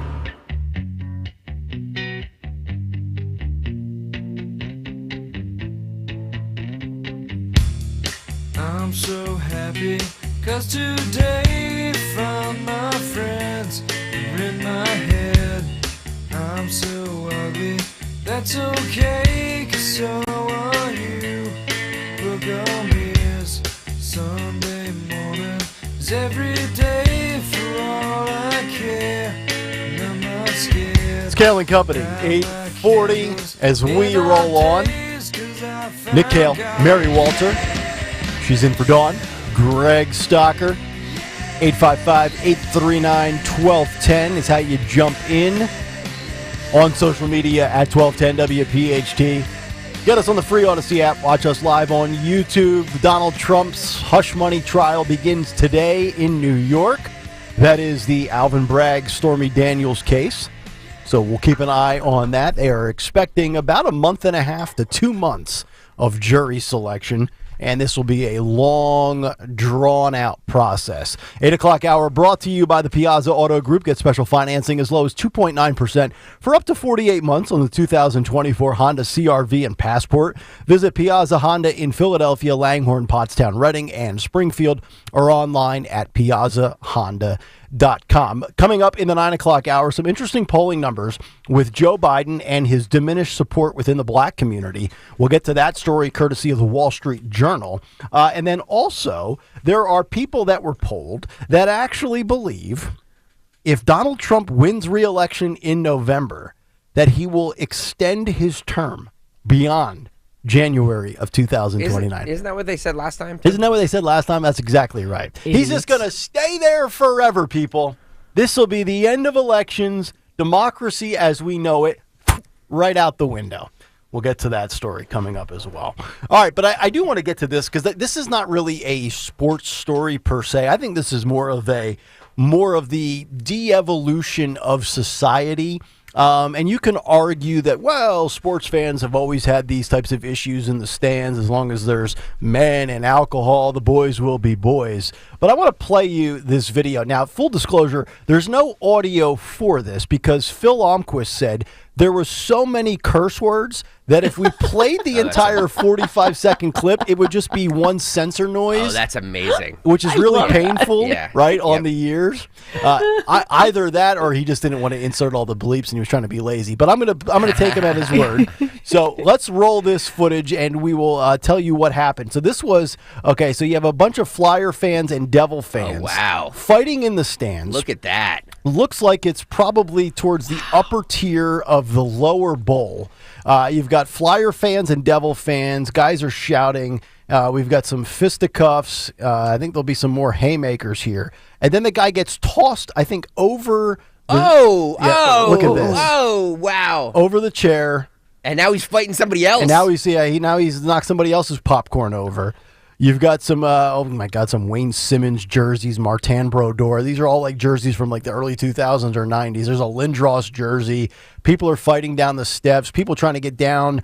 Okay, like 1, 2, 3. I got to say, guys, 4. The Philly brawls are always the best brawls. They are. And I have no idea who's to blame or who was the antagonist or who's just retaliating. I always do love when somebody gets tossed over the seats because I'm scared to death of heights, so it would feel like I'm falling off of Mount Everest, which would make me panic even more. Now there's a lady gets knocked over. You have a couple of kids in front. And I bring this up because I wanted to have a little bit of a conversation on this. And you can rip me. You can say I'm being prisoner of the moment. I'm getting older. I'm getting softer. I will not take my daughters to a sporting event of professional sports. What? I won't. Come on, dude. Don't buy into the hype. I will not take my daughters. I mean, when we moved to Nashville in 2018, I took them to a Nashville Predators game in 2019. They were just about 5 years old. They had just turned 5, actually. It was early in the hockey season in October in the fall. And there were and this is in Nashville where you hear all these, everyone's just nice and pleasant. You put them in an arena with 18,000 people and 16 Miller Lights in their system, and all of a sudden everybody changes. So there was all kinds of fights in the general vicinity of us, and I just kind of put the hand over my daughter's eyes or hey, let's go to the bathroom or whatever. I just didn't want them to be around it or surrounded by it. I'm not sure how you guys feel. I'm not sure how the audience feels. I just have no interest in going to professional sporting events anymore for a variety of issues, whether it's the fights, the intoxicated jerks, the cost. I mean, and that's a big part of it because they're just robbing you blind. But Mary, I know fights have always happened at sporting events, but it goes to the theme of what we were talking about last week with the school fights and the teenagers, how they're more violent, the slamming of people's skull, like in the Missouri teen assault. I just don't want my kids around that. If they want to do that when they're adults, that's fine. But I'm over that part of my life. I get it, but I don't know. I have very mixed emotions. I prefer minor league baseball. Minor league baseball, the teams that are around, it's so much more affordable. It's so much more family friendly. Yep. So I kind of like that more, but I think as your girls get older, dad's a big sports guy. So, you're going to want to take them to the games. And unfortunately, we have become we've become a society that cannot control our emotions. And that's really the big takeaway from it. I just feel, and I know sometimes the data doesn't reflect it, but I just feel like we're living in a day and age now where you no longer just punch somebody in the face. You have to ram their skull into something, right? Well, I agree with you. I just don't. I feel like you're buying into the social media hype of it's never been more dangerous to be. But statistically, that's not true. It's just not. And yes, there's a lot of awful things going around. There's a lot of awful things happening in big blue run cities. I will give you that. And I don't, I always think twice now about taking my son into the city just because I don't know what they're going to see. But like sporting events, I don't know. Like you fly with your daughters, and you have just as much chance of there being some brawl on some plane than you do at a. That's a very good counterpoint with the way people act on Flyers airplanes. Devils game. You know what I mean? That's fair. I was asking my buddies about this as well because they went to WrestleMania 2 weekends ago. And they said it was just a unbelievable drunk fight fest. Parking lot, in the corridor of the arena or the stadium, I should say, because it was outdoors. And I say I won't take my daughters. Now, the reason I didn't go to WrestleMania was because it was just astronomically expensive, and I wasn't dropping $1,000 for 2 nights of tickets. But I mean, nowadays, I don't even know. And I think some of this is, and this is why the story gets interesting, is because of the advancements in technology as well from an entertainment standpoint. I don't even know that I would go to a Phillies playoff game with my buddies. I don't know that I would go to an Eagles-Cowboys game on a Sunday just because I know I would have some beers and I can control myself. But I don't want to put myself in that situation around a group where all of a sudden I'm lumped into some sort of bad behavior. But I also think the advancements in technology have made it to the point where you can get so much more in your own entertainment center at home. Well, that's a different argument. Right? I agree with that. There's nothing, honestly, that would not make me want to leave my couch and watch or listen to, by the way, because you can listen to Phillies games and Eagles games on our sister station, 94 WIP. Hold on a second. There you go. There you go. Great. Wait, I'm a capitalist and a corporate whore. Thank you. There's your corporate whore. But you couldn't really, I don't really care that much about perfect going example. to sporting events. My sister was like, come with us to the Trump rally Saturday. I said, no, it's 48 degrees. The wind's going to be 40 miles an hour. I'm going to freeze my tuchus off, and I can sit there and watch it on television. And, oh, by the way, you stood in line like a genius for 4 hours, never got in. I took a screenshot of my television. I had a front row seat to Trump. Mary, Rob on the YouTube chat says that Nick has gone woke. Gone woke? I don't know if he's I'm just gone trying to woke. avoid the maniacs. So I was going to make 2 points, Greg. To your point about it's really not as bad. You're falling into the social media hype. I think that what happens is we live in a 24/7 news coverage world now. Absolutely. So they have to find something to talk about at 2:00 in the morning, right? Yeah. So and these videos, people love to watch these videos. Yep. So it's all over social media. It does make it to the news, and because of that, we think that it happens more than it actually does. No, that's a very good point. So that's a great point. And Nick, if you cut back on the fancy coffees and you learn how to make it at home on your own, you can afford the $1,000 tickets to go see something you want to go see. You sound exactly like my wife. If you didn't enjoy those nice coffees or those nice cocktails, you would be able to do X, Y, and Z. That is a very astute and valid point, Mary. See, so if you love your children, you should do that. Salt Queen on the YouTube chat says going to a Phillies game is a completely different experience than going to an Eagles game. We take our kids to the Phillies game often. Yes. I think football and hockey are hands down the most rowdy because I think it's just the violence of the sport and the sheer nature. And then you get, toxic masculinity and type A alphas that had too much to drink and then they want to fight the world. So, by the way, would you have a different point of view if you had a son or sons? Ooh, good question. Younger son, same view. If I had twin boys that were 9 instead of twin girls, I probably would not take them. When they become teenagers or in high school, I think I probably would. But me personally, with the advancement of technology now, I can sit in front of a 70-inch TV. And I know everybody knows this, but hey, DVR, you can pause it. Right. Smart TV. I can get up and go to the fridge, get a beer for $2 instead of paying $12. We talk about this all the time, though. We are. You're kind of falling into the same trap that Gen Z falls into, Nick Kayal, by saying that I'd rather experience it on a screen or a TV rather than the communal experience of being at a game. But I've been to countless ones. No, I'm not saying I feel like I've had my fill. But you're robbing your daughters or sons or whatever of that same experience that you had. Well, but I'm not robbing my daughters of a sports experience because they've never asked me to go to a football game or a baseball game. You know, they go to dance. They Yes. You know, if I said Yeah. I don't want to take them to see the Taylor Swift movie because I don't want to be around other human beings, then I think you could hold me accountable for that. Which, by the way, Mary, I did bite the bullet and I took them to see Swift this past October. Okay, well, if you want to buy into Taylor Swift and give her money, good for you. I cried like a baby. I was so miserable. $100. I spent $100, Mary, for the movies. $100? The tickets were $18 a pop. 18 times 4.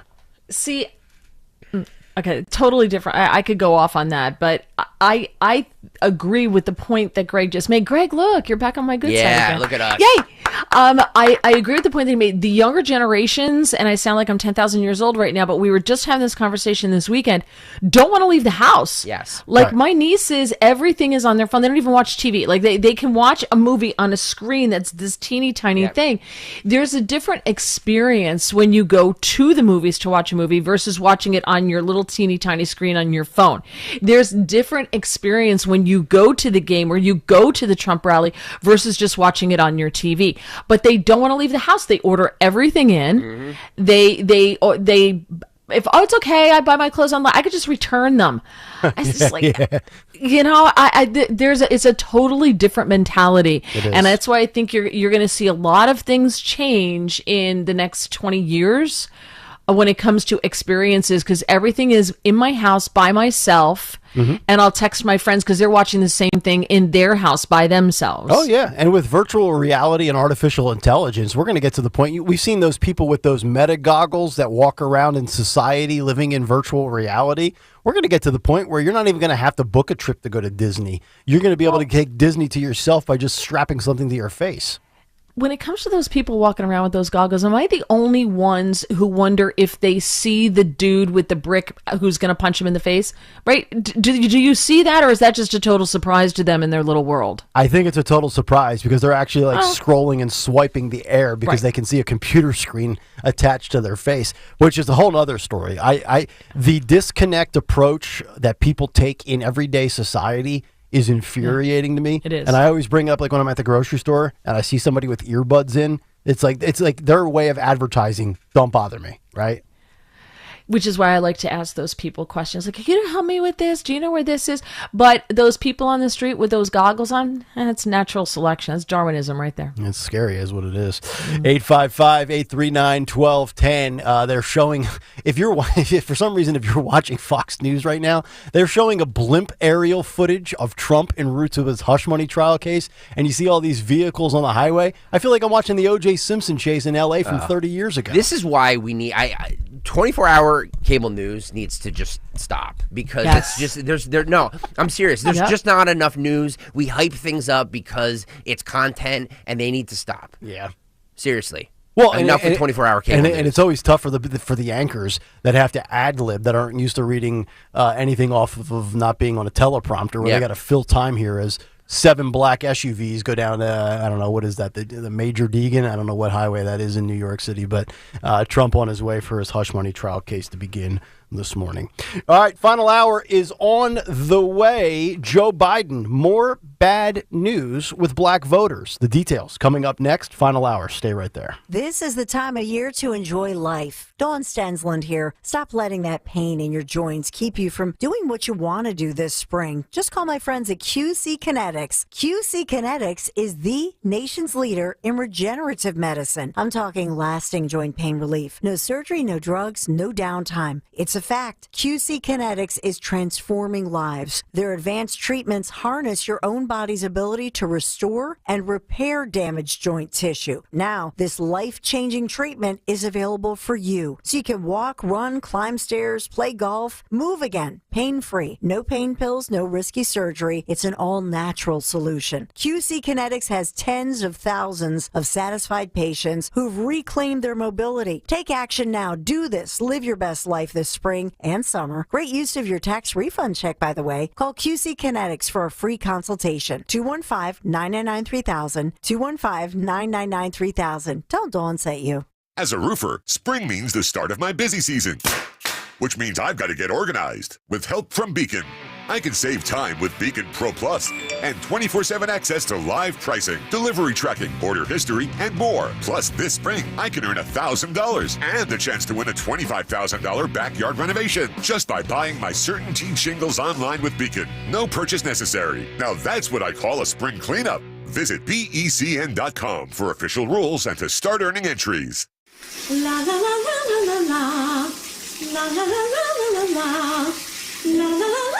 Oops. Ever had your singing lessons cut short by icy water? Oh, I'm sorry, honey. Say goodbye to those cold notes with Navien tankless water heaters. With Navien, you'll hit all the right notes without the surprise chill. So keep singing and let Navien keep the hot water flowing. And get ready for the encore when you get your utility bill. La la la la. Navien tankless water heaters. Visit tanklessmadesimple.com. Are you a victim of the timeshare trap and think there's no way out? I'm Chuck McDowell, founder of Wesley Financial Group, the original timeshare cancellation expert. And I'm here to tell you that there is a way out. All you need to do is give my office a call. I will send you a timeshare exit information kit absolutely free, explaining how the timeshare industry works and your options for cancellation. Call Wesley now for your free info kit. 800-790-1400. 800-790-1400. Do you feel like you're going through life clouded by doubt? Talk to California Psychics. Our trusted and accurate psychics are available 24/7. And we guarantee, if it's not life-changing, it's free. Download the app or connect with us at CaliforniaPsychics.com. Right now, new customers get 80% off their first reading. Experience the joy of certainty. California Psychics. I have diabetes. I'm at risk for pneumococcal pneumonia. I have asthma. I'm at risk too. If you're 19 or older with chronic conditions like asthma, diabetes, COPD, or heart disease, or are 65 or older, you are at increased risk for pneumococcal pneumonia. Ask your doctor or pharmacist about Prevnar 20, pneumococcal 20-valent conjugate vaccine, a Pfizer vaccine that can help protect you against pneumococcal pneumonia in just one dose. Even if you've already been vaccinated with other pneumonia vaccines, Prevnar 20 may help provide added protection. Prevnar 20 is approved for adults to help prevent infections from 20 strains of the bacteria that cause pneumococcal pneumonia. Continued approval may depend on a supportive study. Don't get Prevnar 20 if you've had a severe allergic reaction to the vaccine or its ingredients. Adults with weakened immune systems may have a lower response to the vaccine. Side effects include pain and swelling at the injection site, fatigue, headache, muscle, and joint pain. For full prescribing information, please call 1-855-213-2138 or visit Prevnar20.com. Chronic pain, cancer, fatigue. Find out about the benefits of medical hydration therapy on Health Watch with Dr. Molly Fantasia every Sunday morning at 8 on Talk Radio 1210 WPHT. Are you a caregiver that lives in Delaware County? The Delaware County Link to Aging and Disability Resources presents the 2024 Caregiver Academy Series. Join us for a series of meaningful, activity-focused information sessions on respite care for your loved ones. Presentations take place on April 9th, April 23rd, May 7th, May 21st, June 4th, and June 18th at the Good Neighbor Senior Center in Sharon Hill, PA, from 4 p.m. till 5:30 p.m. Call 484-540-0372 to register today. WPHT, WPHT HD, WOGL HD3 Philadelphia. From the Cherry Hill Volvo Studios, where relationships matter. Always live on the free Odyssey app. Camden County and Visit South Jersey have an action-packed weekend for wine and beer lovers. Enjoy a day sipping wine at the annual Down and Derby Wine Festival with South Jersey's favorite wineries on May 4th. And get ready to fiesta like there's no mañana at the Spring on Tap Beer Festival on Cinco de Mayo at Veterans Island at Cooper River Park. One weekend, one location, tons of fun. Buy your tickets now at downandderbywinefestival.com. Downandderbywinefestival.com. Spring on Tap is free to attend. Free speech lives here with Kayal and Company weekday mornings. Talk Radio 1210 WPHT.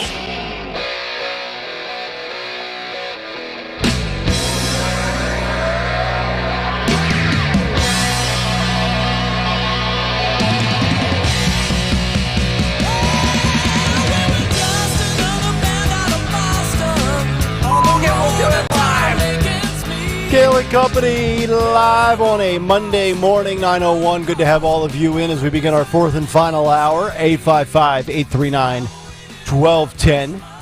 Nick Kayal, Mary Walter, Greg Stocker, Phil Almquist, as we head till 10 o'clock this morning.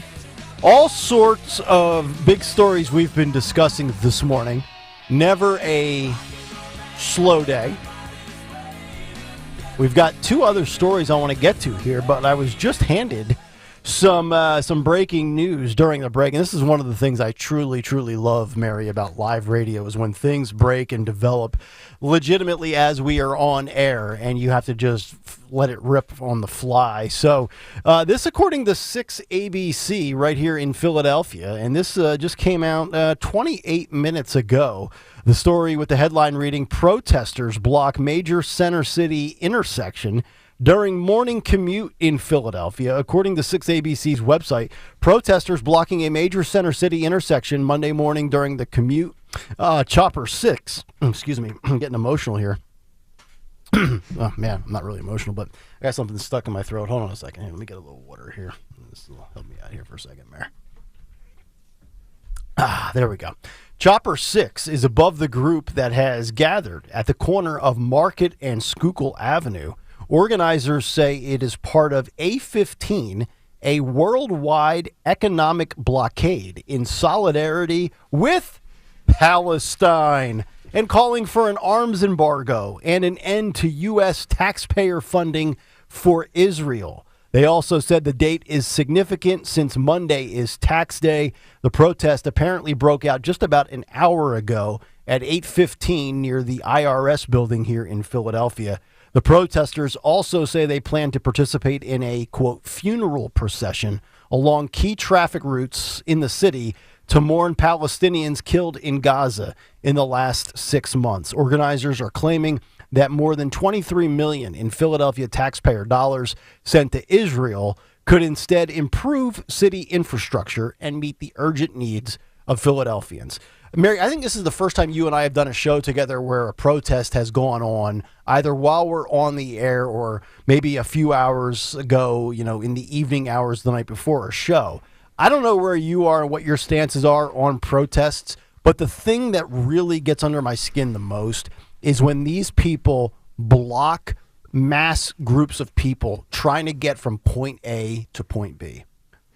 That's what ticks me off. I agree, and I think if there were any true justice in this world, you'd be able to get out of your car and drag them off the road and then go on your way, right? If you're going to hang out in the middle of the road illegally, what did your parents always tell you? You should look both ways before crossing the street. That's correct. Right? So if you walk in front of a car and you happen to get run over, well, you shouldn't have been in the middle of the street. Mm-hmm. So I don't have a whole lot of sympathy for these people. I think, they realize that they're going to maybe get arrested. Nothing's going to happen. There's probably a bail fund for them. They're going to get out. It's going to be a misdemeanor. They don't care, right? How many times have we seen mass arrests of these people? Very rarely do you see that. Mm-hmm. And the ones who glue themselves to the road, and I say we leave them. Oh, you mean the climate activist protesters? The climate people, when they glue themselves to stuff, and we have to send the fire department out to get them off the road. No, we don't. Yeah. We really don't. Yeah, let their I don't know hands why melt. we do. Yeah. You glue yourself to something, or you want to sit in the middle of the road with your arms like when they block off a bridge. Mm-hmm. You go to the Ben Franklin and you block that bridge off because you're in the middle of the road with your hands in those pipes or whatever it is they do. I say you block off both ends and you don't let them off the bridge. Yeah, I'm tired Make of them stay out there all night long. Yes, I legitimately would let them do that. Stay out there, and I want them to do it when it's 95 degrees. Yep. And all day. I want their hands to melt into the asphalt like a big old puddle. And then I can just drive over them with my Honda Ridgeline and say, get the out of the way. But that's really what bothers me is the rush hour protests, the ones where you're blocking bridges, major intersections in cities, public transportation, whether you're getting on or off a subway, a train, these bus terminals where people are legitimately trying to get to or from work, go home and get their kid, pick them up from school or daycare. I mean, not to mention, God forbid, if you're in a life-saving emergency, you're trying to get to the hospital, you've been shot. God knows that happens way too often in this city. Maybe your wife is pregnant, you're rushing her to the hospital. And now I've got pro-Gaza protesters that won't let me get across the bridge, and my wife might have to deliver the baby in the back of my truck. That's great. Thanks a lot, Well, doesn't that make people want to come over to your side and support you when you do something like that? No. No, of course not. No, of course These people are useful idiots. I'm sure they're getting paid to protest. You want to stop this stuff? Find out who's paying them. Follow the money. Bingo. There you All go. you have to do. But for some reason, we refuse to do that. The other thing that's annoying, too, about a lot of these protesters, I'm glad you brought up the gluing of the body parts. The other one is we've always seen this, especially like in museums or art galleries. Some of these climate loons that are tossing soup or whatever it is, and they throw it at a painting. I think like the Greta Thunbergs of the world. How many times has she been arrested? And I say arrested loosely because I feel like those are like staged at this point. Like, hey, let's show her being carted off in cuffs, and then she's back. I mean, she's got a rap sheet as long as somebody in Philadelphia that's been let out and not given any type of sentence for 21 misdemeanors. These people are just a pain in my what, and they're the bane of my existence. So for the people who destroy stuff like that, these climate people, first of all, how do they get this stuff into the museum, right? Like, I don't understand how their bags aren't searched. Someone's walking in with a backpack. You should search the backpack. Mm-hmm. Yeah. That's just me. Like, I think there should be so you got a coat on, take your coat off. Why not? If you know that this is going to happen, why wouldn't you do that? That's number one. Number two, I think they should have to pay for it. Oh, I don't care if you have yes. to. Yes. I don't care if you have to pay $1 a week for the rest of your life. Mm-hmm. It will follow you forever. Yep. But we don't do that. You think about all the protesters we have seen in this country in the last calendar year, or even less than that, really, since all this broke out in the Middle East. People gluing their hands to the pavement, throwing soup at paintings, disrupting people's lives. And then you have the younger generation that we've talked about earlier in the show that literally has no idea what they're protesting, right? Like the LGBTQ plus community that stands with Palestine. That might sound like a noble gesture until you actually realize what they think of those that are either gay, lesbian, trans, queer, or anything else. So you can take that approach that you want to take. Here's what you do. Book a flight. Get whatever flight you can get as close as possible into the Middle East, whatever nation is still accepting flights from America, and then go support them over there. And then report back to me and let me know how it goes for you. Right. Spoiler alert, you're not going to come back. So, yeah, there you go. But they're useful idiots. Yes, they are. All right, so that's the breaking story here in Philadelphia. Phil also gave me this story during the break, as the FBI has launched a criminal investigation into the collapse of the Francis Scott Key Bridge in Baltimore. According to the New York Post, the FBI has opened up this criminal investigation on the container ship that took down Baltimore's Francis Scott Key Bridge last month, looking to determine if the ship's crew left the port knowing that the vessel was troubled. Officials are reviewing the events that led up to the massive 980-foot-long container and that ship colliding with one of the key bridges. Quote, the FBI is present aboard the cargo ship conducting court-authorized law enforcement activity. The FBI did not comment further on the investigation, and the early morning collision collapsed the Key Bridge, which, as we know, is a vital route of local traffic, where 8 people were working on repairing potholes overnight.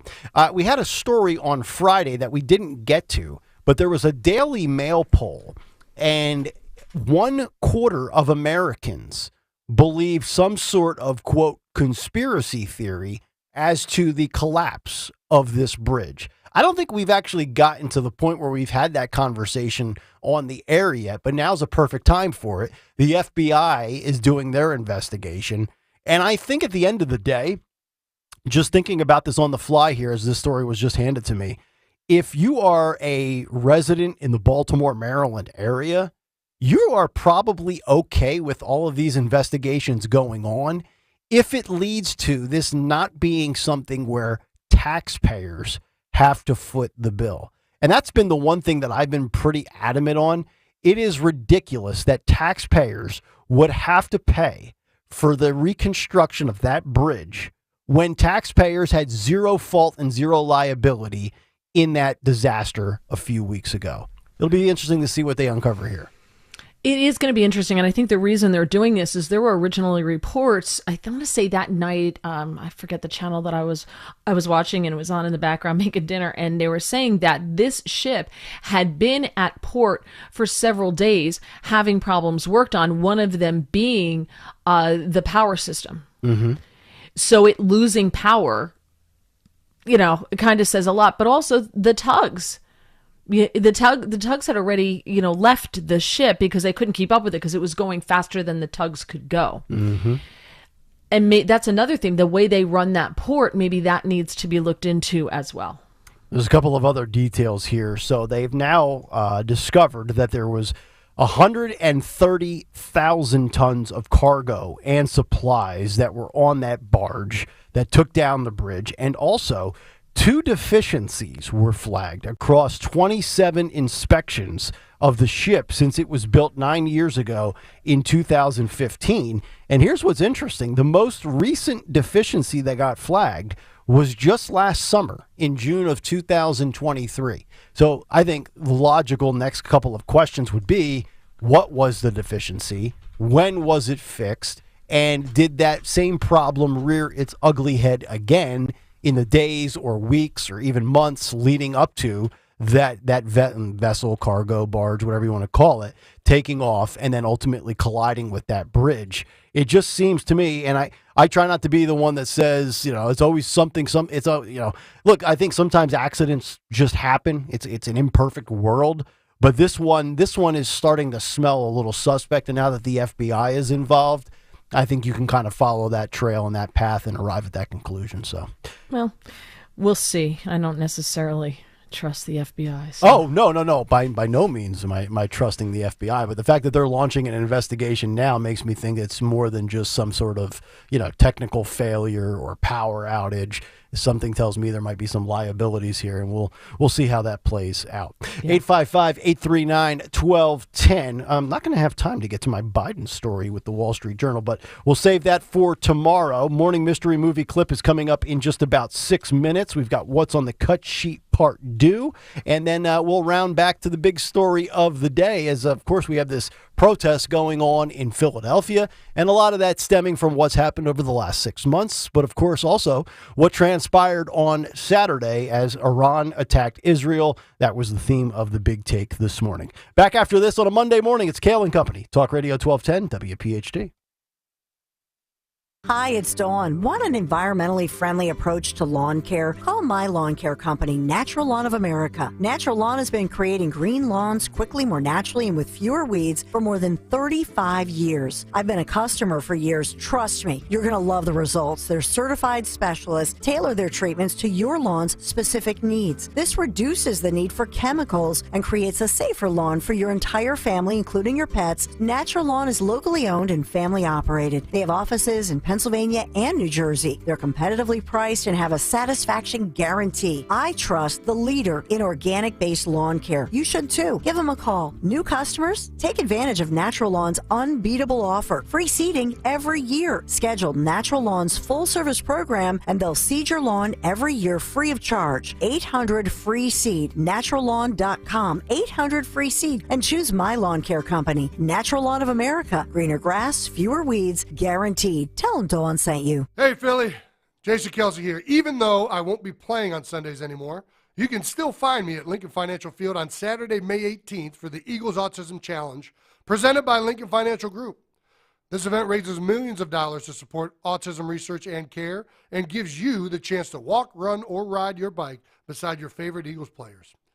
Together, we can transform the lives of individuals affected by autism.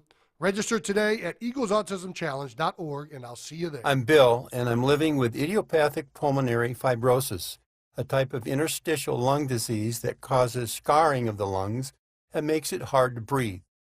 ILD can be hard to diagnose, so if you're out of breath with a constant dry cough, ask a pulmonologist if it could be ILD. My wife, Bev, and I have walked every step of this journey together. I couldn't have traveled this road alone, and neither should you. Get help. Find hope. Go to lungsandyou.com. Hello, Saver. Whether you're saving for that trip to the tropics or saving for an emergency, now is the time to take advantage of Wells Fargo's savings options. Wells Fargo offers savings accounts that can help you save towards your goals. So, what are you saving for? Visit a Wells Fargo branch or wellsfargo.com/save to open a savings account today. Wells Fargo Bank, N.A., member FDIC. If you're looking for that perfect piece of furniture, you have to check out Bucks County Estate Traders. They have the largest in-stock inventory in the region, and I mean largest, enough to fill a 58,000 square foot showroom. Quality, high-end furniture and accessories, modern, traditional, mid-century, all types of European styles, current pieces, as well as antiques. They'll arrange to ship anywhere, or you can pick up in-store. So visit them on Bethlehem Pike in Hatfield or at buckscountyestatetraders.com. Thinking about popping the question? Springtime is the perfect time to show that special person in your life how much you care. When you show them that beautiful cozy diamond, they won't have any doubts thanks to Cozy's 5 C's. Color, cut, clarity, carat, and the cozy touch. All that adds up to an unforgettable moment. And an engagement ring from Cozy Jewelers is the only way to improve on a perfect spring day. So head to Cozy Jewelers in Newtown Square for all your jewelry needs. Or shop online at cozyjewelers.com. Lose 20 to 40 plus pounds guaranteed with NJ Diet. NJ Diet uses DNA and blood work to help you lose weight and keep it off. Tune into their radio show Sundays at 2 or visit njdiet.com. See Joe Conklin's comedy show at St. Luke's on Easton Road in Glenside on Saturday, April 27th. For tickets, go to joeconklin.com. joeconklin.com! Tune in to Crash Proof Retirement Show, Saturdays at 11 a.m. to hear Phil Cannella and Joanne Small. The Crash Proof Retirement Show, Saturday mornings at 11 on Talk Radio 1210. Although you try not to, most of us have used an ATM out of network. And at the end, you get that notice that it's going to cost you $4 extra. Are you kidding me? So you're paying money to get your own money. It makes you crazy. In retirement, you're going to want to use that 401k, but every time you dip into it, you have to pay taxes. Here we go again. You have to pay money to get your own money. Oh, come on! Jim Cipriotti and the Retire Ready Financial Group believes that every retirement plan needs a tax plan. Without it, you're using Uncle Sam's plan. And do you really think that's going to work in your favor? Call Retire Ready Financial Group today at 610-894-7415. That's 610-894-7415 and schedule a complimentary retirement consultation. Or you can find them online at retirereadyfg.com. Investment advisory services offered through Retire Ready Wealth Management, registered investment advisor. Insurance and annuities offered through James V. Cipriotti, Retire Ready Financial Group, LLC, NPN number 2083768. This is Norman Chaikin, also known as Norman the Floorman. You know, I lost my first wife when she fell down a wishing well. Hey, I didn't know they worked. Whether you need carpet, LVT, hardwood, tile, or area rugs for your residential or commercial project, we've got you covered. Savings up to 50%, and that ain't chopped liver. Visit us in Bryn Mawr, Conshohocken, or call us at 800-220-RUGS for your home or business, and we'll bring the store to your door. Download the free Upside app to earn real cash back every time you buy gas. Use promo code EARN for an extra 25 cents per gallon on your first fill-up. That's promo code EARN. Hey, Clementon. Yeah! We know your favorite station is Talk Radio 1210 WPHT. WPHT.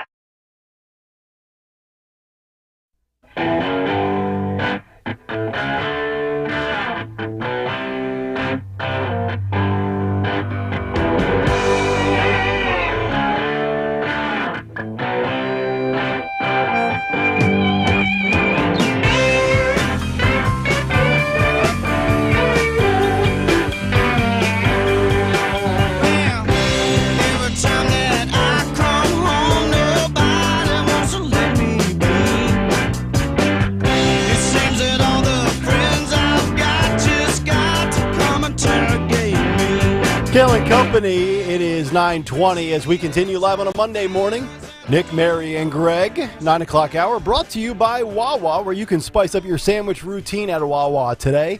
Try a honey hot club panini, ciabatta, or hoagie from Wawa, made fresh when you order it. Gotta have a Wawa. What's on the Cut Sheet Part 2 coming up in less than 15 minutes as we get ready for another installment on a Monday of our Morning Mystery Movie Clip. And now, the Morning Mystery Movie Clip on Kayal and Company. Talk Radio 1210 WPHT.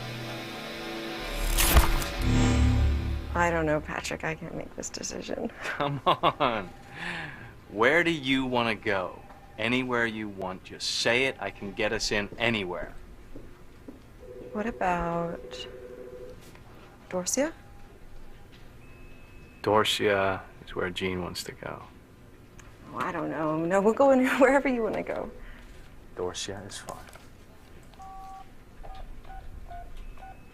Dorsia, yes? Yeah, can you take 2 tonight at, let's say, 9 o'clock? We're totally booked. Really? That's great. No, I said we are totally booked. 2 at 9? Perfect. See you then. Think you know what it is? Be call at 12 at 855-839-1210, and you could win this great prize. All right, we have a prize for you today and possibly a second prize at week's end. You are guaranteed a pair of movie passes to see the Ministry of Ungentlemanly Warfare from Lionsgate Entertainment, based upon recently declassified files of the British War Department and inspired by true events. The Ministry of Ungentlemanly Warfare is an action comedy that tells the story of the first ever Special Forces organization formed during World War II by UK Prime Minister Winston Churchill and a small group of military officials, including author Ian Fleming. But also, one of the winners this week for the movie passes will also be randomly selected to receive a $250 gift card to the Moshulu restaurant. Yeah, nice. Located at Penn's Landing. Yeah, that's a great spot, by the way. $250? Yeah, it's that. Is that a typo? It's that big boat. It's a big boat on Penn's Landing. It's a great spot. Great spot. Wow, Yeah. $250 gift card. Yeah. We're giving everything away this week. Yeah. All right, there you go. Caller 12, 855-839-1210. Caller 12, 855-839-1210. We actually have about 5 or 6 minutes here. I didn't think we would have time for this, Mary, but we can talk about this now. So I found this to be interesting. And I briefly mentioned this on Friday, but I didn't go into all the details of all the different demographics. But the Wall Street Journal with a poll out that I found very interesting, and it's not great news for Joe Biden. And I do think this is good for Trump. I don't know how accurate this number is, but if this is, in fact, correct, and this is the way it plays out, this is a big boost for Trump's chances. So according to the Wall Street Journal, they have a good breakdown. If you want to check it out, WSJ.com. I think you got to pay for it. It's behind a paywall. But Donald Trump in different black demographics, looking at his numbers from 2020 versus the polls in swing states with black voters. So in 2020, Donald Trump got 9% of the non-college black crowd. Now, according to the polls, he would have about 21%. So that's a 12% uptick. Amongst black women, he's gone up 5 points, 6% to 11%. Still is his biggest weakness. Black college voters in general, he's gone up from 8% to 18%. But here's where Trump is really making inroads. He has gone from 12% in 2020 to 30% with black men. And that has been, I think, the overwhelming consensus when you see these videos on social media or you see people on television.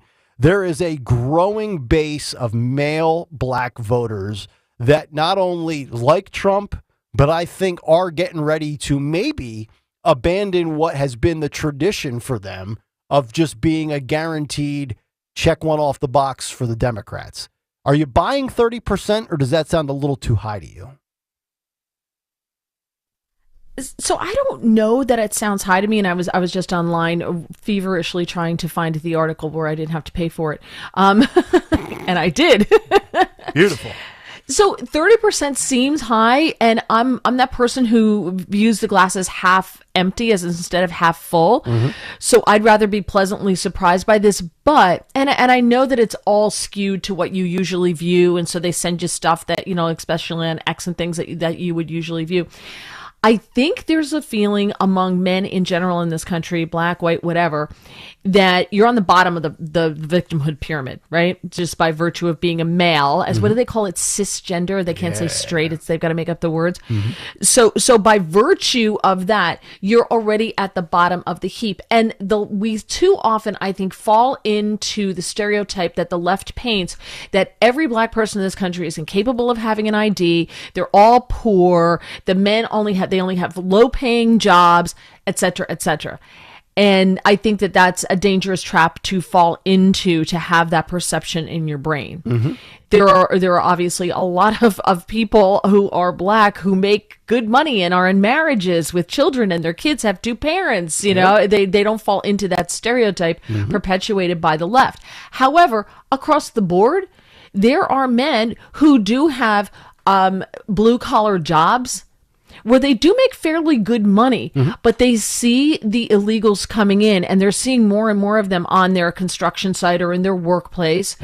And they see that coming, and they know that that's a threat regardless of skin color, and they want to feed their families, or they want to be able to, help their mom, or have their own place, be able to support themselves. And so I think there's those two things that play into this: the stereotype perpetuated by the left that I think we fall into, and then what's happening with the throw of illegals coming in. They're also being put in their neighborhoods, and they don't like that. My kid used to play soccer on that field over there, but now it's full of tents and garbage and everything else with the illegals that the city brings in and dumps in their neighborhoods. So a lot of things at work. Oh, for sure. There's so many variables at play. It's just you go through so many different demographics: male, female, gay, straight, white, black, middle class, blue collar, working class, coastal elitists. There's so many different ways you can look at this election, and I think that's what makes it fascinating. Is you legitimately, I don't think, based on how tight this election will be, how important this election will be, I don't think you can punt on any demographic, any category. You need to take each and every one very seriously, because it really could decide who wins this thing. But if these numbers are true, let me just throw this out there. And I don't know that it matters, and I know it's been a long time since a Republican has won the popular vote. But is it possible that if Trump's numbers are accurate in the black vote, up from 12% to 30%, 6% to 11%, 8 to 18%, 9 to 21%. Is it possible that Donald Trump could win the popular vote? Of course it's possible. But, the piece that I found that talks about what was found in the Wall Street Journal poll, of course they have a video that says Biden shrinks Trump's lead by 4%. So how, are the polls not polling the black community? Or is that poll an outlier? That's a good question. It's a very good question. I think, the more you look at these polls, you think, I've said this for months on this show. I don't think we're going to know who wins the election for a couple of nights. I could totally see that being unacceptable. And I totally agree. I mean, the fact that some nations can wrap everything up and have it done by 10, 11 o'clock at night, I just get the feeling that this is going to be one of these things that I'm going to eventually have to go to bed Tuesday night not knowing who won the election. Yeah, 100% unacceptable to me. We need to stop this, but we've been conditioned to accept it over the last couple of elections, and it just gets longer and longer and longer. And I think if that happens, and you see the same thing, a replay of 20, where Trump's winning, and then all of a sudden his lead shrinks and shrinks and shrinks, and you see that happen, and Biden gets quote unquote reelected, I think this country explodes. I really do. I hate to say that, but I think this country explodes. I could see that for sure, especially if those things change at 2:45 in the morning. Exactly. 855-839-1210. If you want to jump in, Cut Sheet Part 2 is coming up in just a couple of minutes. I don't have anybody on my screen. Oh, it's Jay in Philly. Okay. Jay in Philly is our morning mystery movie clip winner this morning. Jay, good morning. What movie clip did we just play for you? Good morning, lady and gents. It would be Patrick Bateman in American Psycho. That is correct. Congratulations, Jay. You're the winner. You've got the movie passes to see the Ministry of Ungentlemanly Warfare, and you are in the mix for the $250 gift card to the Moshulu restaurant at Penn's Landing. Awesome. All right, Jay. Well, hang tight, buddy. great. We'll get back to you later this week, and hopefully you are the man to scoop up $250 to that great spot. All right, we'll come back, get to What's on the Cut Sheet Part 2 today in music history. Who on Twitter today? All of that's still on the way as Trump goes through the security gates now inside of his soon-to-be new home for a handful of weeks, a courtroom in New York City. We're back after this here on Kayal & Company. Dawn Stensland here. Spring is upon us, and there is no time like the present to get back out on the roads. And my friends at Piazza Premium Automobiles are going to help you find that luxury vehicle you've been eyeing. Piazza has thousands of new and certified pre-owned vehicles available right now from brands such as Mercedes-Benz, Land Rover, Jaguar, Maserati, BMW, Porsche, and more. Just visit them at PiazzaPremiumAutomobiles.com, or you can stop by one of their Pennsylvania, Delaware, or New Jersey dealers. Tell them Dawn sent you.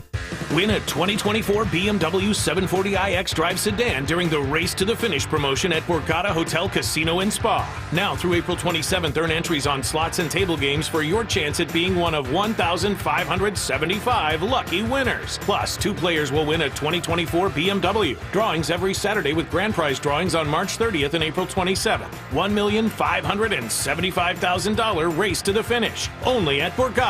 Must be 21 or older. Gambling problem? Call 1-800-GAMBLER. I have diabetes. I'm at risk for pneumococcal pneumonia. I have asthma. I'm at risk too. If you're 19 or older with chronic conditions like asthma, diabetes, COPD, or heart disease, or are 65 or older, you are at increased risk for pneumococcal pneumonia. Ask your doctor or pharmacist about Prevnar 20, pneumococcal 20-valent conjugate vaccine, a Pfizer vaccine that can help protect you against pneumococcal pneumonia in just 1 dose. Even if you've already been vaccinated with other pneumonia vaccines, Prevnar 20 may help provide added protection. Prevnar 20 is approved for adults to help prevent infections from 20 strains of the bacteria that cause pneumococcal pneumonia. Continued approval may depend on a supportive study. Don't get Prevnar 20 if you've had a severe allergic reaction to the vaccine or its ingredients. Adults with weakened immune systems may have a lower response to the vaccine. Side effects include pain and swelling at the injection site, fatigue, headache, muscle, and joint pain. For full prescribing information, please call 1-855-213-2138 or visit Prevnar20.com.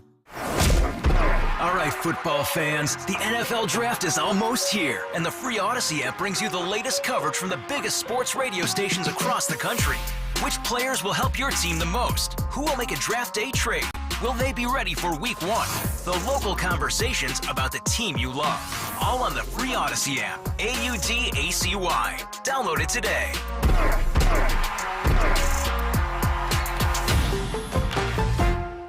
Do you have shoeboxes full of photos?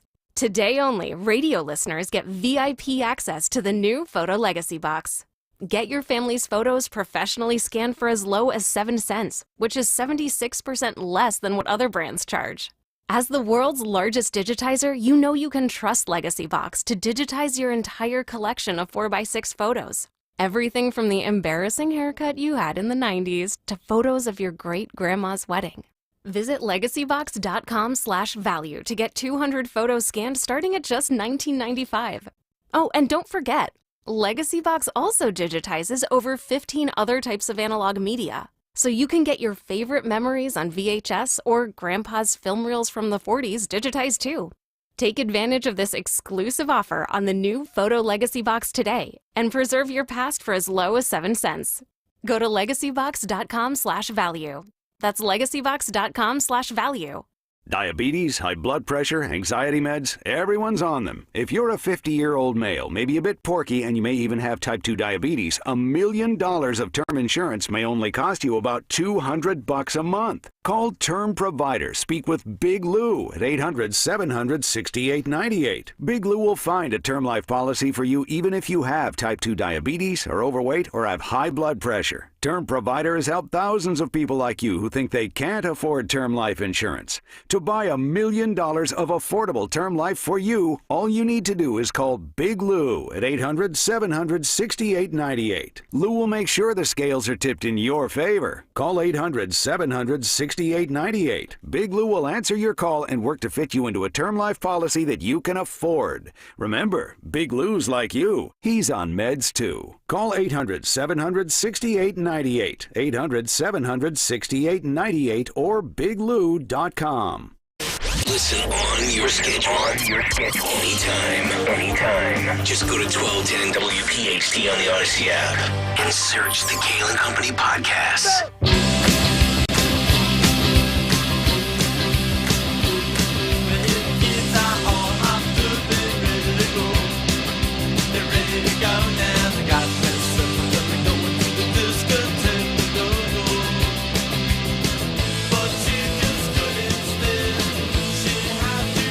Kayal and Company rolling on Monday morning, the Dawn Show in just about 24 minutes. Kathy Barnett in for Dawn again this morning. Dawn will be back on Thursday. Mary Walter in for Dawn today and tomorrow.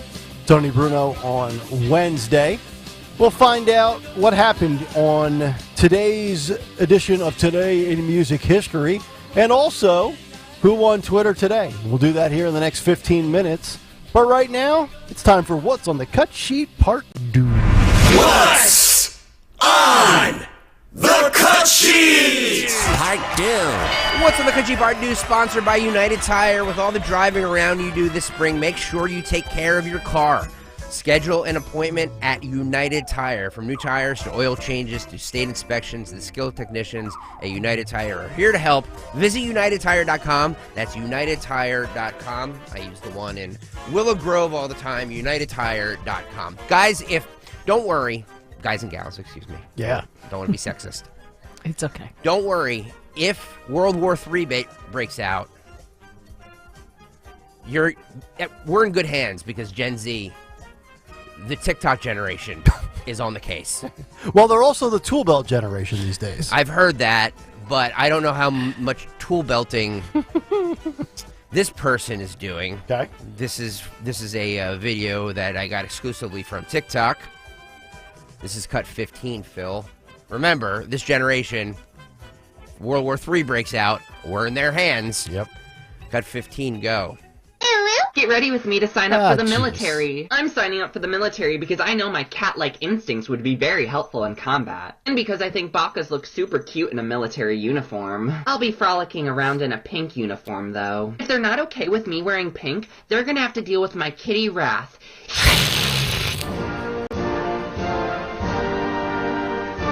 I'll be honest.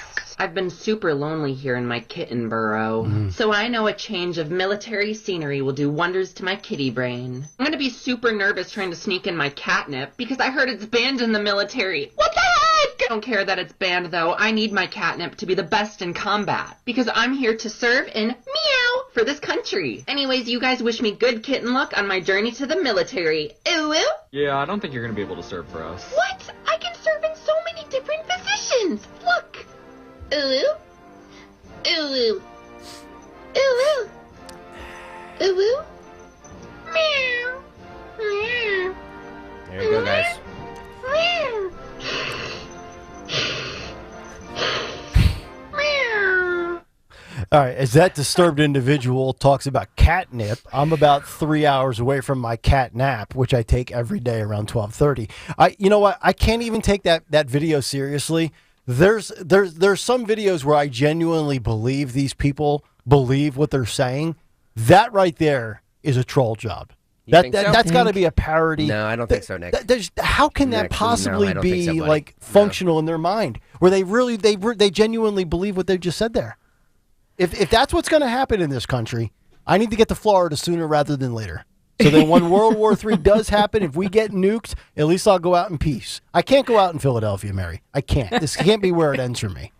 Well, in Philadelphia, it could end for you and it not be your choice. Well, that's true. So what I find interesting here is we can't decide if this is real or not. Yeah, I know. We've normalized mental illness to the point where we don't know if someone's really mentally ill or just mocking us. We don't even normalize it. We celebrate it. We embrace it. Right? Yes. And what's really odd, and I'm glad you bring up the mental illness aspect, is what's the stock answer for today's big pharma and for medicine and doctors? Put them on pills. Let's get them on a prescription, right? Well, you would think they would want to medicate these people like they do the rest of society. Oh, you got a little anxiety? Here's this. A little depression? Here's that. And I'm not mocking mental illness. It's legit. But if we live in this society of big pharma wanting to medicate, why are we not medicating these people? They're the ones who need it more than anybody. Well, we don't know that they're not medicated. That's the problem. But the younger generation, like under 40, that generation, the under 40 crowd, they all have anxiety and they all have a medication of some kind. And it's like, no, you're just nervous. It's normal. Stop it. Right. Yeah, yes, we've normalized anxiety. The anxiety generation is basically what Gen Z is. And by the way, a lot of people on Twitter and on YouTube, Nick, agree with you that that's a troll job, but I don't believe it. It's it's just so over the top. And what it is, it's really a mockery of females. Like, women don't act like that. Yeah. Most of them. No. He was being a cat though, not a woman. It's true. He identified as a cat. And none of my cats act that way. So, there's that. My cat is offended by that. Yes. Go ahead, Greg. No. I was going to move on to the next one. So if you want to say something. I was just going to say, yes, I think, anyone under 40, that generation is over medicated. I wish it were legal to walk around with like a Valium blow dart. Right? Just like, oh, shut up, boom, and hit them with it. I don't believe that it's a troll. I think maybe, yes, they may have been a little more animated but could you even, Nick, do that as a troll job? I personally couldn't because I would require another vocal cord surgery. I couldn't either. I can't get that high pitched of a voice. That's what I'm saying. No matter how hard I try. But that guy, that individual had the whole thing going. He had the makeup, the accessories, the toys, the clothing, the pink, and then there was somebody else filming it and narrating some of that as well. Yep. That was a whole production. That's Broadway right there. That's what that is. Speaking of sex crimes, did you guys know in California? You can stop right there. Did I know in California? This is sick. Sex crimes against children are misdemeanors. Oh, great. Because we just need to now normalize perversion. In California, if someone purchases a child for sex, it carries a maximum of 1 year in jail, and it's only a misdemeanor. And I'd be willing to bet those prosecutors don't even seek the full year. The bill to raise the penalties to a felony were blocked multiple times since 2014. By you guessed it, social justice groups. This is the NBC News report from this out of California. This is cut 12. Phil, go. Or lived experienced experts were saying, you gotta go after the buyer. It's just a misdemeanor. And I thought, there is no way if you buy. I thought they were mistaken. Opponents of this measure include several criminal justice reform groups, including the Californians for Safety and Justice, Ella Baker Center for Human Rights, and the California Public Defenders Association. That association, in its opposition, has said that current law already addresses the issue. It also said, in part, this bill punishes some defendants more harshly, felony punishment and sex offender registration, even when those persons do not have the intent to have sex with a minor. Similar proposals have been blocked at the state capitol since 2014, according to legislative documents. We'll see what happens with this version of the bill when it has its first hearing next week. A lot of the survivors. There you go. I think sometimes you just have to let the trash take care of the trash. And if you've ever read anything about criminal justice and prisons, if you go to prison for child sex predator crimes, you might as well just kill yourself before you go. Agreed. Because when you get there, you're dead man walking. But in California, it's only a misdemeanor. So, our prison system has a better moral compass than the state of California. Well, pretty wild. Not only that, but put this in perspective. The former president is sitting in a courtroom for allegedly writing $130 check, right? Yep. To a woman who wrote in a letter that she didn't have relations with him. She didn't have a relationship with him. And this happens all the time when really rich people, or you own a store and someone slip and falls in your store and they claim that they were injured, you give them $5,000, whatever, and off they go. That's not hush money. Right. It's not illegal. Hillary Clinton paid Perkins Coie thousands and thousands of dollars to hire a foreign spy to spy on her political opponent, and the FEC fined her for it. Yeah. Yet, so Trump is sitting in a courtroom for a felony, and this? Yeah. is a misdemeanor. Yeah. The world is turned upside down, and liberals are sick people. Public defenders got a lot of nerve with that. I mean, that's from what I gather from that clip, that was an initiative pushed by the Public Defenders Association, probably backed by, lobbyists or things like that. That's a disgrace. I mean, a misdemeanor for up to 1 year in prison. This I pulled from Eyewitness News in Chicago. This 81-year-old veteran was sucker punched and carjacked by teen suspects. Teen suspects. Teen suspects, in quotation marks. Mm-hmm. This is cut to Phil. Go. They said, give me the keys, and they sucker punched me from the behind, hit me in the face. I was afraid for my life. So Ernie did not fight back. He stayed face down on the street and listened as they took off in his car. Hours later, state police were able to spot the car, a 2015 Hyundai Santa Fe, on the expressway. Always a Hyundai. And after a short chase, it crashed, leaving major damage.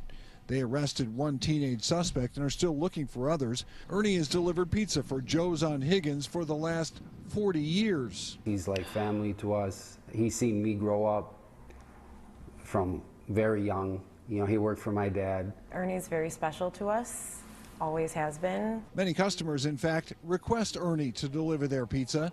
He's also a Vietnam veteran, so when word got out about the carjacking, many in the community have offered to help. He's like a local legend. He's loyal to Joe's for 40 years, served our country, and he deserves our support in his time of need. It could have been a lot worse. He couldn't come home. He wouldn't have came home that day. I don't know what I would have done without him. I got a daughter and a son. I got to live for them. An experience like this would be enough to convince a lot of people to simply quit their job. Not Ernie, however. He says as soon as he gets a car again, he plans to come right back here and continue delivering pizzas. Wow. That's the spirit. That's what I'm telling Ernie. you about. The only group that's more oppressed than the straight white cis male today are Hyundais and Kias, because they're always the ones that getting jacked by people. Yeah, it's really sad. And I'm at the point now, I'm done with protecting the identity of teens. We need to start revealing their names. If they're 14, 15, 16, 17, and they don't have any disability or anything like that, if they're just a normal functioning kid that's got some bad tendencies, I'm done protecting them. Yeah. Release the names and the photos. Preach. I think these kids should have to take over his route and deliver the pizzas. Pro bono. And he gets the money. Yes. He gets the tips. They know that the amazing. community is going to come around and replace his car, so they don't care. They should have to pay for that as well, again, till it's paid off. And I don't care if Ernie's dead, his descendants get that money, right, while they're trying to pay it off. There's a special place in hell for these kids who go after the elderly. Agreed. I think they also maybe should have to work in like a veterans home. Yeah. Smart move On by the Ernie. weekends. Smart move as well by Ernie by laying in the street like he was playing dead is the way they described it almost. Because if you start to get up, you start to fight back, who knows? They put a gun to your head, they stomp your head, whatever it might be. Yeah, and their parents should have to work with them in the veterans home. Sorry, Greg. Amen. Amen to that, by the way. Amen to that. Finally this morning, Nick, you started off this morning. See, everything comes full circle on the show. You started off this morning saying how enraged you were because the Masters was cut off for the breaking news. Can't even watch golf. The Iran attacking Israel. Well, that caused a backup effect on all of CBS. Oh, no. And last night, they were supposed to broadcast the 100th concert of Billy Joel's residency at Madison Square Garden. He plays at the Garden every week. So it was this big 100th broadcast. It was supposed to air last night on CBS, but because everything got pushed back, it got cut off at the exact wrong time. This is how it sounded. This is cut 16. Phil, go.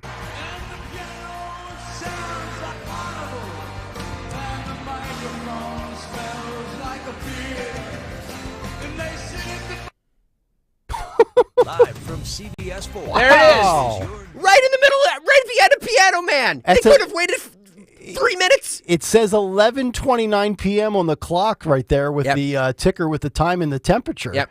Do they have hard outs for local news like that? They do. They obviously do. Wow. So cut off Billy. I mean, I know he's been at the Garden 5 billion times, but Billy Joel fans were enraged. Enraged, I tell you. Oh, boy. So has he played MSG more than Bruce? Oh, my God. Yes, yeah. he's been kind of like in residence there, so he does one concert a month, and it's been going on for more than a year. Yes.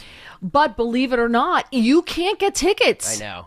It's super hard to get tickets, and because I wanted to go, the last time I saw Billy Joel was Billy Joel and Elton John at the Garden, which was an incredible concert. So I said, well, I want to go see Billy Joel at the Garden, but with my husband's schedule, we can't plan that far in advance. Yeah. Mm-hmm.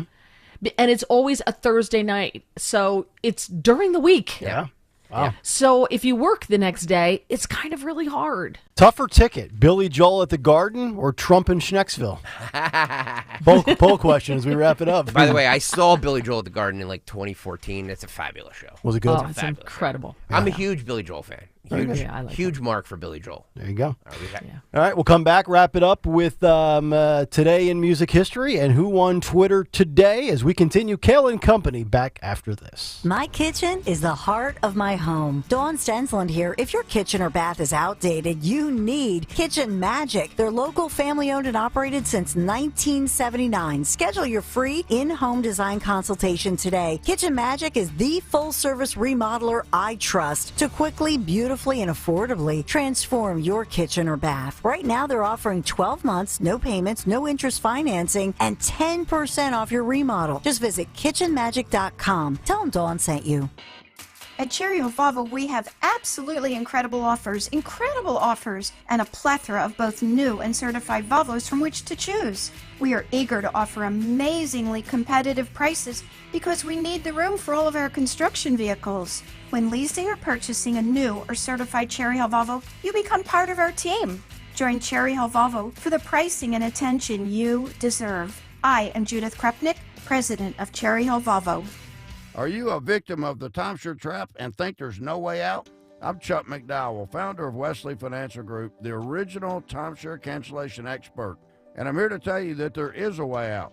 All you need to do is give my office a call. I will send you a timeshare exit information kit absolutely free, explaining how the timeshare industry works and your options for cancellation. Call Wesley now for your free info kit. 800-790-1400. 800-790-1400. Okay, guys, we got to put our trays up for takeoff. Where's Dad? Oh, he's in the back. We could only get 3 seats together. Daddy has my pillow. We'll get it later. Can you not put your feet up, please? Why aren't we going? We must be in line for takeoff. Like security? Well, that was a different line. I have to go. We just sat down. But I have to go. The seatbelt sign's on. Why aren't we moving? Hey, no kicking. We're just 15th in line for takeoff. Son of a... Don't go there. Go on a real vacation. Go RVing. Learn more at GoRVing.com. Vacation? My daughter started making necklaces. She makes what we call affirmation fashion. I tell her every day that your black is beautiful. Your black is beautiful. And if there's anything better than being beautiful, it's being smart. And if there's anything better than being smart, it's being kind. And reaffirming that every day is our method of making sure her chin never drops. My dad wasn't around. And I remember riding a bike and falling off and cutting myself, and me never just wanted to get back on it. People ask, how your children learn how to ride a bike, and you didn't. I didn't teach them. I just created an environment where they taught themselves, and all I had to do was be there. That's dedication. Visit fatherhood.gov to hear more. Brought to you by the U.S. Department of Health and Human Services and the Ad Council. Roy is Ford. What? We know your favorite station is 1210 WPHT. WPHT.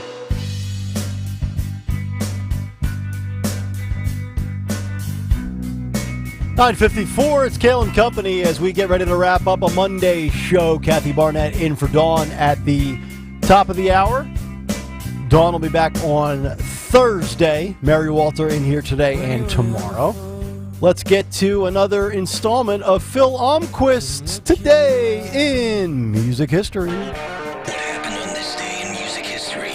Music history on Kayal and Company. Today, April 15th, we celebrate the birthdays of Patrick Carney, the drummer for the Black Keys, who's actually coming to town, Ed O'Brien, the guitarist for Radiohead, and Roy Clark of Hee Haw. Yes, remember that show? We also lost Joey Ramone on this day in 2001. Albums include Skinner's Second Helping from 74, Metal on Metal by Anvil in 82, Aftermath by the Stones in 66, and Seven Dust's debut from 97. Singles include I'm a Rock by Simon & Garfunkel in 66, and Something So Strong by Crowded House in 87. Also, in 1966, Buffalo Springfield played their first concert. In 71, the Beatles win their only Oscar. The Bangles topped the British chart in 89.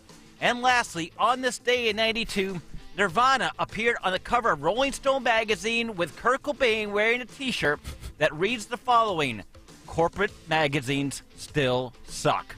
For Kayal Company, I'm Phil Lump. He even installed his own graphic on YouTube this morning. Amazing. That is the giant FU to Rolling Stone. I loved Nirvana for doing that. Amazing. This segment's taking on a whole new life of its own, is it not? It is. Look, I gave him free reign I love it. To kind of, use his creativity, and he's doing a great job with it. So and Phil will be going to see Billy Joel coming up later next month, I think. Oh, is that what he said? He just mentioned in the group text. Jealous. Yeah, he gets around. Mary, he goes to all these concerts, these he was at the Daytona 500. Yeah. He goes everywhere. We go nowhere. Between he and Dorenzo, they live the best life of anybody on the show. Dorenzo's not even here today because he went to a concert last night.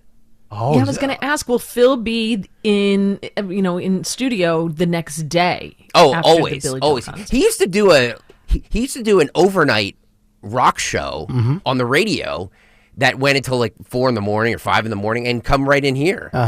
So Dorenzo goes to a concert but can't come in the next day. I sat through 2 nights of WrestleMania. I was still here last Monday. Here we go. You see the discipline here, Mary? I do. There's a difference. Is there in an age difference? Are we talking generational difference? There is. Well, he's about 13 years. Yeah, he's 28. So I'm 40. Yeah. There you go. There you go. So, all right, let's get to who won Twitter today. Who won Twitter? Irk, our buddy Irk wins Twitter. The kitty cat guy. He says we need animal control to catch cat guy and make sure we get him neutered before he gets a top. I agree. That's a good point. Totally agree. I love that. I mean, look, if you want to go full cat, then you need to get spay or neuter. Right. I agree. That's right. All right, that'll do it for us, Mary. I'll see you again tomorrow morning, bright and early. Oh, bright and early. Yes. Bright and early. All right, we'll come back and try to do it even better tomorrow. Thanks for having me. Yes, thank you for being here. Stay tuned. The Dawn Show is up next. Kathy Barnett in for Dawn, and as John Fetterman would say, Good night, everybody. Join us at Odyssey as we all do our one thing, together millions of things for our planet. Earth Day is April 22nd. A simple way to save water is to turn the water off when you are brushing your teeth or shaving. Only turn it on to rinse when necessary. Remember, every drop counts. When we each share our one thing,